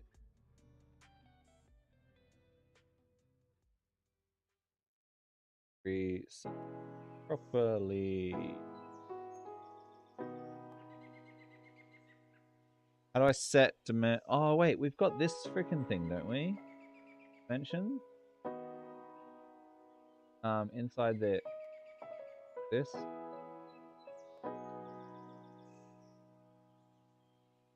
Viewport dimensions 800 by 800. Manually set size. Auto detect size. Bed in page.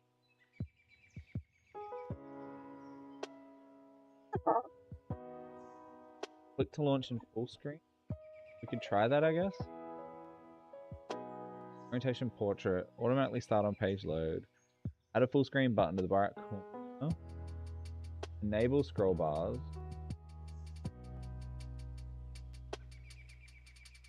Shared array buffer support.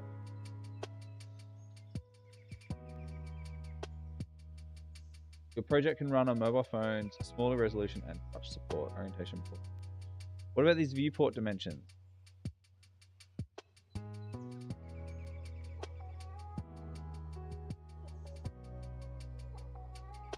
Okay.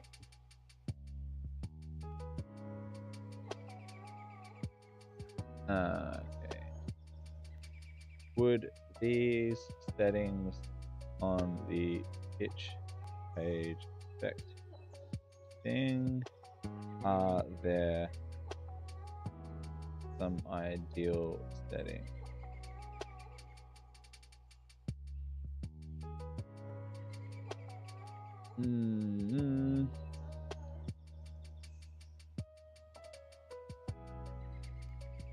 It's like the problem with designing stuff for mobile, right?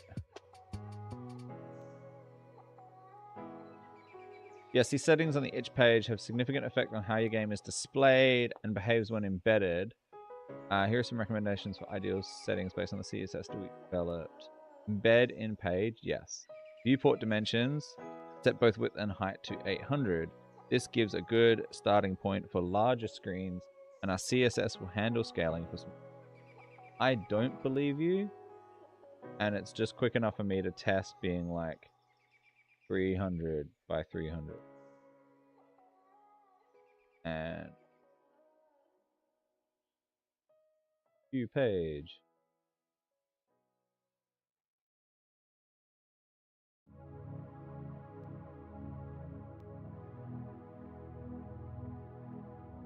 Oh, cool. So that did nothing.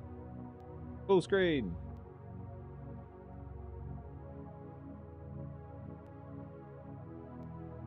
All right. So that's worse. Good to know. Edit game.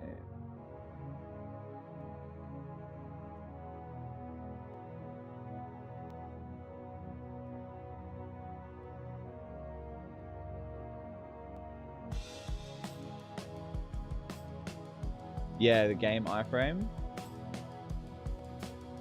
Let's have a look.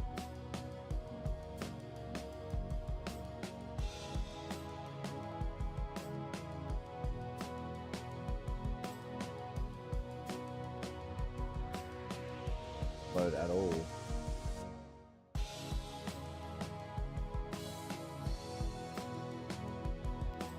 Change it back to 800.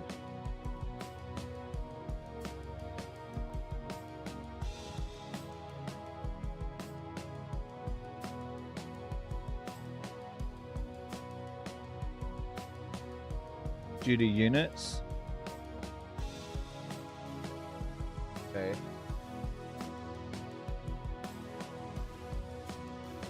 There's that chess game. Still somehow looks like shit. I'm using the right file, right? Alchemy 7. Embed in page, manually set size. Right, 800. Mobile friendly, automatically. Screen button. Blah.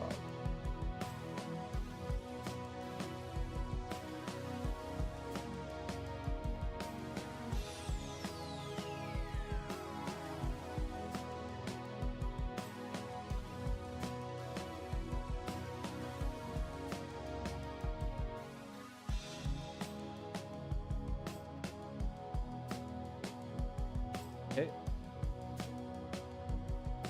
So let's inspect it again. We've got wrapper.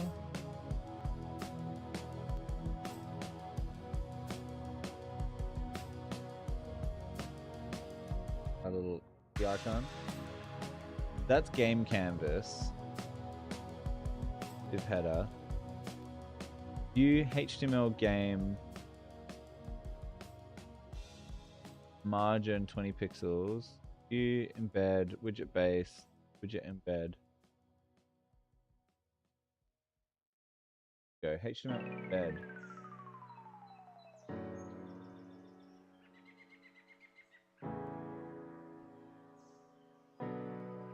Div width height 800. Data width class game frame game loaded. That's the class. Data height 8. Okay. Yeah, 800. Check mobile friendly. Choose portrait. Yes. Don't check automatically start on page load. This can increase lag, especially on slower devices. Okay.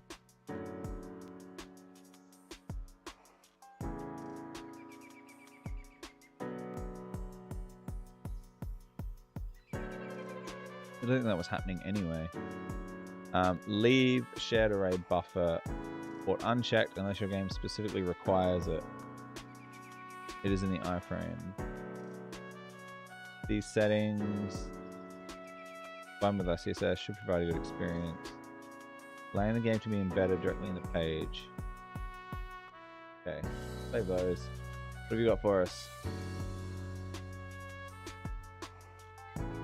Allow full screen true, autoplay full screen, geolocation, microphone, camera, MIDI, loaded web share. Ask maybe AI that your game have problems when iframe. Yeah.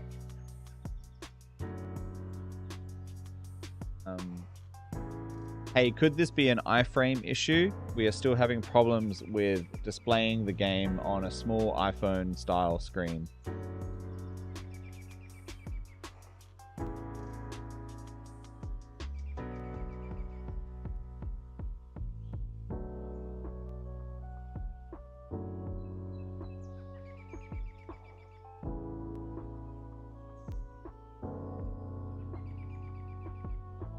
Whoa, why'd I go full screen? And it looks like it's worked. Oh shit, did we fix it?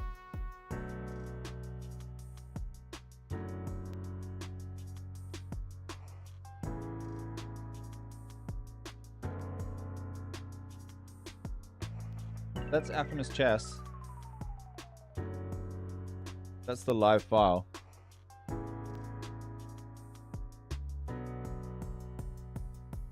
Okay. You're right to consider that this could be an iframe issue, especially when it comes to small screens like those on iPhones. Iframes can be particularly tricky on mobile devices. Let's address this possibility and provide some solution. You know what? I'm gonna go sneak upstairs and grab my girlfriend's phone and see if I can get it to work. Because I want to verify this before we mess with it even further. I'm gonna be like right back. Keep everyone company.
So I checked, and it still does not work on a freaking iPhone. Because of course it doesn't.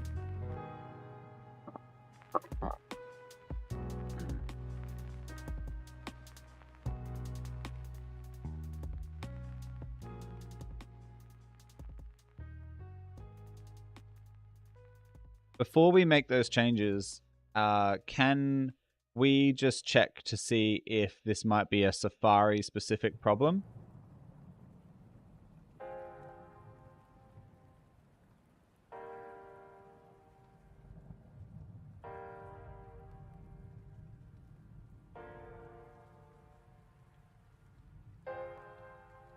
Oop.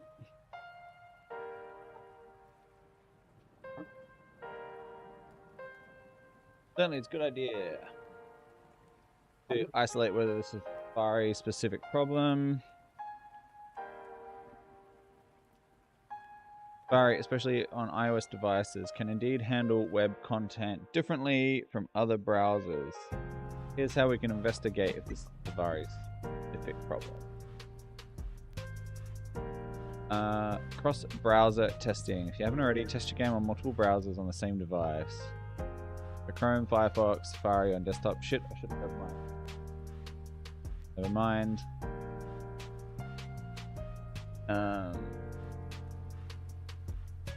iOS specifically checks viewport behavior.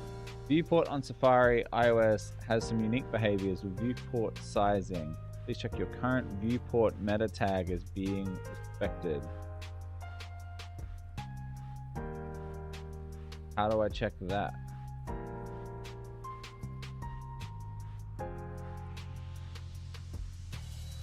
Is there a way to like run this as a virtual machine? Like not like set up a virtual machine, but is there like a website where you can check if things work on Safari? Safari web checker.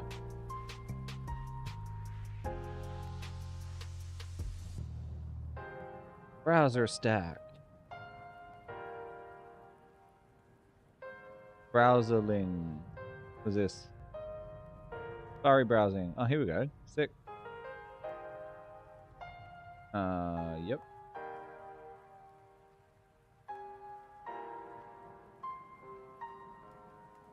Just now. Oh?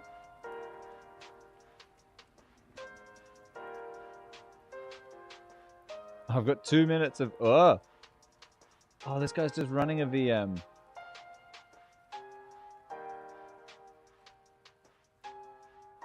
That's cool. No, block.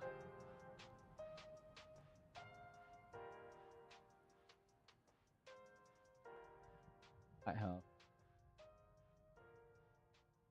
Is this loading or what?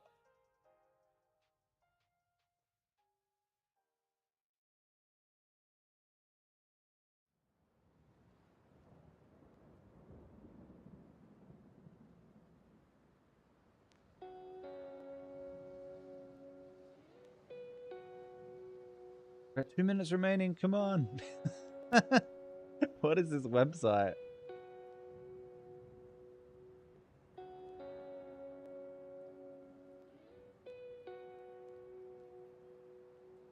I don't think it's working.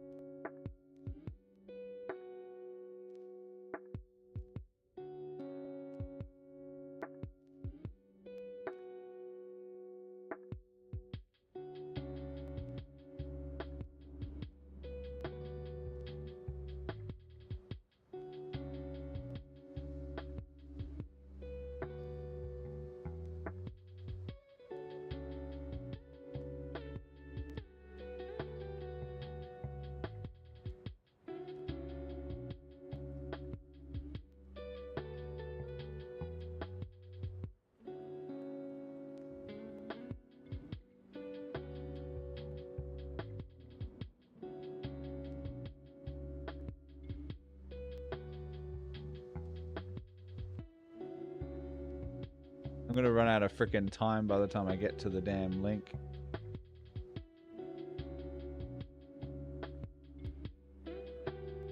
Paste. Oh, you bastard. Okay. Whatever, bro. Just now.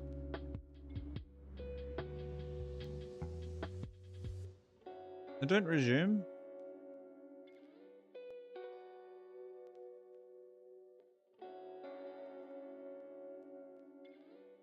Sure.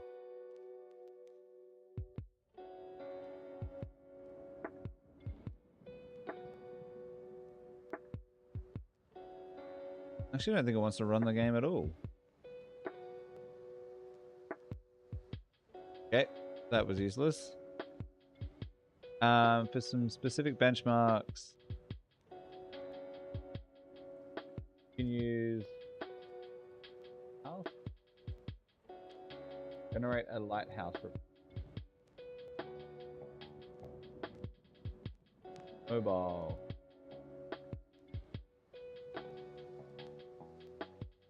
Oh, cool.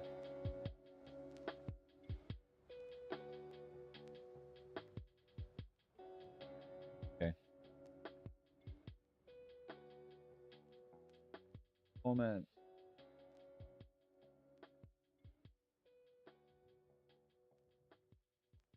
Render blocking resources. Run that again.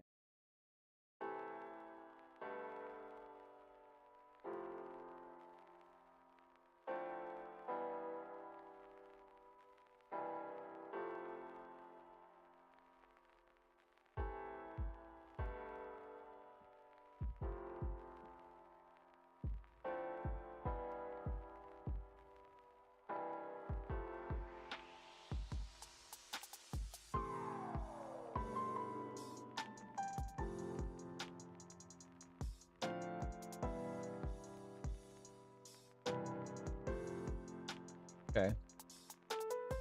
Huh. If I refresh it.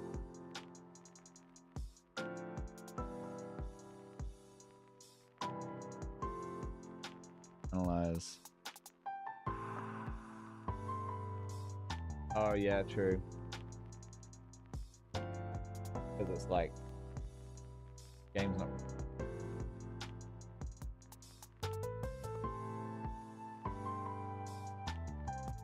Full screen.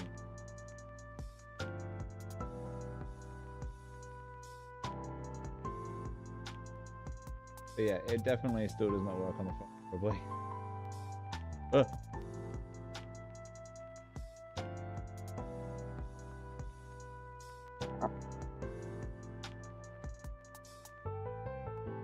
What the hey? And now it doesn't like windows that are too big either.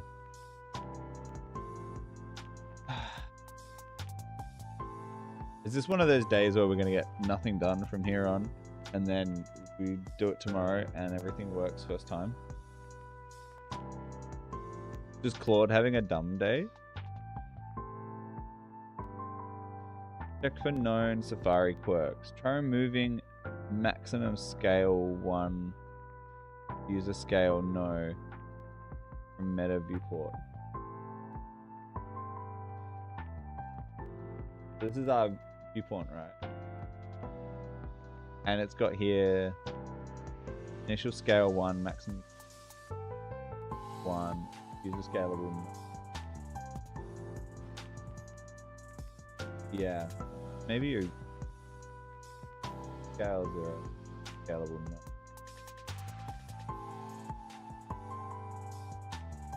What did I do?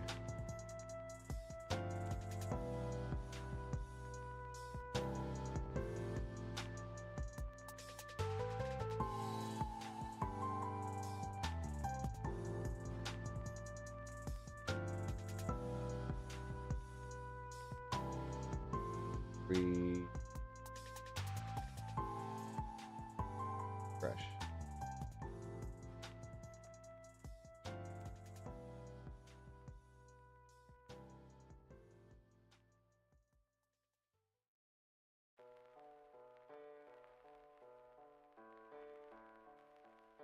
Because I think this is pretty much what we're seeing on iPhone right now. There's a few... Ooh, maybe we do that as well. The quick one.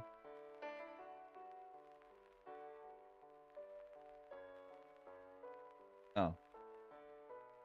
How do I comment this shit out? You can't comment stuff out in HTML, can you?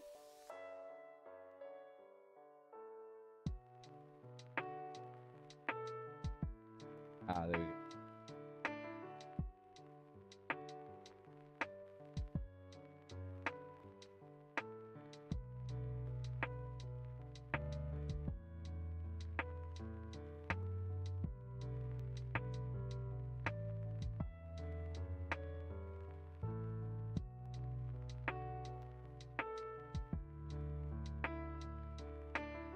So how do you end it?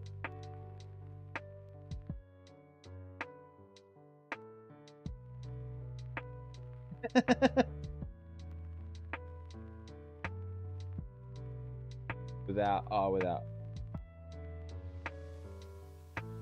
Oh, there we go.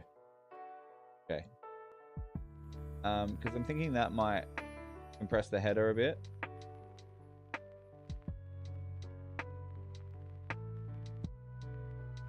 Because I was definitely seeing it more like, well, be a prick about it. Deal with it.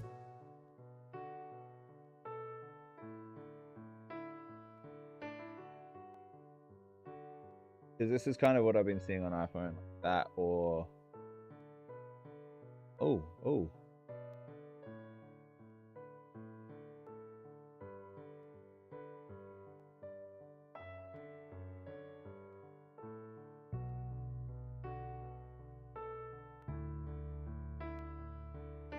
I mean, I know the solution to...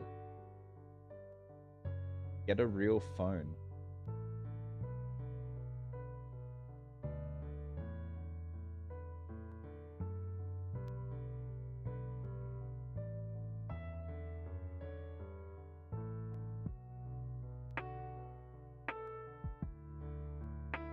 Okay.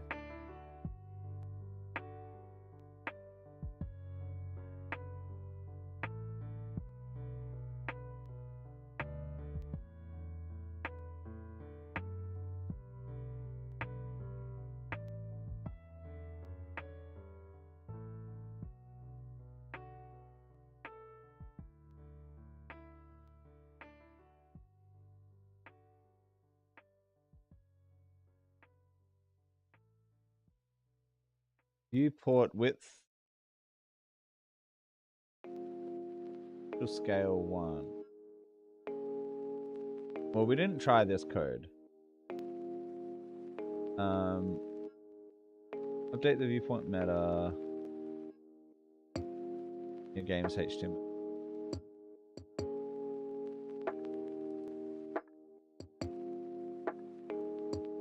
I just don't know how we're gonna actually test it. How to test Safari iOS. Just on Safari.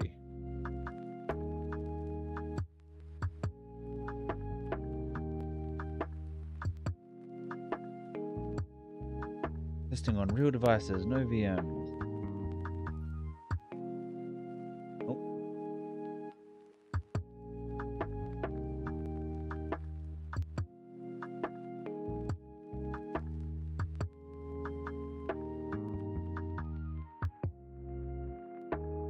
Really?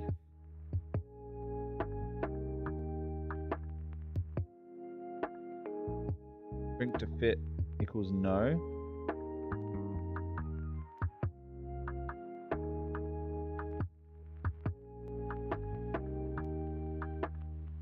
The viewport?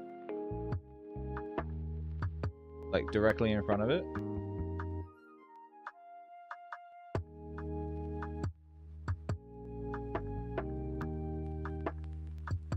Do content.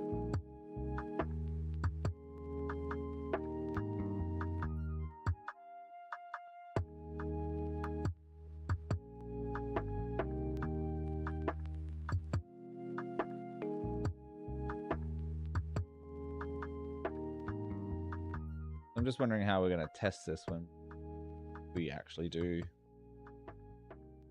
Oh, it says contents. All right, so we do string to fit equals.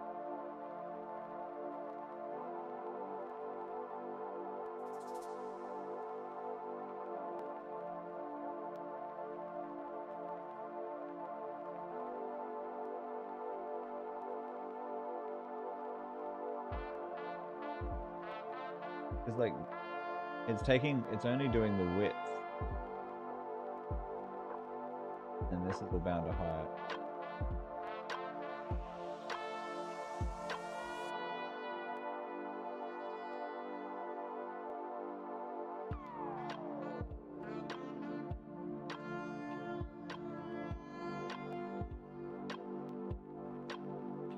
Viewport works on mobile only.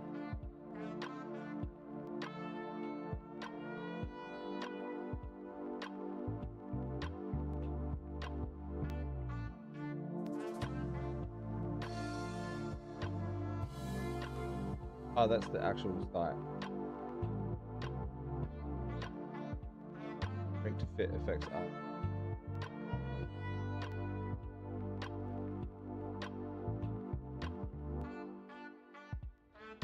Okay.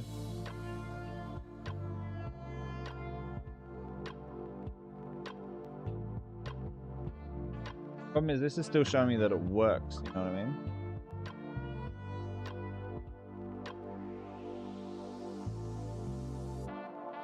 And this is the dimensions of an iPhone, but it's not.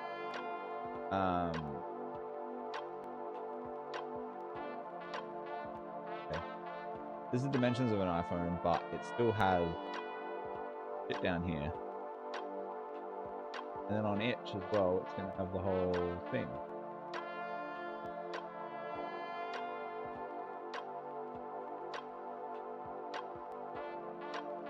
So we're still sort of going to have to push it every time and see if it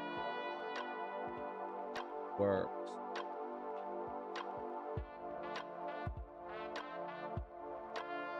What we got here? Viewport meta tags using width, device width. Pause the spare the.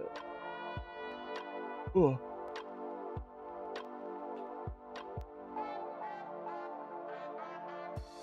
The content that overflows the viewport bounds. You can override this behavior by adding shrink to fit equals no to a meta tag as shown below. Viewport content width. Okay, we'll put it at the end.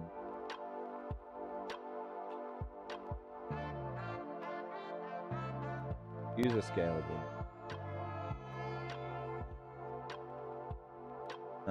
Initial scale 1. Let's get to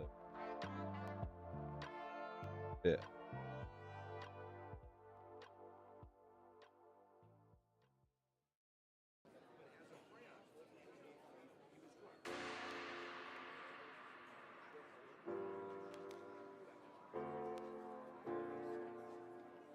The red section is the width of the viewport.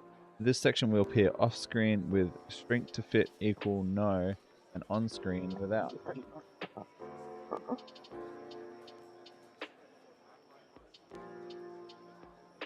Shrink to fit equals no.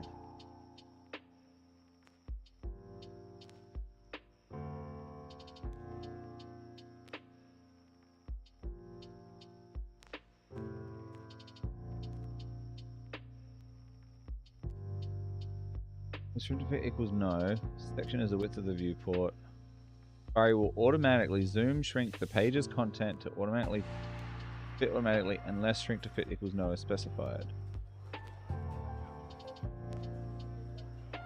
Huh? Yeah, right. Okay.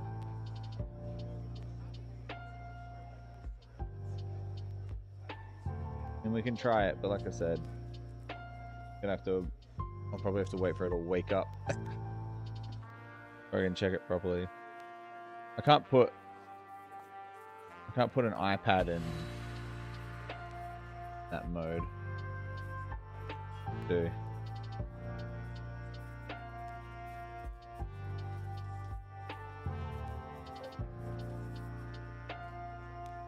Check the box.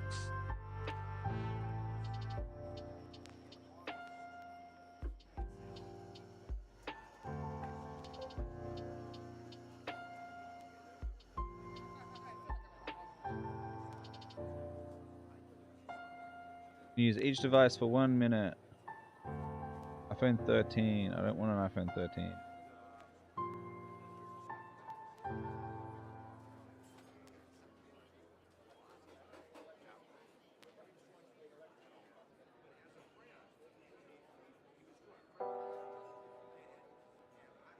Debug with DevTools. Okay.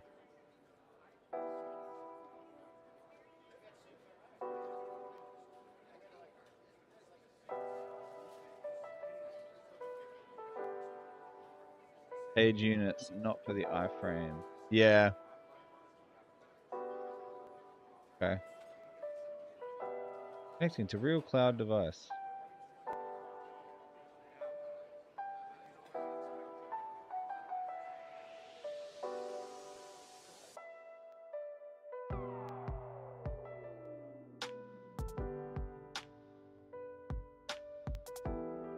Select iframe.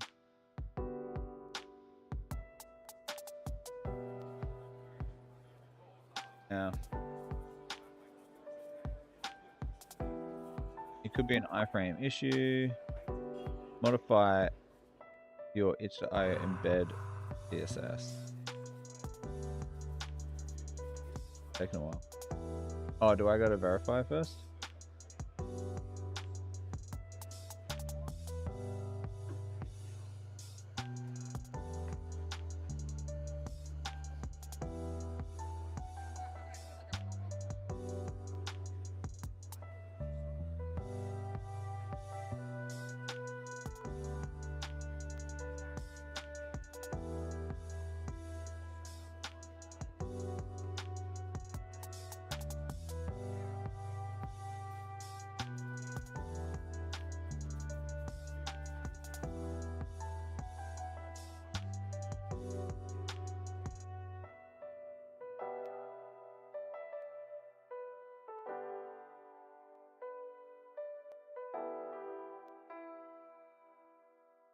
iPhone 12?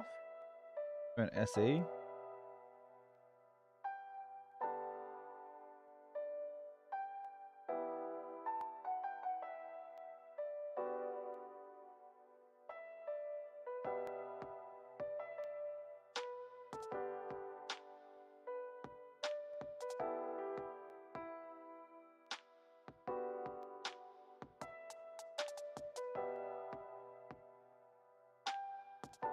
Oh, piss off.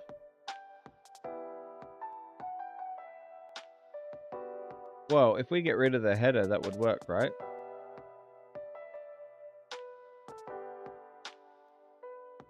Maybe?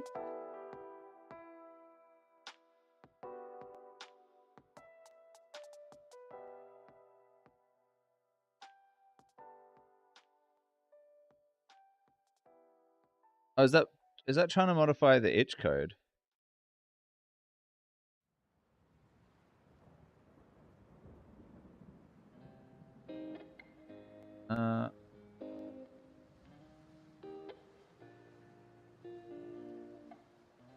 Modify itch.io embed CSS. Add this to your game's JavaScript to ensure the iframe content is properly sized. Yeah, code 2 is itch. Yeah, true. Okay. Iframe content is properly sized. Because yeah, worst comes, we just get rid of the header, and we make the header way smaller. Like, we could just remove this, put it in the footer, right? Oh.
Without deleting. Ask for modifying it. Use CSS grid instead of Flexbox to move the header on mobile. Oh. CSS grid is powerful. Okay. Could do. You reckon do this resize game thing, or we just try a new prompt?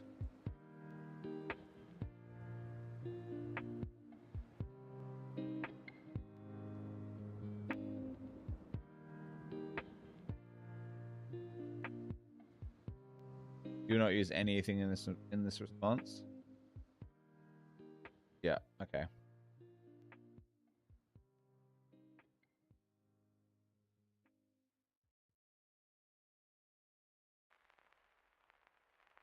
Yeah. Give it.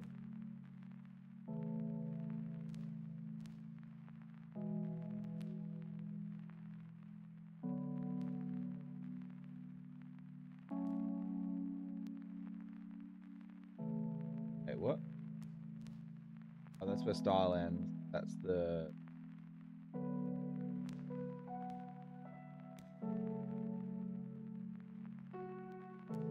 I'm modifying it to use CSS grid.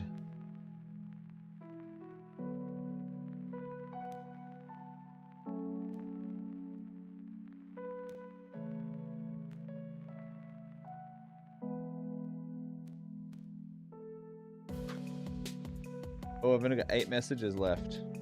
That's fun.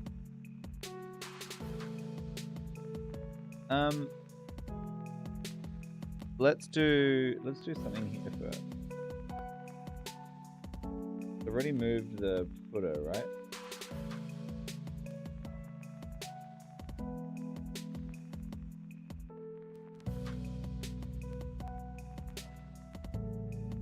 Move the footer.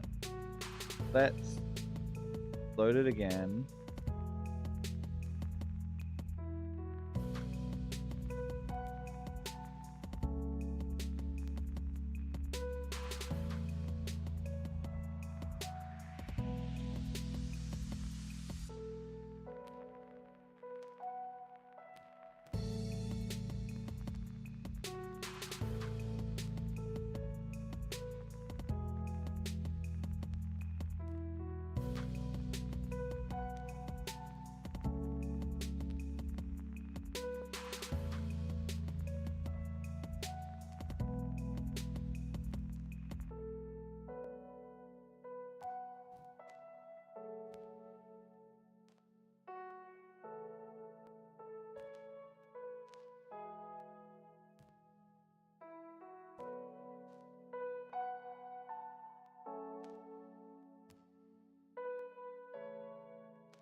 Now, even on this window size, it's F.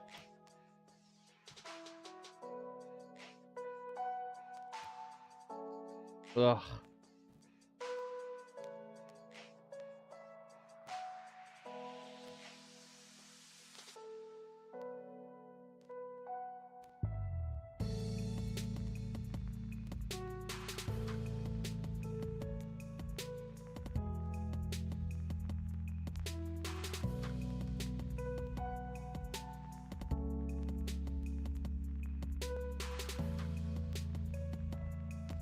Set in page, manually set.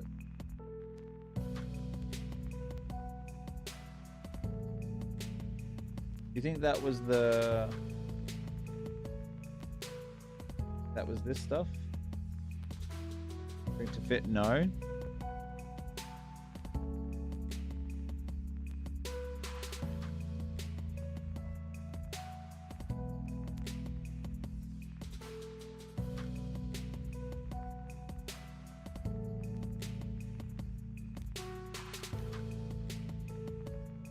That's like, I've found that a lot of times when I've been like messing with stuff in CSS. and like the thing that the thing is called, and then you do it and it doesn't do the thing that it's called, and you're like, what the fuck? Like I struggled forever to try to get fonts to like dynamically. Their response is worse. What was it before?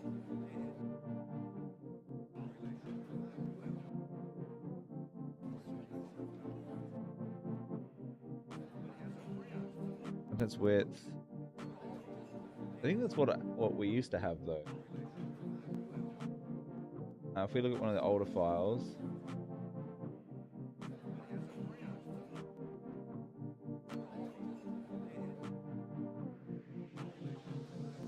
That's what we had before.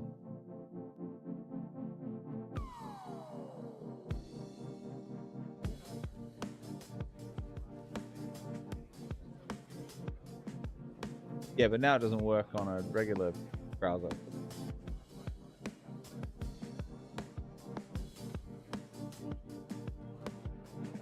So do we add the viewport one? What was that link you sent?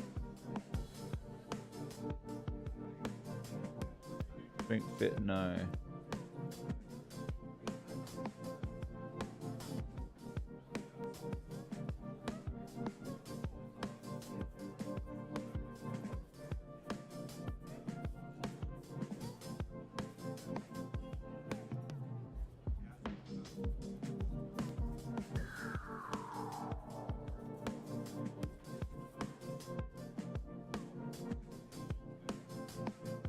It just sucks that it works so well in Chrome.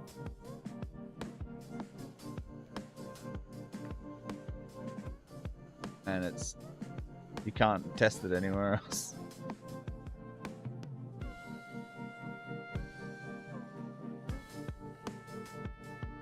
Let's try that one more time. And then we'll load it up in that Safari thing.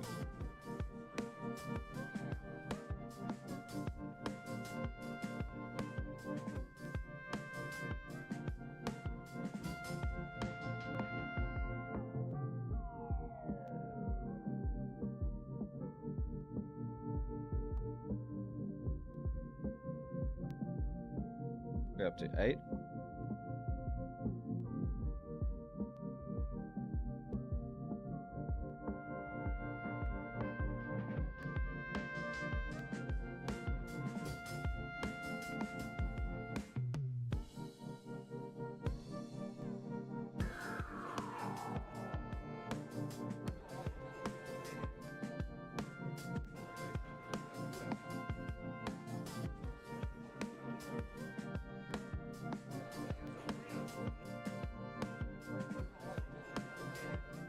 Yeah, it's like still broken in the freaking browser now.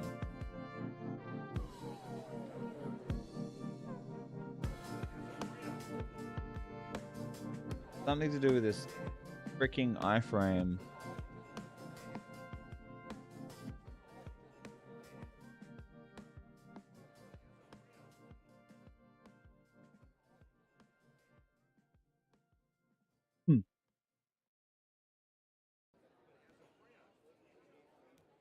Yeah, the grid.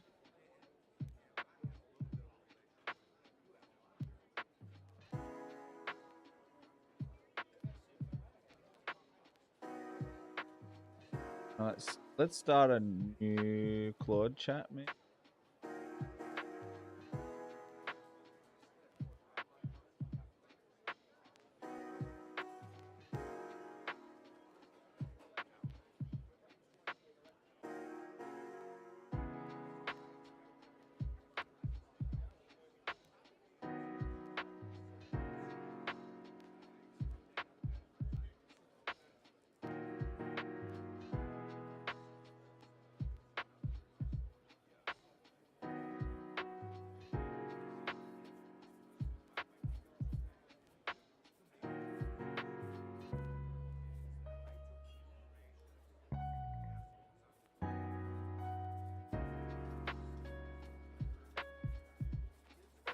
Doing.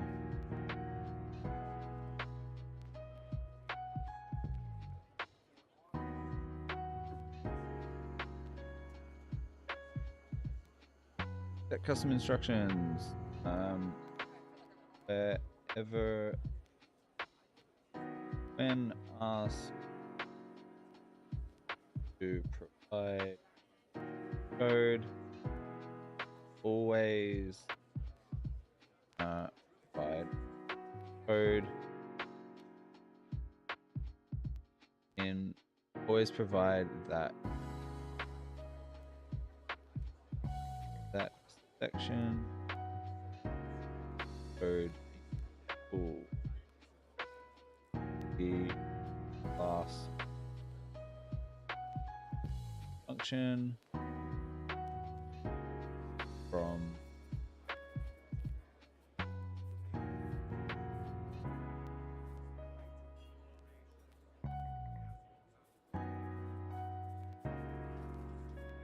provide full function for class each time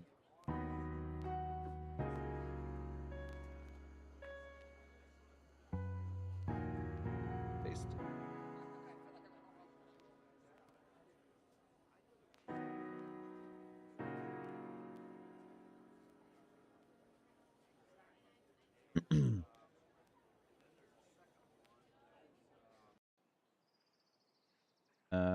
Cool. Oh, damn. I don't think we have the plugin for this view.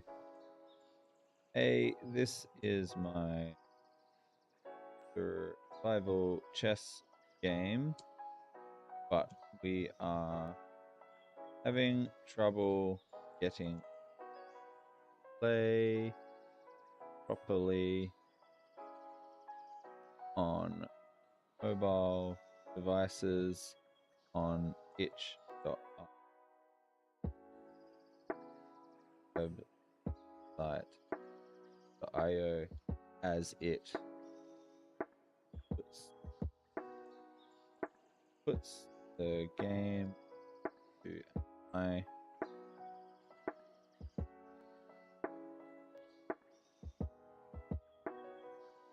I can add multiple content, can't I? So I could take the page source here, add content.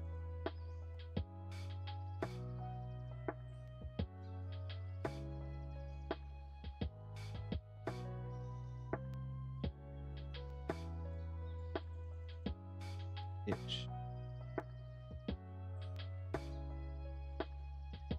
No.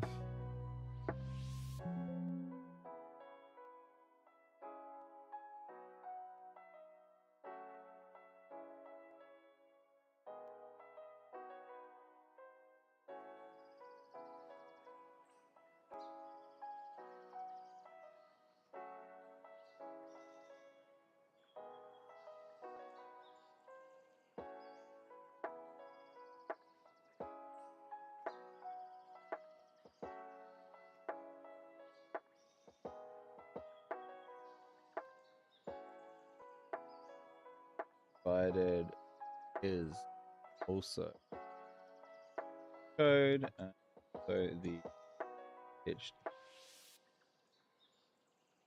page source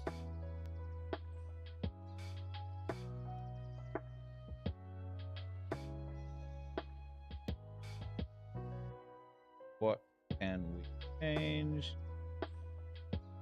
Code and CSS fix problem of not playing properly, getting cut off in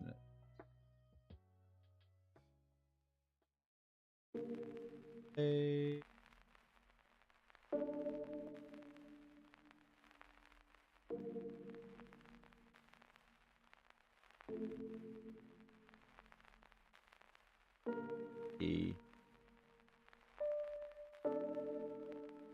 Safari. Could we use CSS grid to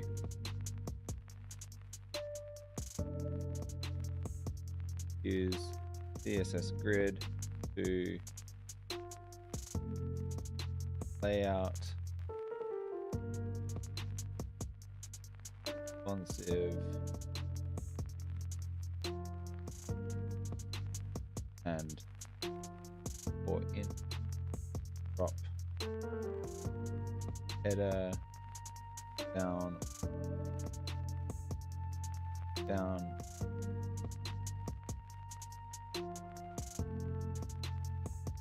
below the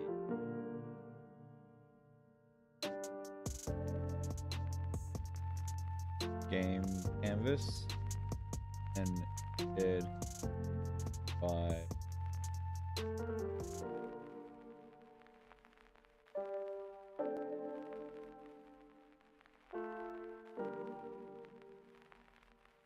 that's a long prompt. See what it comes up with.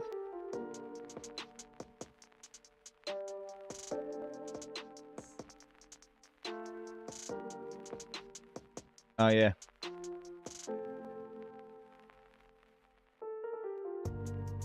Use more responsive units instead of fixed ones. Okay. Well, let's see what it says. Thank you for providing the context code.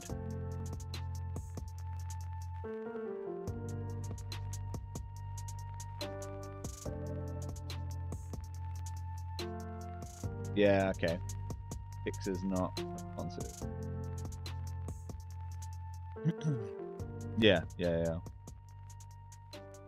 And display properly on mobile devices. We can indeed use CSS Grid along with some media queries to adjust the layout based on screen size. Here's a suggested approach to improve the responsiveness.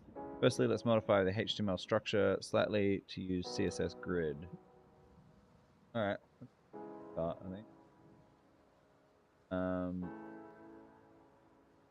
Go.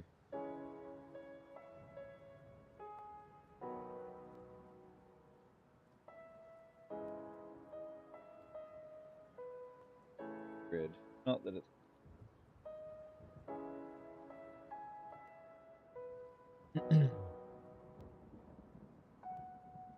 Sure. So, HTML.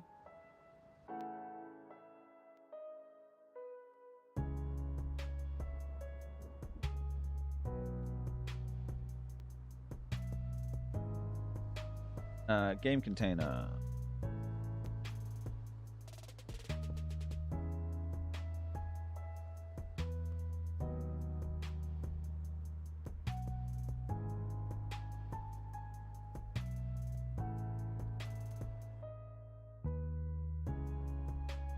All right.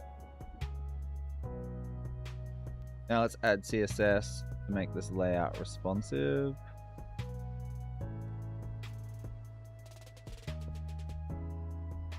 Game container, header, canvas container.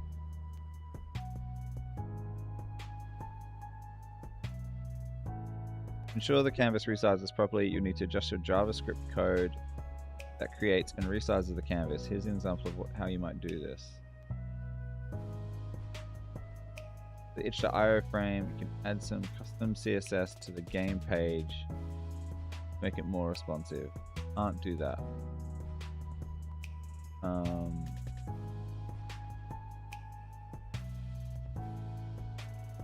Cool. Show me the modified CSS code in full.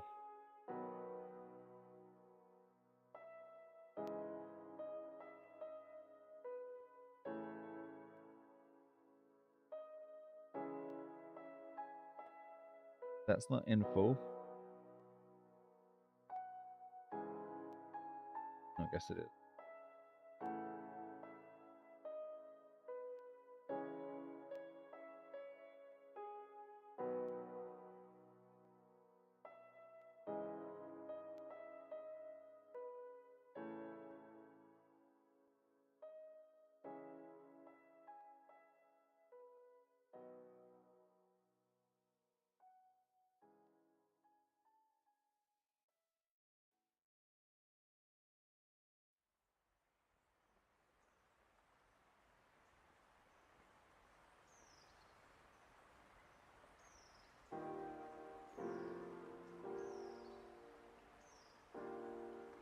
Alchemist, yes. Cannot read property null. Get context.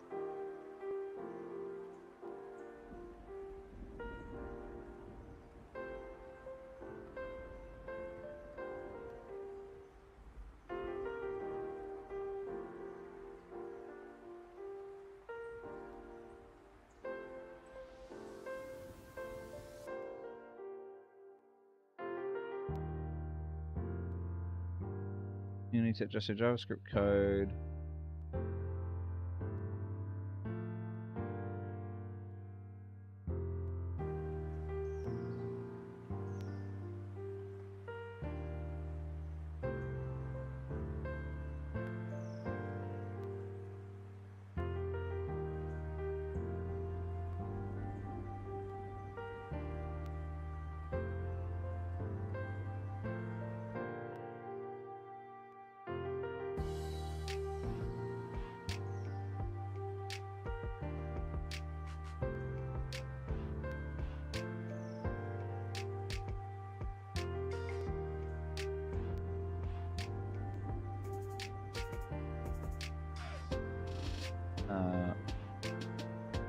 Show me the resize canvas function with all changes implemented in full.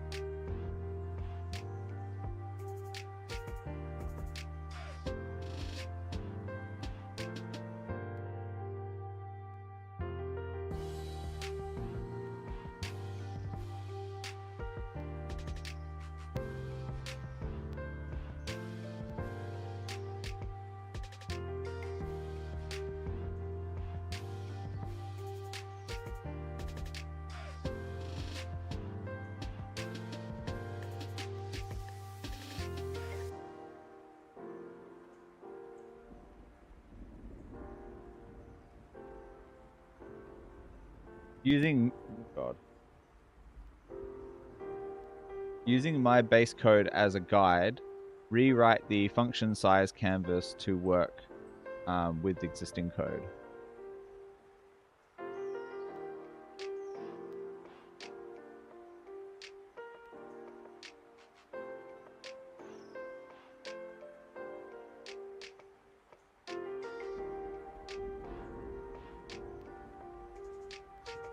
Certainly, I'll rewrite resize canvas function to work with your existing code.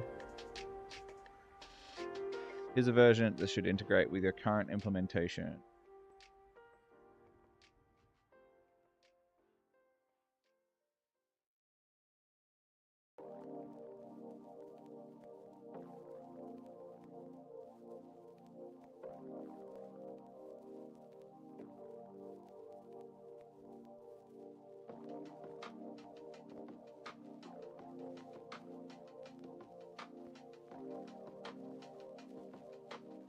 Okay.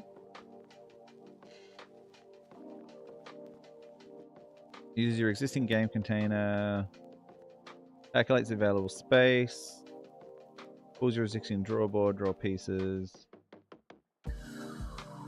footnotes.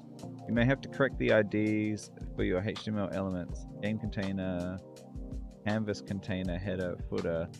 You may need to adjust the 800 value if your original game size is different. The init game function is called after the resize canvas.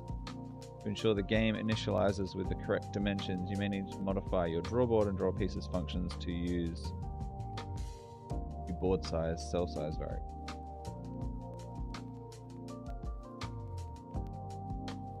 Try that and you can re-implement that.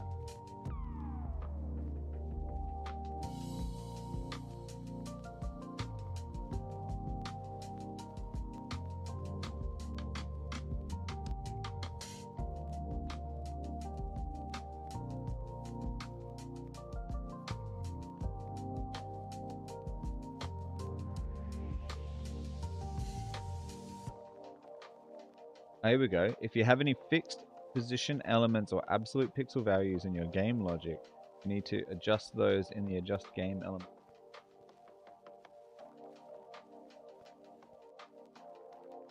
Okay.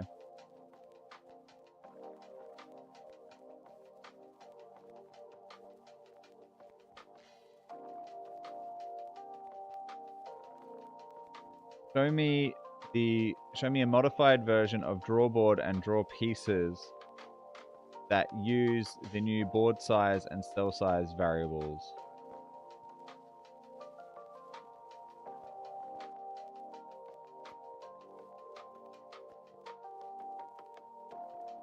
Drawboard. Back to the drawboard, boys.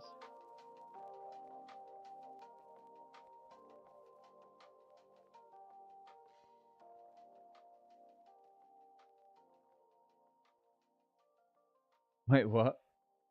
16, 19.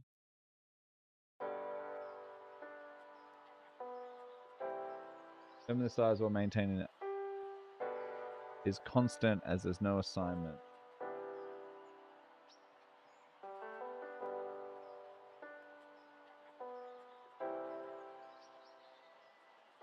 How to determine new code.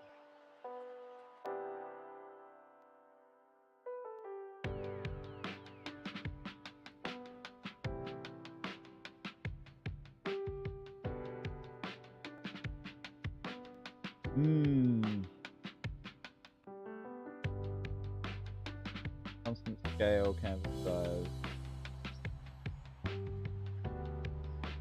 What you're saying is this isn't gonna work. But we're gonna have to go back a few versions. That's gonna be fun.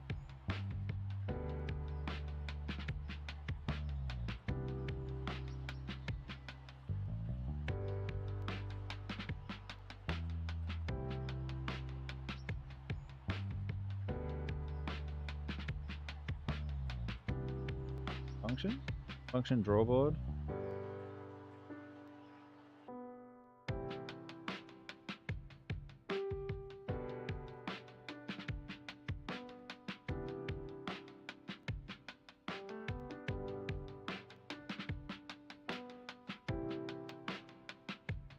What's in here? Why is that red?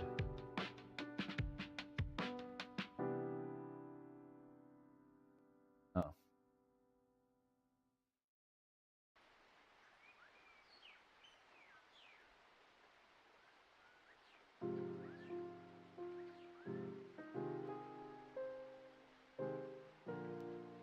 Draw pieces.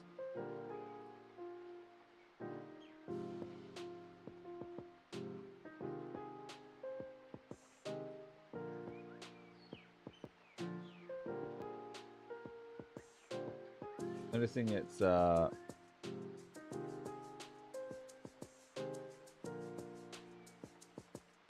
pieces. See, that doesn't say function.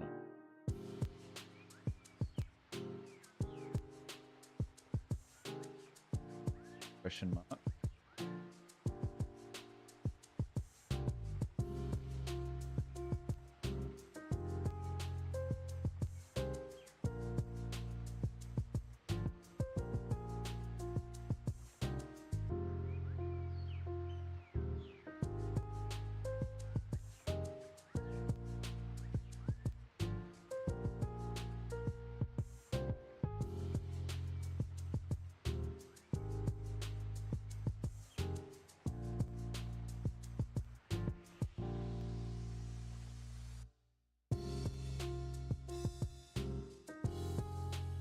One, two, three, four.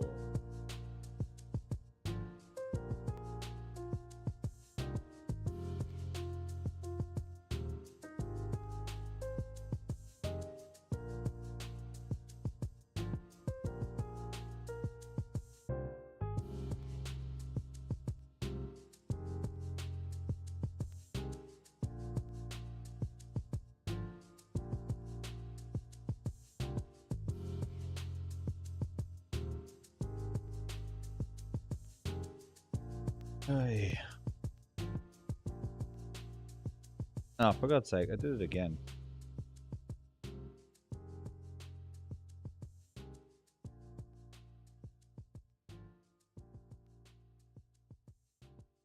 I'm wondering if that still needs to say function or not.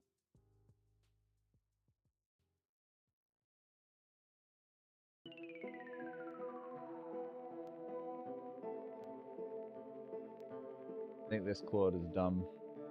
I think that's what's happened.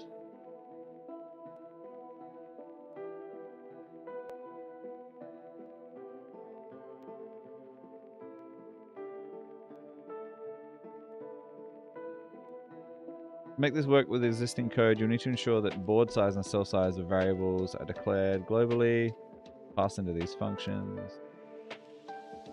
Piece images property is scaled. You may need to resize these images when loading them like this.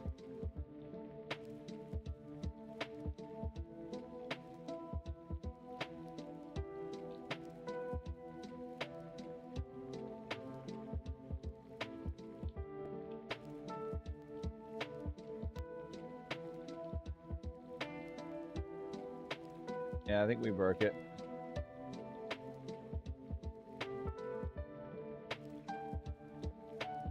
That's still just a freaking...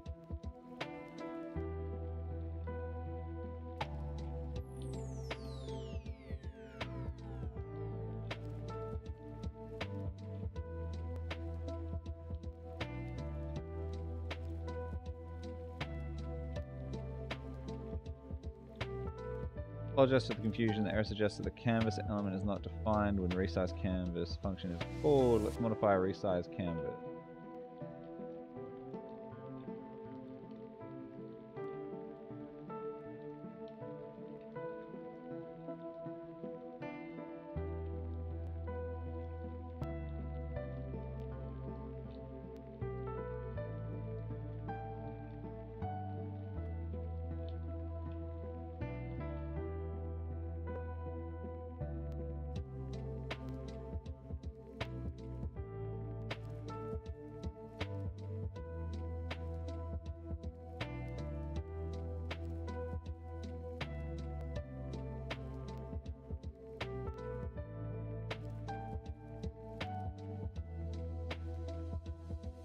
It's broken, dude.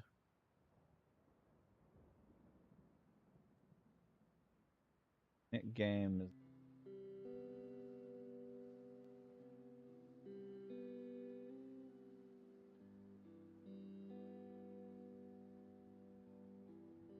I'm about to give up, I think.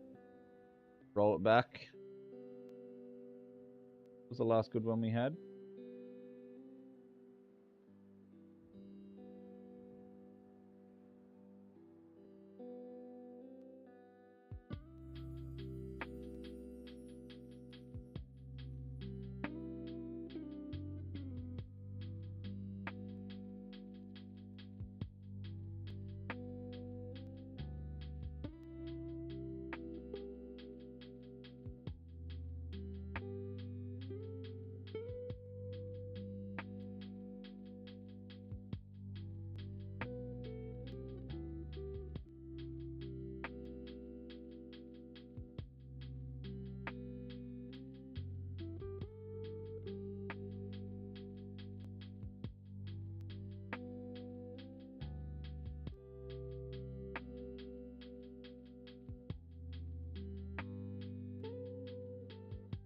Git revert.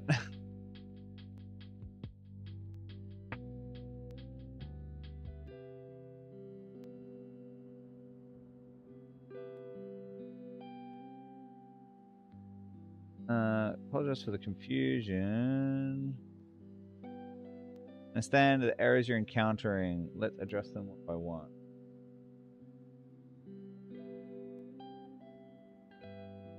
Reference error init game is not defined. This error because the code is trying to call a init game function that doesn't exist or isn't defined at the point where it's being called. Type error. Remove the call to init game if it's not defined.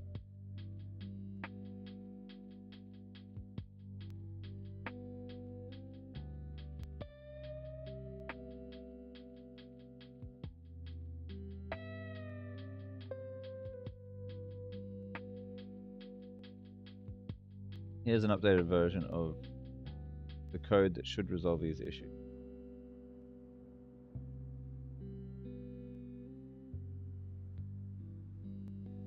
Let canvas CTX board size, cell size. That's supposed to be.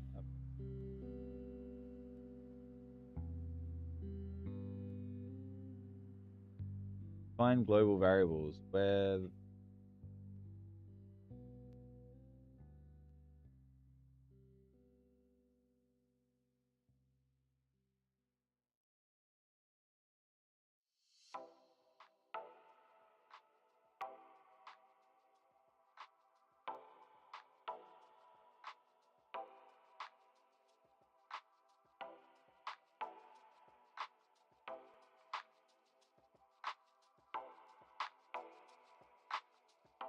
Nah, fuck you, Claude. Fuck you, mate. Not happening, bud.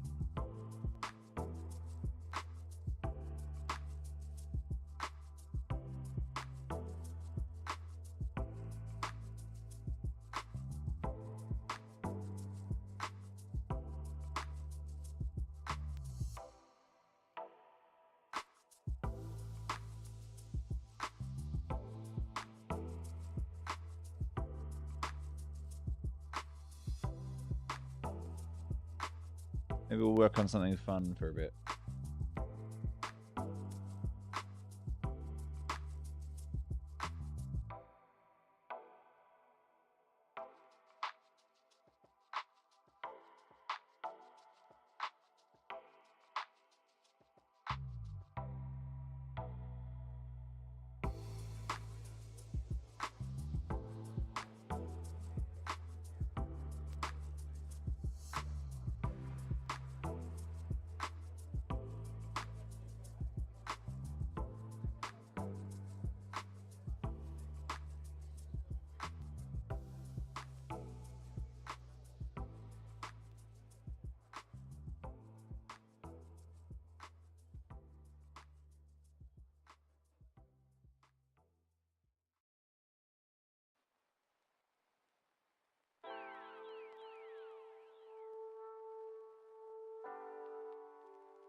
Dead.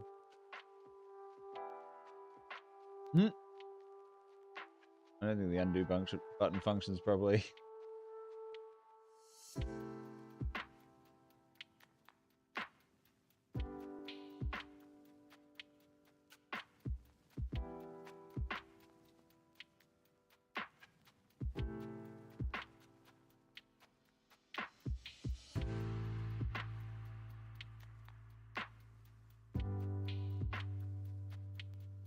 There's a few things I wanted. How about this? Fix the website.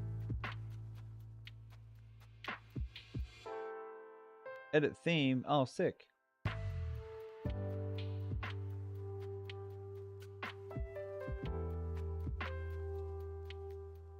We have before 23.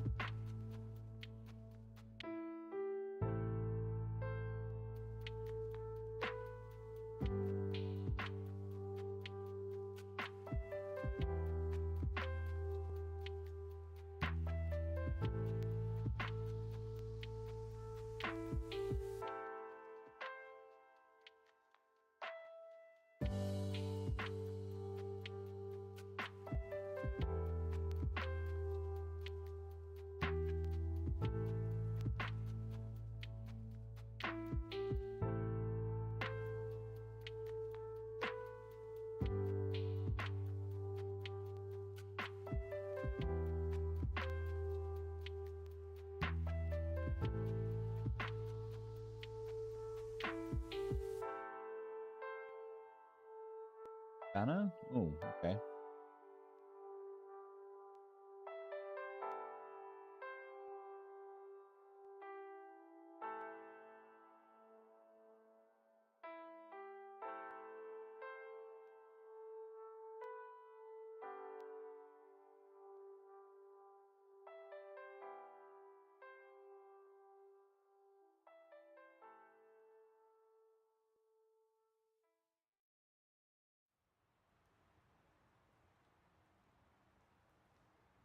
Alchemist chess.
Click to move.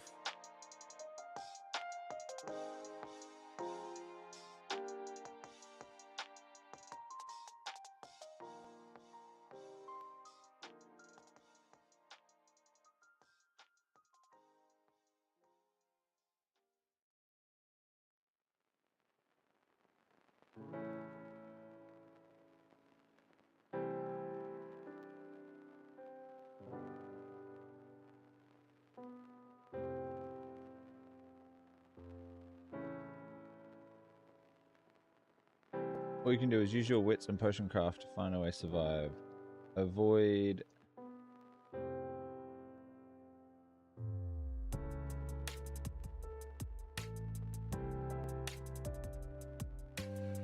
Who was unsuccessful when you were all alone, surrounded by an enemy?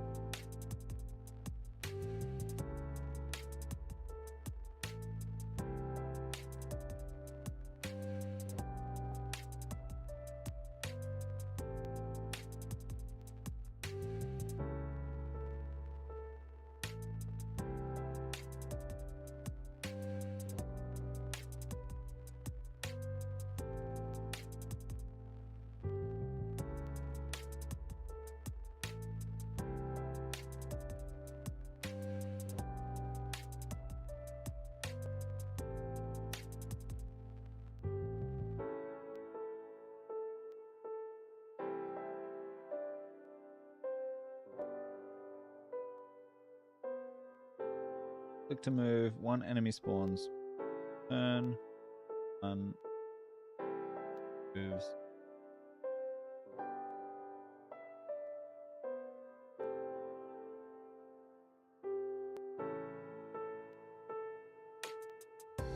Gather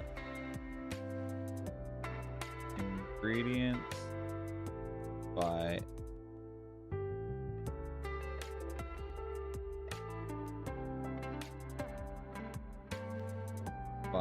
collecting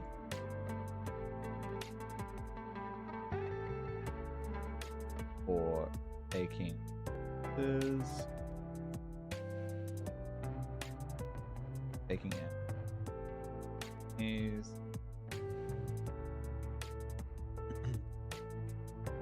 gather potion ingredients by collecting them, taking them from enemies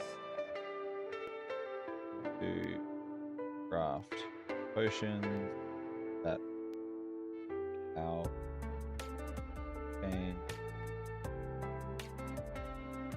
pieces. A point for moving, points for taking. My list of potions.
Queen potion.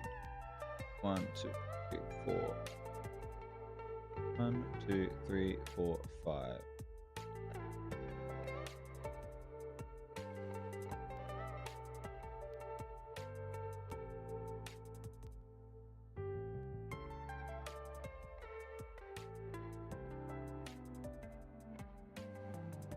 Five.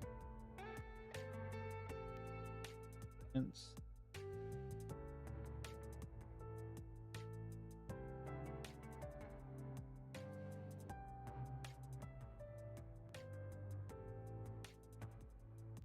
Night potion. 2.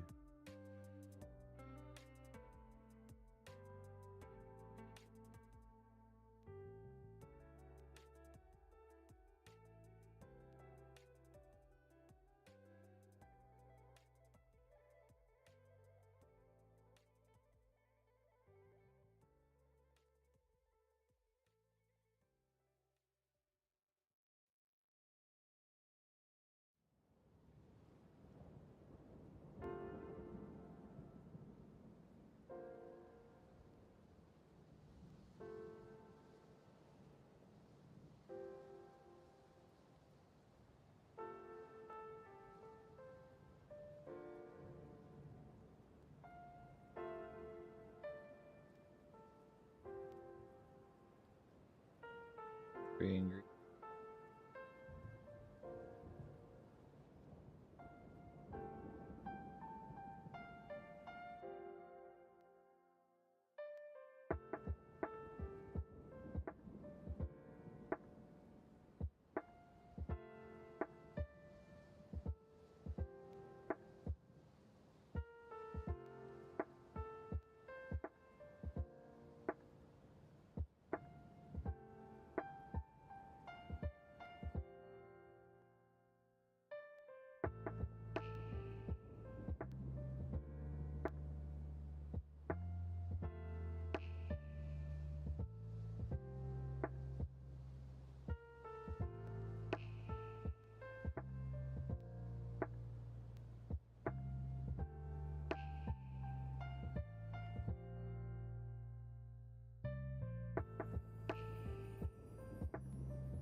gather the right.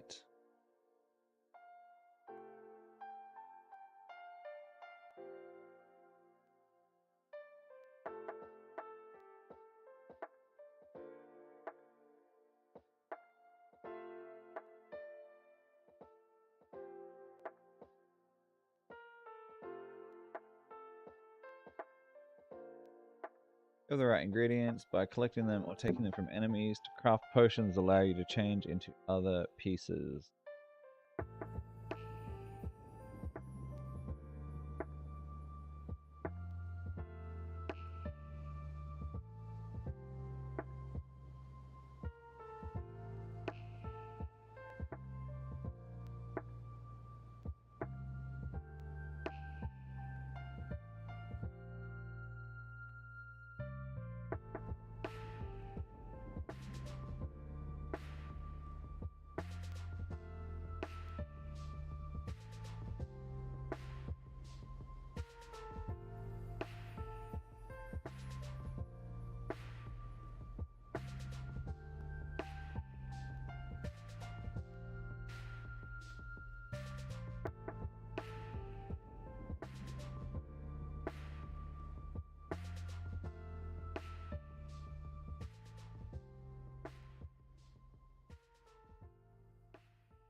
Alright, that looks a bit better.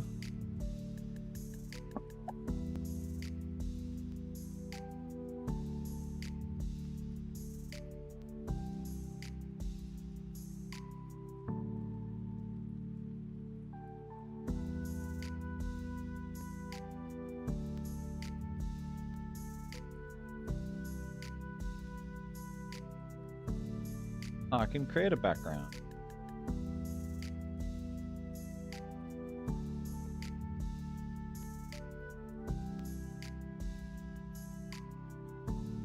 There we go.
5.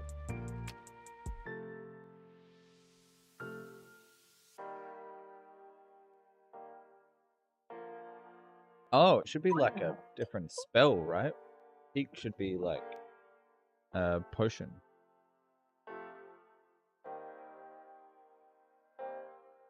Oh, bugger. That would be cool.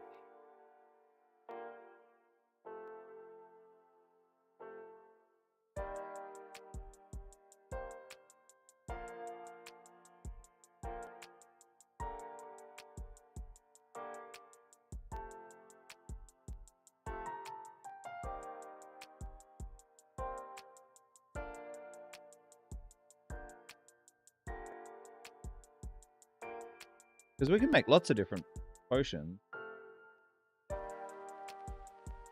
Yeah, I've already got the night vision one in there.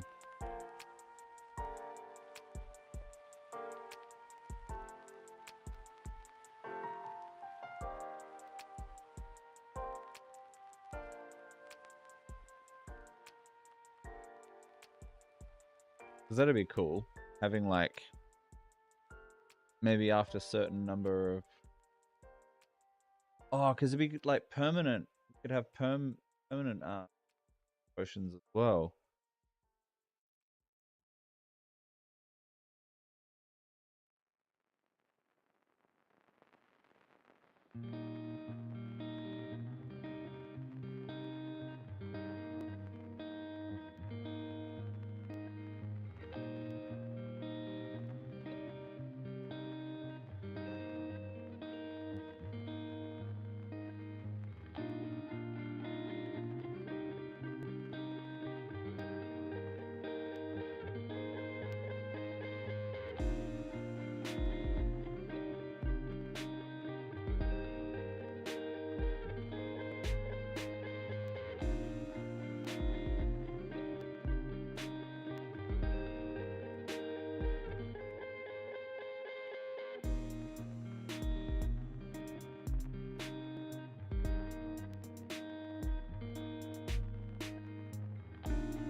Yeah, there's Cardinal Apple.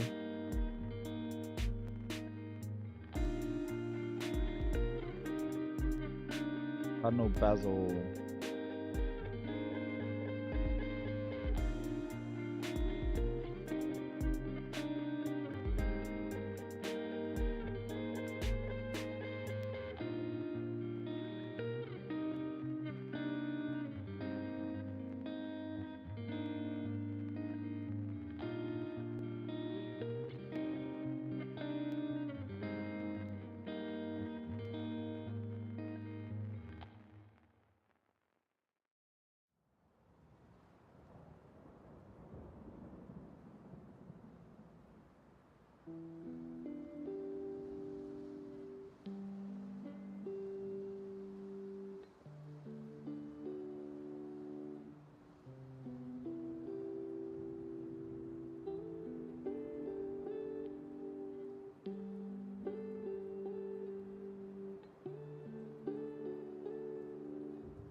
roast,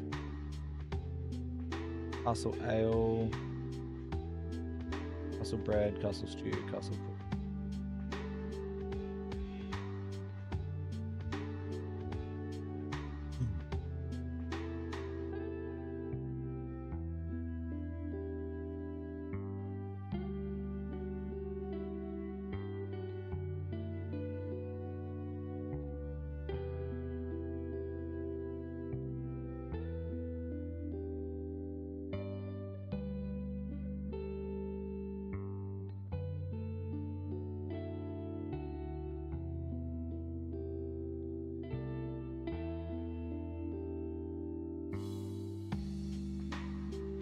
Oh, it's just coming up with shit now.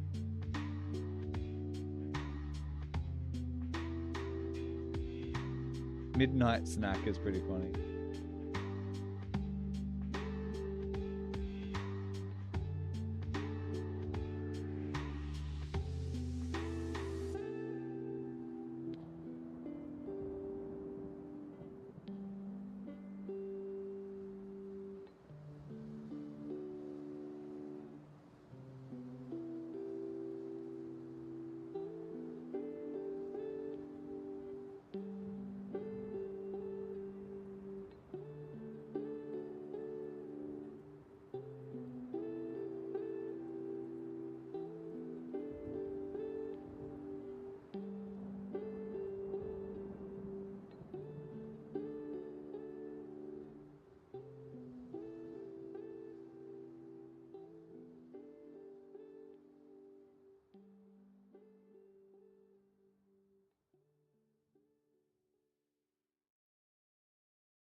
Five days. Got work this a bunch of the work this weekend. Gonna have a huge amount of time to work on all this.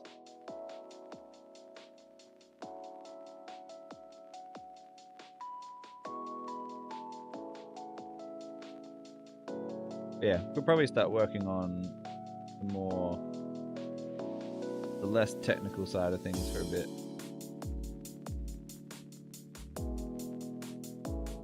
And make it a bit easier.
Really? Give me a bunch.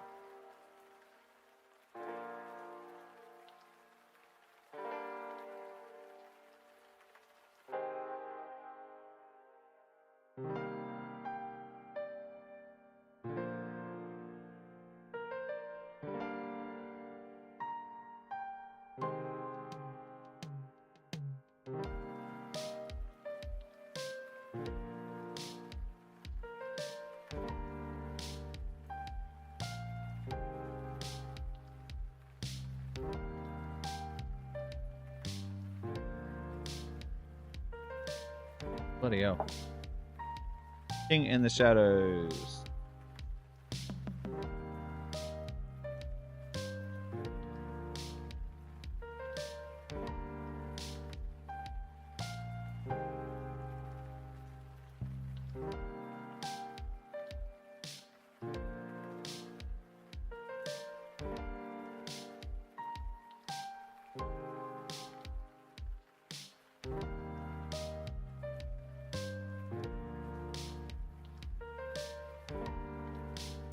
The last monarch.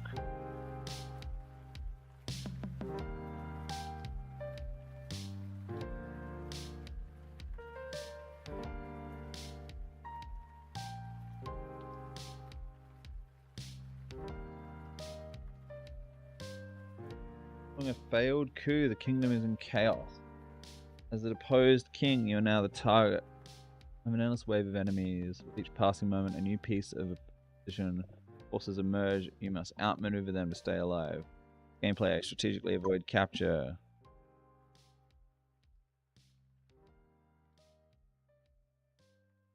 The aftermath of a devastating coup, the last monarch is on the run.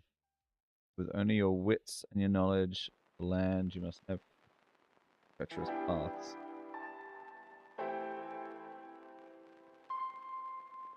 Now the legitimate king is a fugitive in his own kingdom.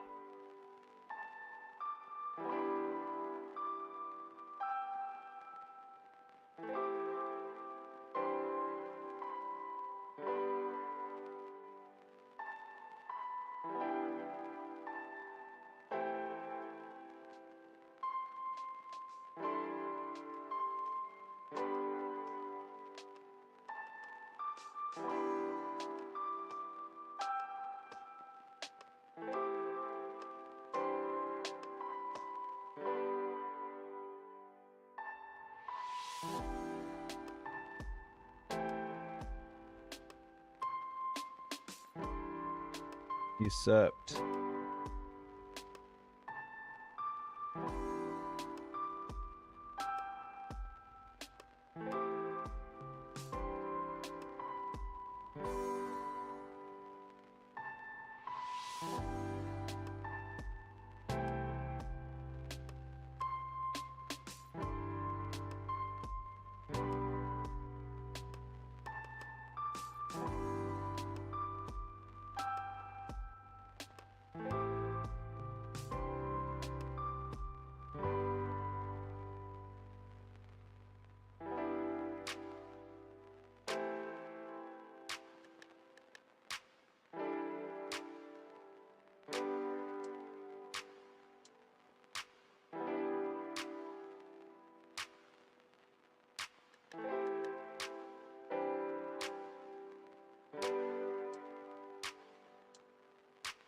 King's last stand.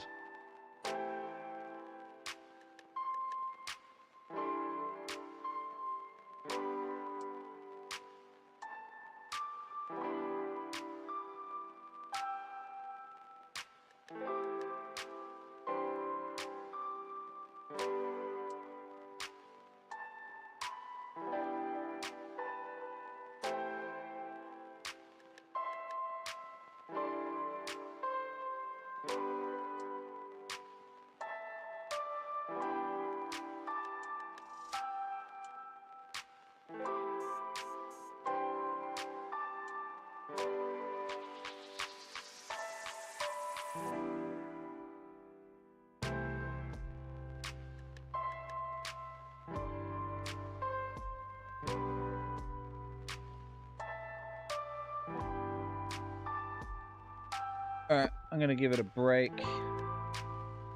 and do a little bit more work later. I've got work. And if we can't fix some issues with CSS when I've got access to a device where we can test it properly. Thanks for sticking around. Yeah, more soon. 5 days left. Let's do it. Oh, let's raid someone real quick.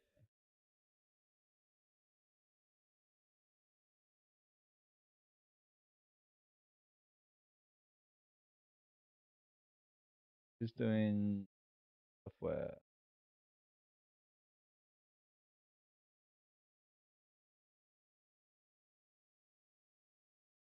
Pirate Game Jam, 3 viewers.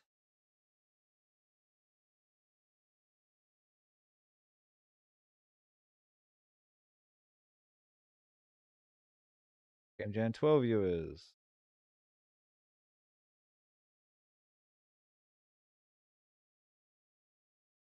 Pirate Jam, are we there yet? 3 viewers. Great, let's do it.